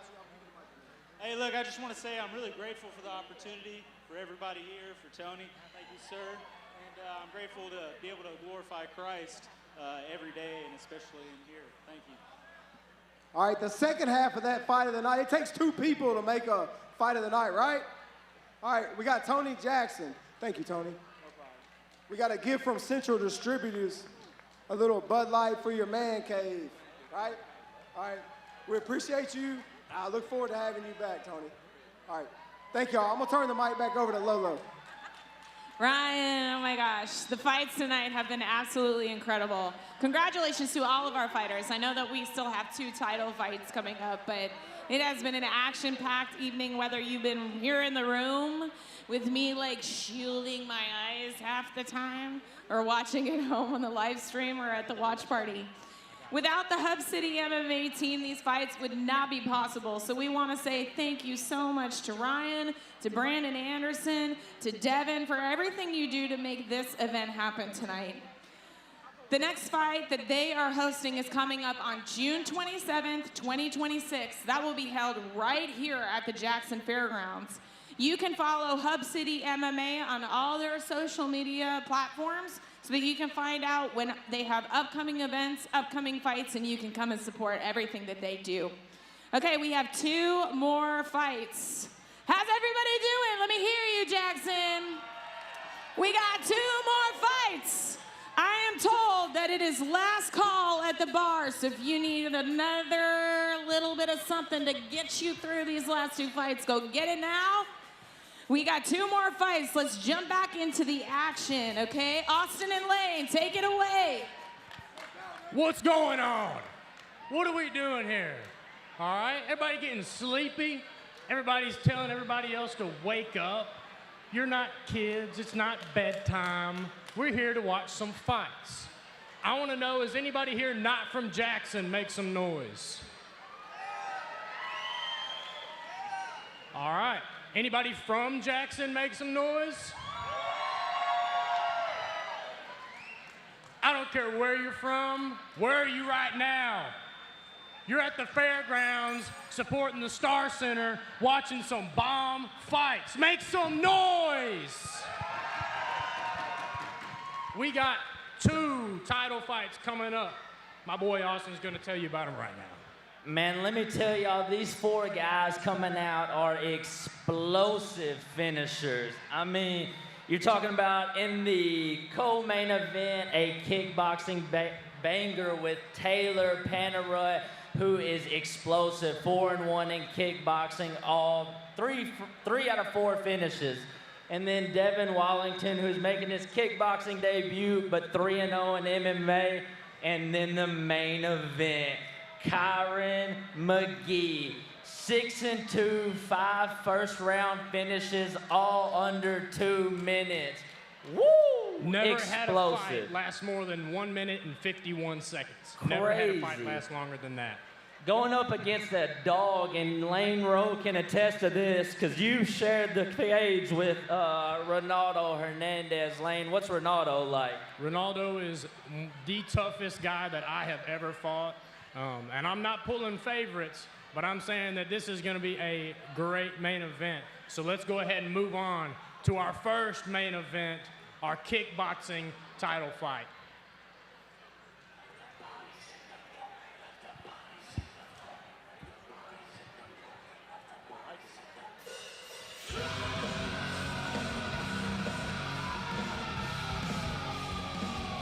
Devin Watlington walking out now, man. And one thing that I can note about Devin is, dude, he is so gritty. I got to watch him over at Black Cat, BCCF 3, I think, maybe 4. And, man, I mean, had a absolute war against Justin Mullins, dude.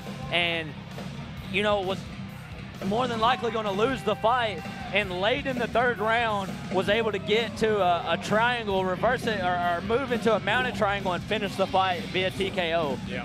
Just gritty, man. You know, can really dig deep, and I really think he's going to have to tonight. I mean, Taylor is a explosive striker, man, and it's going to be a tough fight, so I'm excited to see Devin, you know, really dig deep here and see what he can get done against Taylor.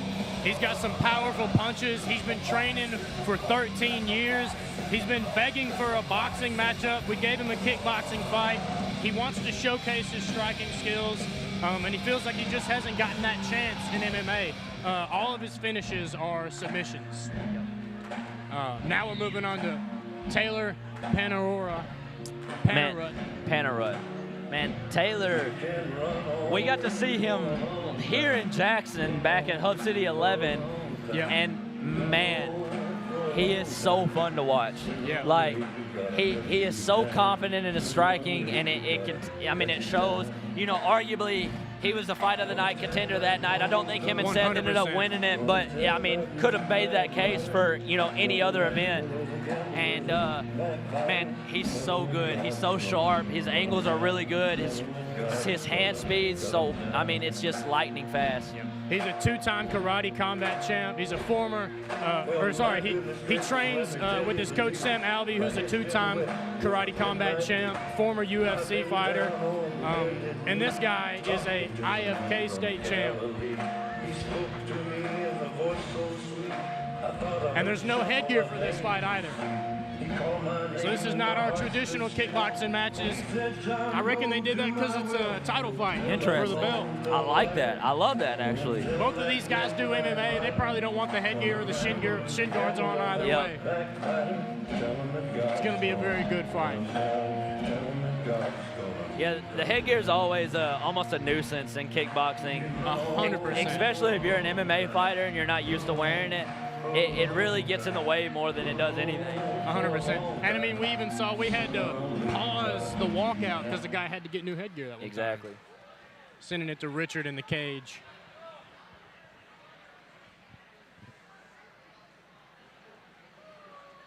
Ladies and gentlemen, this next contest is set for 3 2-minute rounds of kickboxing action. And it is for the Black Time Boxing Kickboxing Championship.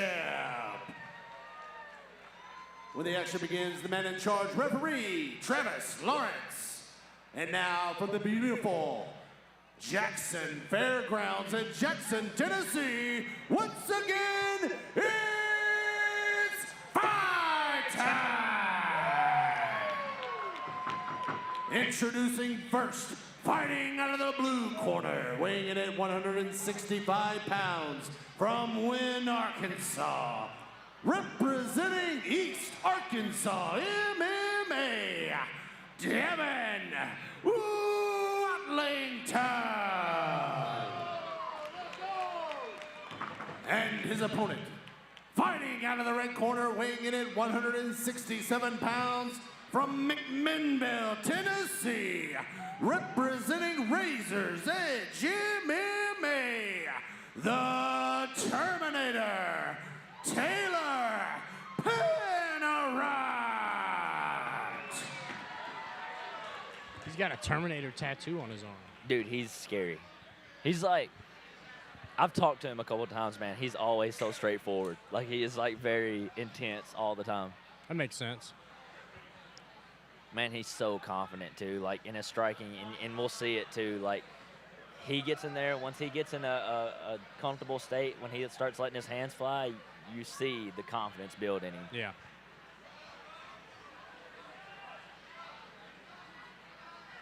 Looks like they're having some discussion about the headgear or something.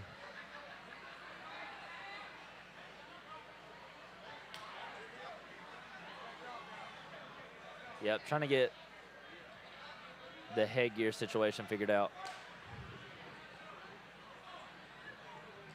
Oh, big head kick starting the fight off. Big kicks in general. Yep. Ooh, Good slip from Devin there.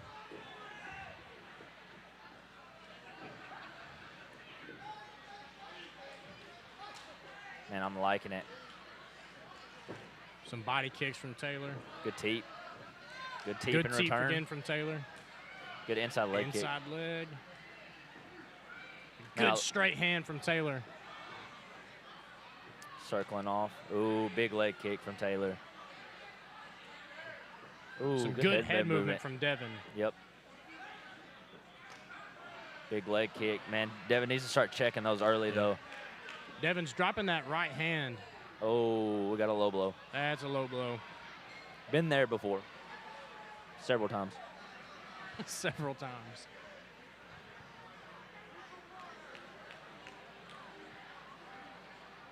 Six times to be exact? 6? I think so. Twice against Martin Francisco. Once against Chandler Blackley. Once against Spencer Brandon. Hey, man, knock on wood. I don't think it's ever happened to me. It's not fun.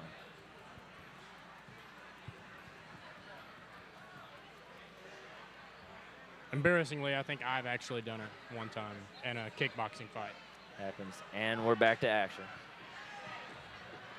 Got Good a teep teep. from Taylor off the bat. Ooh, Check hook. Good right hand from Devin. Oh, Some big shots.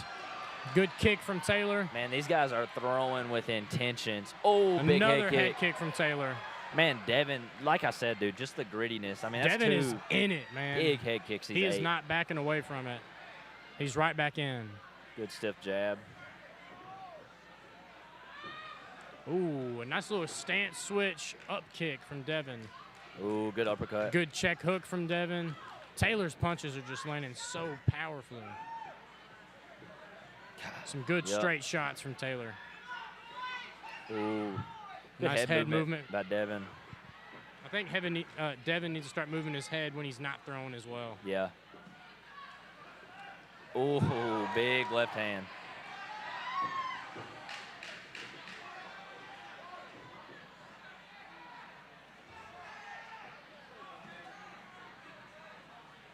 Ooh, good exchange from Devin. Man, what a first round. Dude, I was not, 2 minutes is not enough. I need like It's three, not. I need at least 3 more minutes It's of that. not, man. It's so fun. So Taylor is landing some really clean, straight shots. Yep. And I believe Devin is landing around the same time. Yep. But I literally saw Devin land a really nice straight punch right into Taylor, and Taylor shook his head no at him. Yeah. But I heard it from here. Yeah. Sounded like he hit a wall. Man, So a lot I of think Devin's gonna have to kind of beat him piece by piece here. Yep. A lot of really good counter punching from Devin, but Taylor's really doing a good job at staying on the gas and staying in Devin's face. That forward pressure. Yep. Not so much the control of the center. Like maybe he could control the center just a little bit more. Taylor coming out early to stare Devin down in the corner. Yep. I love that. I'd like to see Taylor cut off a little bit more instead Yep. of chase.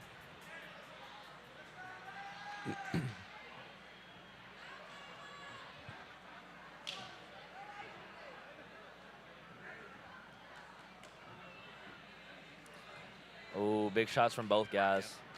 Good body kick. Ooh, good Teep teep. to the chest from Taylor. Some feints. I mean, man, they're going tit for tat I mean, every time one lands, the other one lands right behind it. Devin is just in the fire, man. Yep. Good straight from Devin. Straight jab. Ooh, good nice overhand. Taylor is throwing hard. Man, so hard. Good leg kick. Oh, my That's goodness. straight left hand. Woo. Dude, just the thing, though, is it snaps Devin's head back, and then Yep. Devin's immediately on the front foot again. Yep. That one kind of hitting the forearm of Devin there, so not too bad. Good uppercut from Taylor. Taylor kind of staying in southpaw. Taylor almost wearing the fatigue a little bit right now. Like That was one thing I remember in the last fight is that it did seem like he might have got tired a little sooner than I expected. Yep. I don't know. He's still staying on the gas. He is. Oh, Devin with a good return. Ooh, Devin's good got to leg keep kick. moving his head and keep his hands high.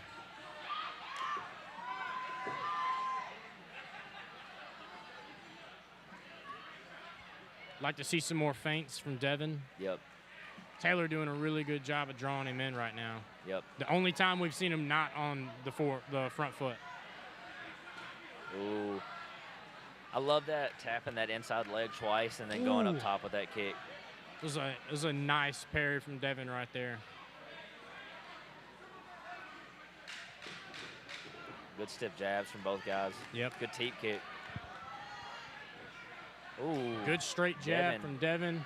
Devin Both of landed those some big shots. punches missed for Taylor. Wow. Into Taylor a third missed a round we lot go. of big punches right there. He did. I think Devin's kind of finding the flow a little bit. I think so. I think Devin's a little bit fresher. I think just how he's throwing his punches, it seems like Taylor's almost a little fatigued, and that his punches are not really getting sloppy as far as like he's keeping them tight, but they're slowing down a lot. Yeah, I would agree. And that was the only round we've seen him go to the back foot. Yep, at all. He stayed all gas in that first round. Travis Lawrence in the ring giving us a little jig. It's pretty awesome. It was pretty awesome. Early off the stool again. Taylor's early off the stool again. I like that. Devin is ready, though. These are two guys that are very, very game. Yes, very game. This end the last. We got 3 more 2-minute rounds. This is another thing you got to remember. If we feel like Taylor might be running out of steam right now, he's at least got 2 more if it doesn't end right now. Is it 5 rounds? I believe so. I could be wrong. Seeing some head movement from Taylor now. That's the first time I've noticed it. Taylor's smiling still. Yeah. I love that. Switching stances a lot as well. Ooh. Good just slip off the center line jab from Devin. Big overhand from Devin. Some good covering from Taylor. I'd like to see Devin kind of bring that jab back a little bit sooner.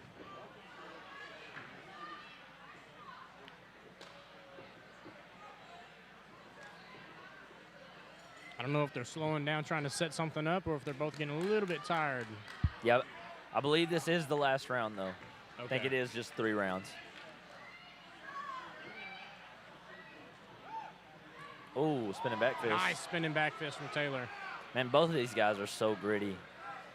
Oh, my goodness. Big right hand from Devin. Oh, big left hand from Taylor. I'm telling you, Taylor's left hand in that southpaw has landed clean majority of the time. Dude, they are so tit for tat. Like, I'm telling you, one will land such a big shot and the other one responds immediately. I think Taylor's got to go back to those head kicks. Man, he landed 2 big ones early. I agree. Because I think Devin's bringing his hands down before they come up to his head. Yep. Some good teeps from Devin. Not a lot of power behind him. No, just using them to, just kind of measuring. Yep, trying to keep Taylor at bay. Oh, big right hand from Taylor. Good 10 knee seconds from Taylor. left. Big shots at the 10-second clacker. Woo, what a fight. Man, Lane Rowe, I would hate to be the judges tonight. That would suck to be the judge. Like, oh my goodness. I mean, Devin. Are we going to see, what, a fourth split decision tonight? I could 100% see it happen. That's a record, right? Surely that's a record.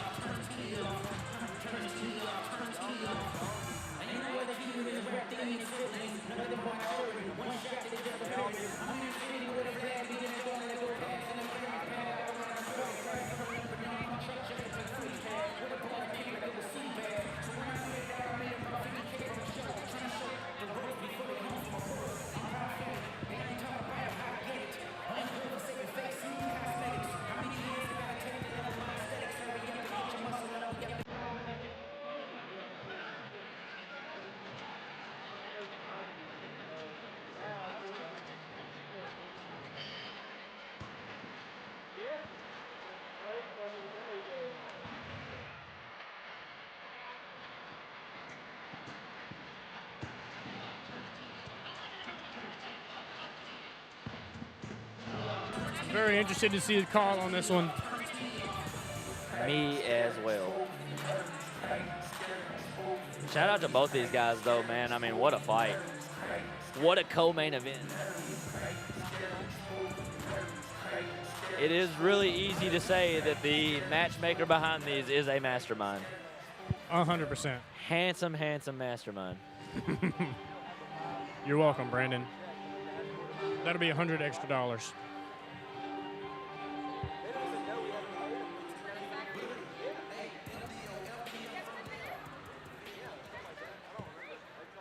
Ladies and gentlemen, both fighters have fought all 3 rounds. We go to a judge's decision. Ladies and gentlemen, the winner and new black tie and boxing kickboxing champion by split decision, the Terminator, Taylor Phanyoraj. That has to be a record for split decision wins in a night. I guess that means somebody's matchmaking well. Taylor, that was an excellent fight. You had an early setback and you bounced back well. Tell me how you're feeling. I got told I had 5 rounds. I never did a title shot and had 3 rounds. This is my 3rd bout in 4 months. God is good. Amen, brother. We look forward to what's going on for you next. What you got next? Oh, I got to defend my other belt next month for top 10. But Hub City, I'm back. Just hit up Jamie. Hey, I want to give a good shout out to Jamie Junkins. He does everything for me. He works a full-time job and puts hours and hours and hours. And me, I have no job. I do this all day. Look at me on Instagram, Taylor the Terminator. I'm next in fucking Tennessee. Let's go. Let's go. We look forward to seeing what's next for you, Taylor. Now it's time. Taylor, I got a little gift for you. We got one extra gift tonight, and although we've already given away the KO tonight, the fight tonight, I think this fight deserved it. Devin, he's just as deserving. That was a close fight. Very close fight. Yeah. Well, I wish we could have done 5, but I would have watched 2 more rounds of that. But Central Distributors is a gift. I'll give it to you. It's got some swag in the bag. And we thank you. That was an awesome fight. Everybody give it up for Taylor.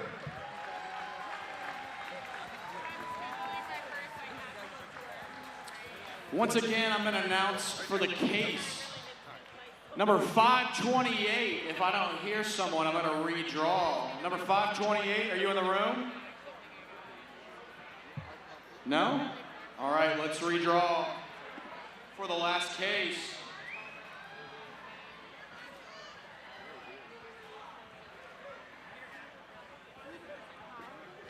Number 559, that's 559. You've won the case.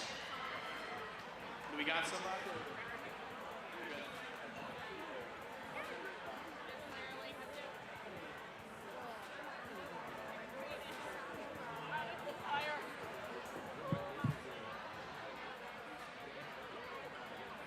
Black tie and boxing, it is time for the final main event. Everybody get on your feet. This is going to be electric.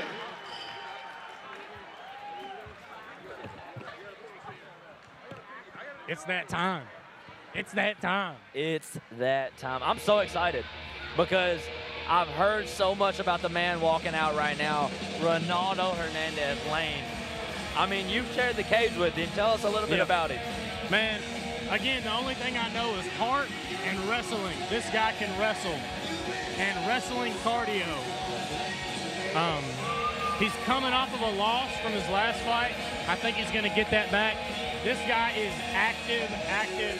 He's 5-5 as an amateur. Man, he's so tough, dude. He's hard to put down, and he will keep coming at you. Man, and you talk about the wrestling, I think that's going to be key in this fight. I really think he needs to close the distance early and try to get Kyron to the ground and control the fight on the ground. I think that's just going to be his path to victory here because we know Kyron's lethal on the feet. So I think if Ronaldo could get inside, get the takedown, and grind Kyron out, at least until that second or third round, I think that's going to be a big key for him. 100%.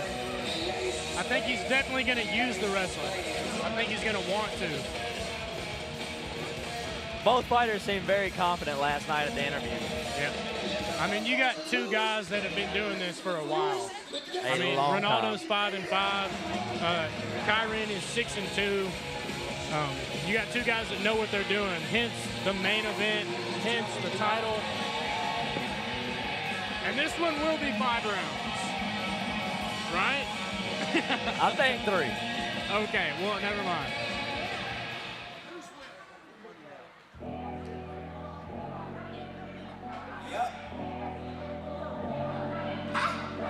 If one more label tries to stop me, it's gonna be some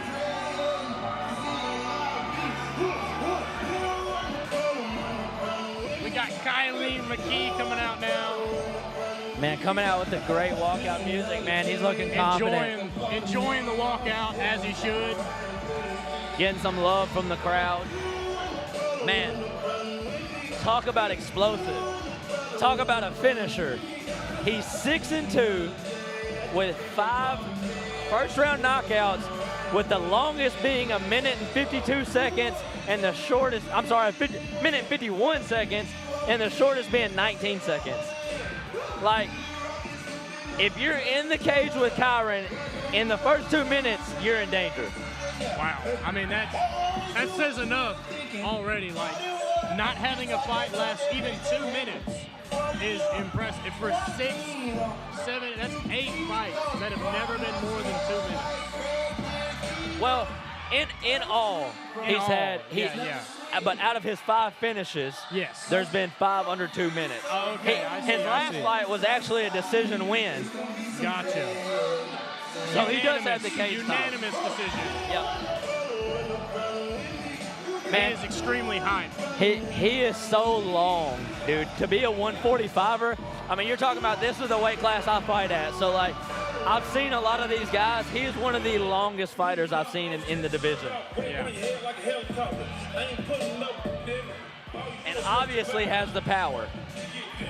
Definitely has the power. I mean, he's got a knockout. His fight before last was a knockout win.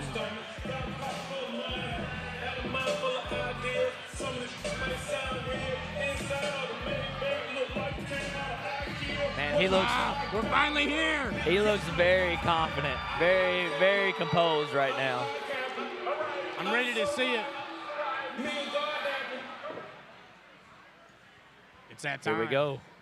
Sending it to Richard.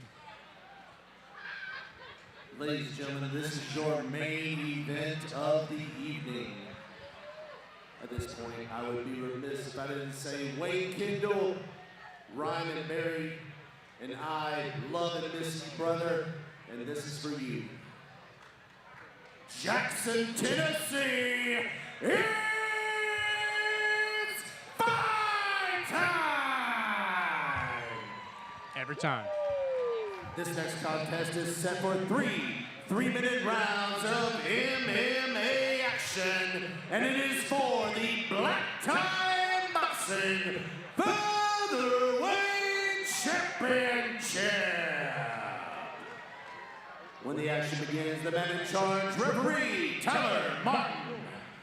And now, Now, introducing first, fighting out of the blue corner, weighing in at 146 pounds, from Douglasville, Georgia, representing Knuckle of Douglasville, the Joker, Ronaldo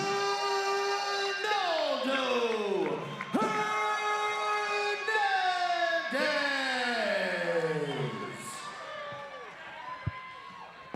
And his opponent, fighting out of the red corner, weighing in at 146 pounds, fighting out of Cape Girardeau, Missouri, representing Warrior and Wolf's Head, Karen Wynne McKee.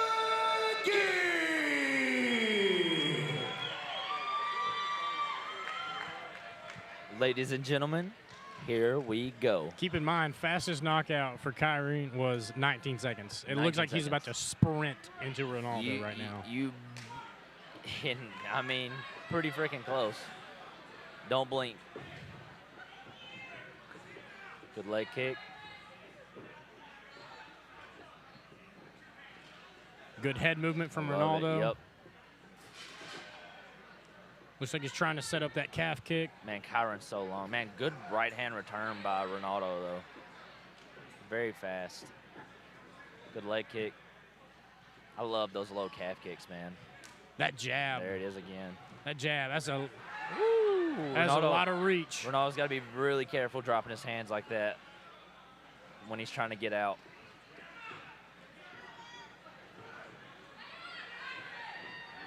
Ronaldo needs to really get inside and tie up. He's got some good head movement going, though. He does, but he can't let Kyron find the range and get in a rhythm. I agree. I'd like to see some wrestling start happening. I'd like to see at least a shot attempt or a good frame. A feint on the shot. Just let him know it's a possibility. He's got to make Kyron respect that grappling. Yeah, Ronaldo needs to keep that left hand a little bit higher. Ooh, good punches by Ronaldo coming in. Good body shot from Kyron. I think it was blocked by Ronaldo, though. Ronaldo wipes off a jab. Good head movement by Ronaldo. Good check. Check. Ronaldo looks loose, man. Yep. So does Kyron. I love Kyron really trying to control. Got the stance switch. Yep. Inside leg kick from Kyron. There's There it is. There's the wrestling. Not able to get his hands together. Nope. Kyron doing a really job keeping his hips out. Yep. Ronaldo's got the underhook on the right side, wrapping up the hips. Good head pressure coming from Ronaldo, I was just though. about to say, keeping his head underneath Kyron's chin. Very good head pressure. Which, being a shorter fighter, should be a little bit easier for him.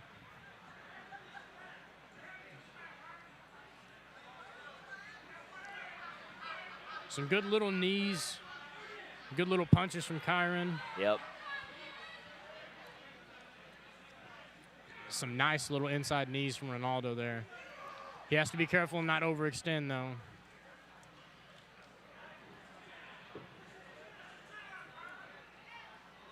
Ronaldo.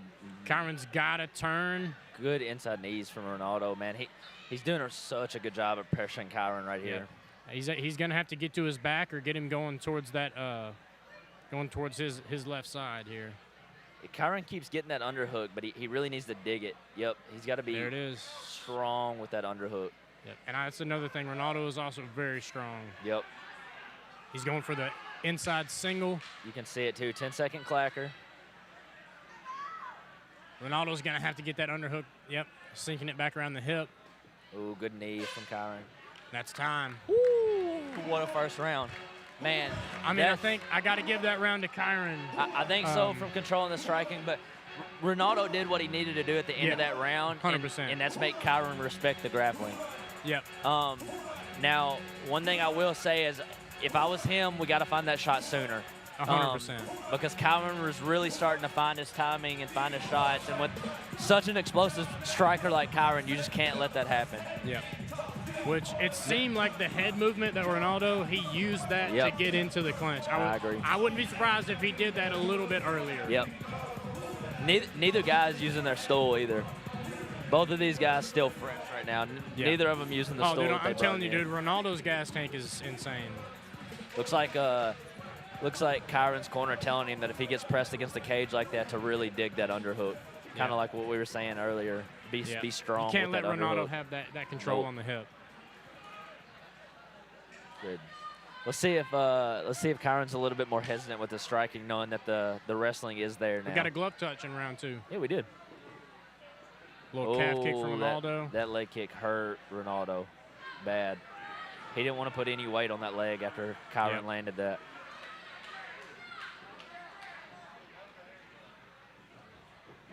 Oh, that leg's hurting Ronaldo. Yep. Ooh, we need a stance switch out of Ronaldo. Ronaldo is not giving up, though. I can promise you that. A lot of heart from him. Good shots. If I was Kyron, I'd be using that as a feint now. Yep, very much so. Some big shot from Ronaldo. Maybe even go up Good top head with that movement. kick. Ronaldo's head movement, man. He's got to use that to get in close. Yep. It's getting hard. It's getting hard for him to put weight on that lead leg, I think. So I think it's going to limit his movement coming up shortly. See, I like the feint. Yeah, we need more of that. Kyron's doing such a good job of keeping the range, though. He is. Kyron knows that little the threats. dig underneath, yeah. He knows the wrestling nice, threats. Ronaldo They're gets inside. He needs to get some clinch going. Kyron does a good job of getting the underhook. Digging that underhook deep, doing a really good job of that. Picking up. Ronaldo's a hard guy to pick up like that, though. Very short and stocky. Oh, Ronaldo big gets takedown from Ronaldo. Looks like Kyron's hand is underneath Ronaldo's chin, though. Yep. But got to be careful because Ronaldo's already inside control. So if he's past the guard. Yeah, if Kyron makes the mistake of holding on to the head right here, like we talked about earlier, that Von Flu choke is there. Yep. Looks like Ronaldo's going to try to get some little strikes in here. He's got him almost in a crucifix position with both arms strapped. Kyron doing a good job getting that hand out from wrapping the head. Now he's got the cross face with the shoulder. Yep. Ronaldo's going to be looking to posture up here, hopefully get some good strikes. I think he's trying to dig that arm, maybe set up an arm triangle. That's also very possible. No, it looks like he is posturing. Yep. No, he's still got the head under the shoulder. I like to see a knee on belly from Ronaldo if we could. Yeah, he looks like he's setting up the arm I think so. I think he's going to try to slide this knee in and maybe slide over in the mount and then exit off the. From Ronaldo. Beautiful. It hurt Kyron too. You saw that hand drop immediately. Yep. Big Another body good elbows. Yep, Kyron's got to start getting those knees in between him and Ronaldo. Man, this is what Ronaldo needed. Ronaldo's going to have to hold him here. Kyron got to be careful turning in like that. He extended that right arm. Yep. Or, I'm sorry, his left arm, the arm bar. Got to be careful not to get caught in that when you're exploding out of a position like that. See right here, if Kyron can get this left knee inside, it's going to make Ronaldo have to move. Yeah, 10-second clacker. Is he setting up it almost looked like an Ezekiel choke from the bottom there. Yep. I like to see Ronaldo go like knee on belly or something where he can posture up. Good round for Ronaldo. Great round for Ronaldo. He needed that, man. And especially now, Kyron. He's going to have to pick that leg. Yes, he's got to. Kyron knows that leg's compromised now, so we know he's going to attack it going into the third round. So Kyron really needs to do a good job at keeping range here, staying on the outside and really attacking that lead leg more, and then using his length to really jab and keep Ronaldo at distance. And Ronaldo's got to do the same thing he did this round, which is get inside, use that short, stocky stature, that strength, and get the takedown, whatever way he can. He has to waste 0 time getting inside right now. None. I think Kyron just has to be heavy, be kicking heavy on that front leg, and just keep doing what he's doing with the distance. He's managing the distance well. But Ronaldo's head movement is getting him inside extremely well. It's a good fight, man. This is why this is the main event. Let's see if Kyron goes after that lead leg immediately. Good jab. Kyron with that stiff jab, long jab. Man, just staying good right head in his movement face from with it. I love Ronaldo. it. There's that leg kick.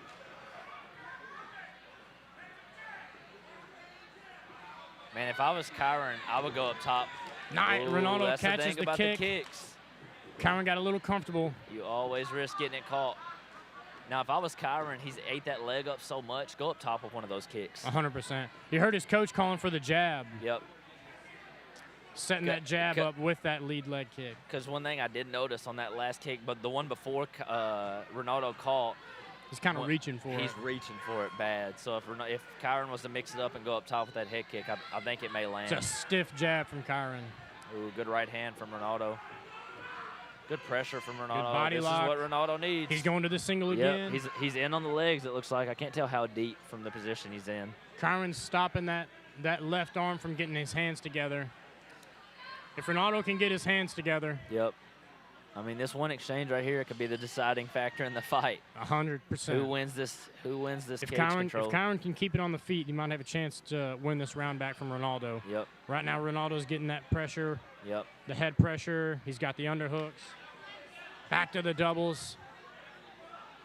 And Kyron has that underhook so deep, and that just shows you how strong Ronaldo is because, I mean, it's almost not phasing him at all. He's almost still able to get his hands clasped, and you know, he showed last time that even with that underhook, he was still able to pick Kyron up and get the takedown. And his hands are Ronaldo's hands are together. Gonna see him suck the hips in. If he can get in. this body lock in, Ronaldo might be able to get him up and down.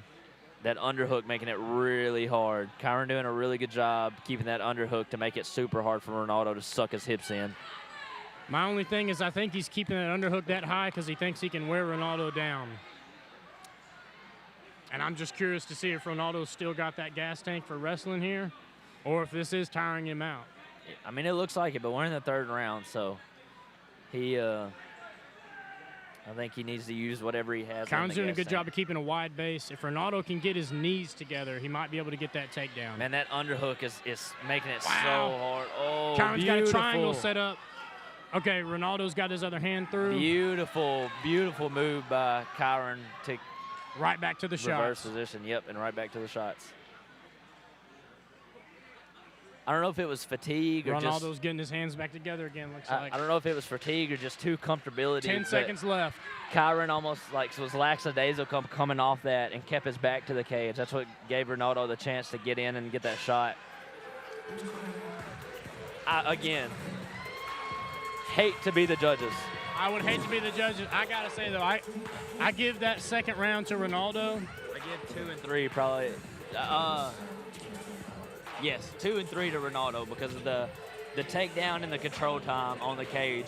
The control time for sure. Now, the second round, I could see going either way because if you're talking damage, you definitely saw the damage in Ronaldo's leg. Like there was a couple times he really couldn't put any weight on that. So, again, another bad night to be a judge. Man, because if this is a split decision, I'm going to lose my mind. Dude. I don't know what I'm going to do.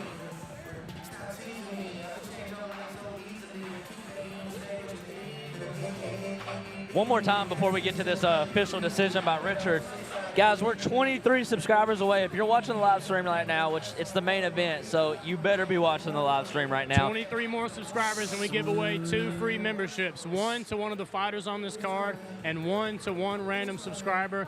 It's a membership for the YouTube channel. You get any paid content for free. Smash that subscribe button. Drop a like. Drop a comment. Tell Lane Rowe he looks amazing today. Tell Austin Little that he looks amazing today. Tell Brandon Anderson that he did a good job with this matchmaking. Yeah, commentary booth a little less handsome without Randy. He match made the commentating as well. He did. He did make the commentating. To Richard for the official decision. The official decision. Ladies and gentlemen, we have fought all 3 rounds. And we go to a judge's decision. Your winner and new black tie and boxing featherweight champion, Kieran McKee.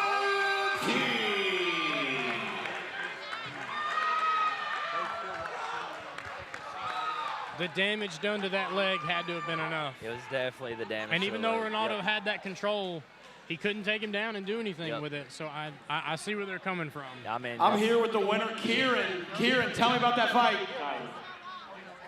Kyron, I'm sorry. Kyron, tell me about that fight. Man, tough opponent, man. I know his record, no disrespect, might not necessarily show it, but I figured he was going to be a tough dude. Looking at his record, he had a lot of decisions, which means he can go the distance and fight that fight. So I was ready for it, but you know what I'm saying? But I appreciate competition like that. It's fun going out there and putting people out. But this is how you learn. This is how you learn to get better right there. How do you feel to have that belt? Oh, man, I feel like a triple champ, baby. Let's go! Give it up for Kyron! And Ronaldo. Ronaldo, I know that Ryan here has a lot of respect for you, a lot of love for you. How do you feel right now? I mean, it was a good fight, you know. I thought I did enough to take it 2-1. I don't know. I mean, it is what it is. Hell, I fought my ass off. You know, I'm proud of my performance. Hell, this Zambia, man, that's what it's all about. So I'm just happy that, you know, you guys had me. Thank you, Jackson. Thank you, Ryan. Thanks to my opponent, man. And shit, that's all I was gonna say. Ronaldo, Kyron, thank you so much. That was an excellent main event. Lolo? Y'all, give it up for the main title fight tonight. That was amazing. Give it up for all of our fighters tonight. Hi. Thank you to everybody who tuned in all night with us.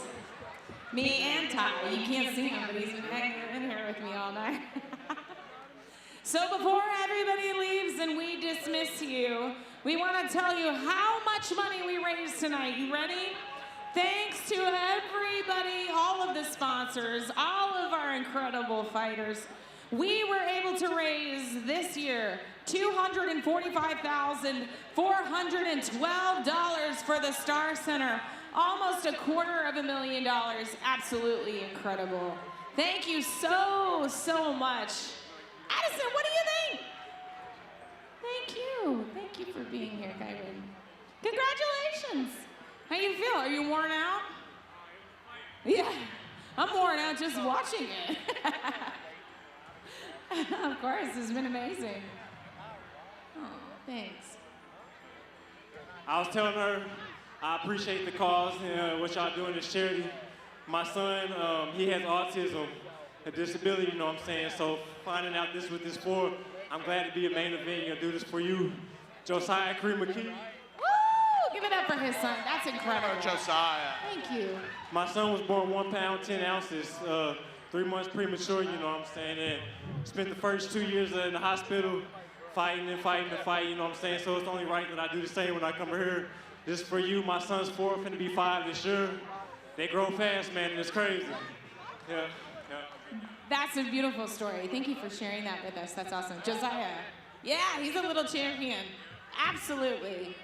That's beautiful. We want to say thank you to Leaders Credit Union for being our presenting sponsor tonight and for making tonight happen.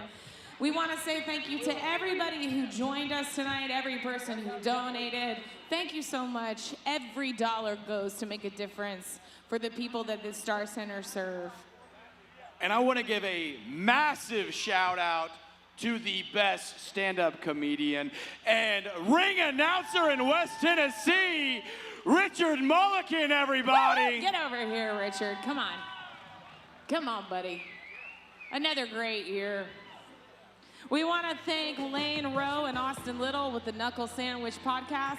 We want to give a shout out to Brandon Anderson as well. You guys have done an awesome job commentating tonight. And also, thank you for being the live stream. Everybody, if you were watching at home, it was on behalf of the Knuckle Sandwich podcast. Thank you guys. And if you don't follow them now, make sure you go and do them on all their socials, especially YouTube. Big thank you to our DJ for the whole night, Brandon Easley. He's with us every year. He's keeping us hyped, keeping the energy up. Dancing. And if you enjoyed tonight, be sure to follow Hub City MMA and Ryan on all the social medias. They have their next fight night, June 27th. Hub City MMA, number 12, right here. Come back for it. It'll be rowdy and it'll be awesome. It's going to be amazing. Addison, you killed it tonight. Lolo, you absolutely murdered it and you slayed all night. It was incredible. Always an honor to share the ring with you. Same here. Tonight has been so much fun. We want to say thank you so much to the Jackson community and the West Tennessee community for joining us for Black Tie and Boxing Jackson 2026. Thank you to Thumbprint Productions, Frank Byers, Christy Elliott, Ariel Baxter, Lindsay Mitchell, all of our behind-the-scenes crew that made everything happen tonight. We love you all. Get home safe tonight, and we'll see you next year. What you doing? What you doing? Where you at? Where you at? Oh, you got plans. You got plans. Don't say that. Shut your trap. I'm sipping wine. Sip, sip. In a robe. Trip, trip. I look too good. Look too good to be alone. Ooh. My house clean. House clean. My pool warm. Pool warm. Just shake.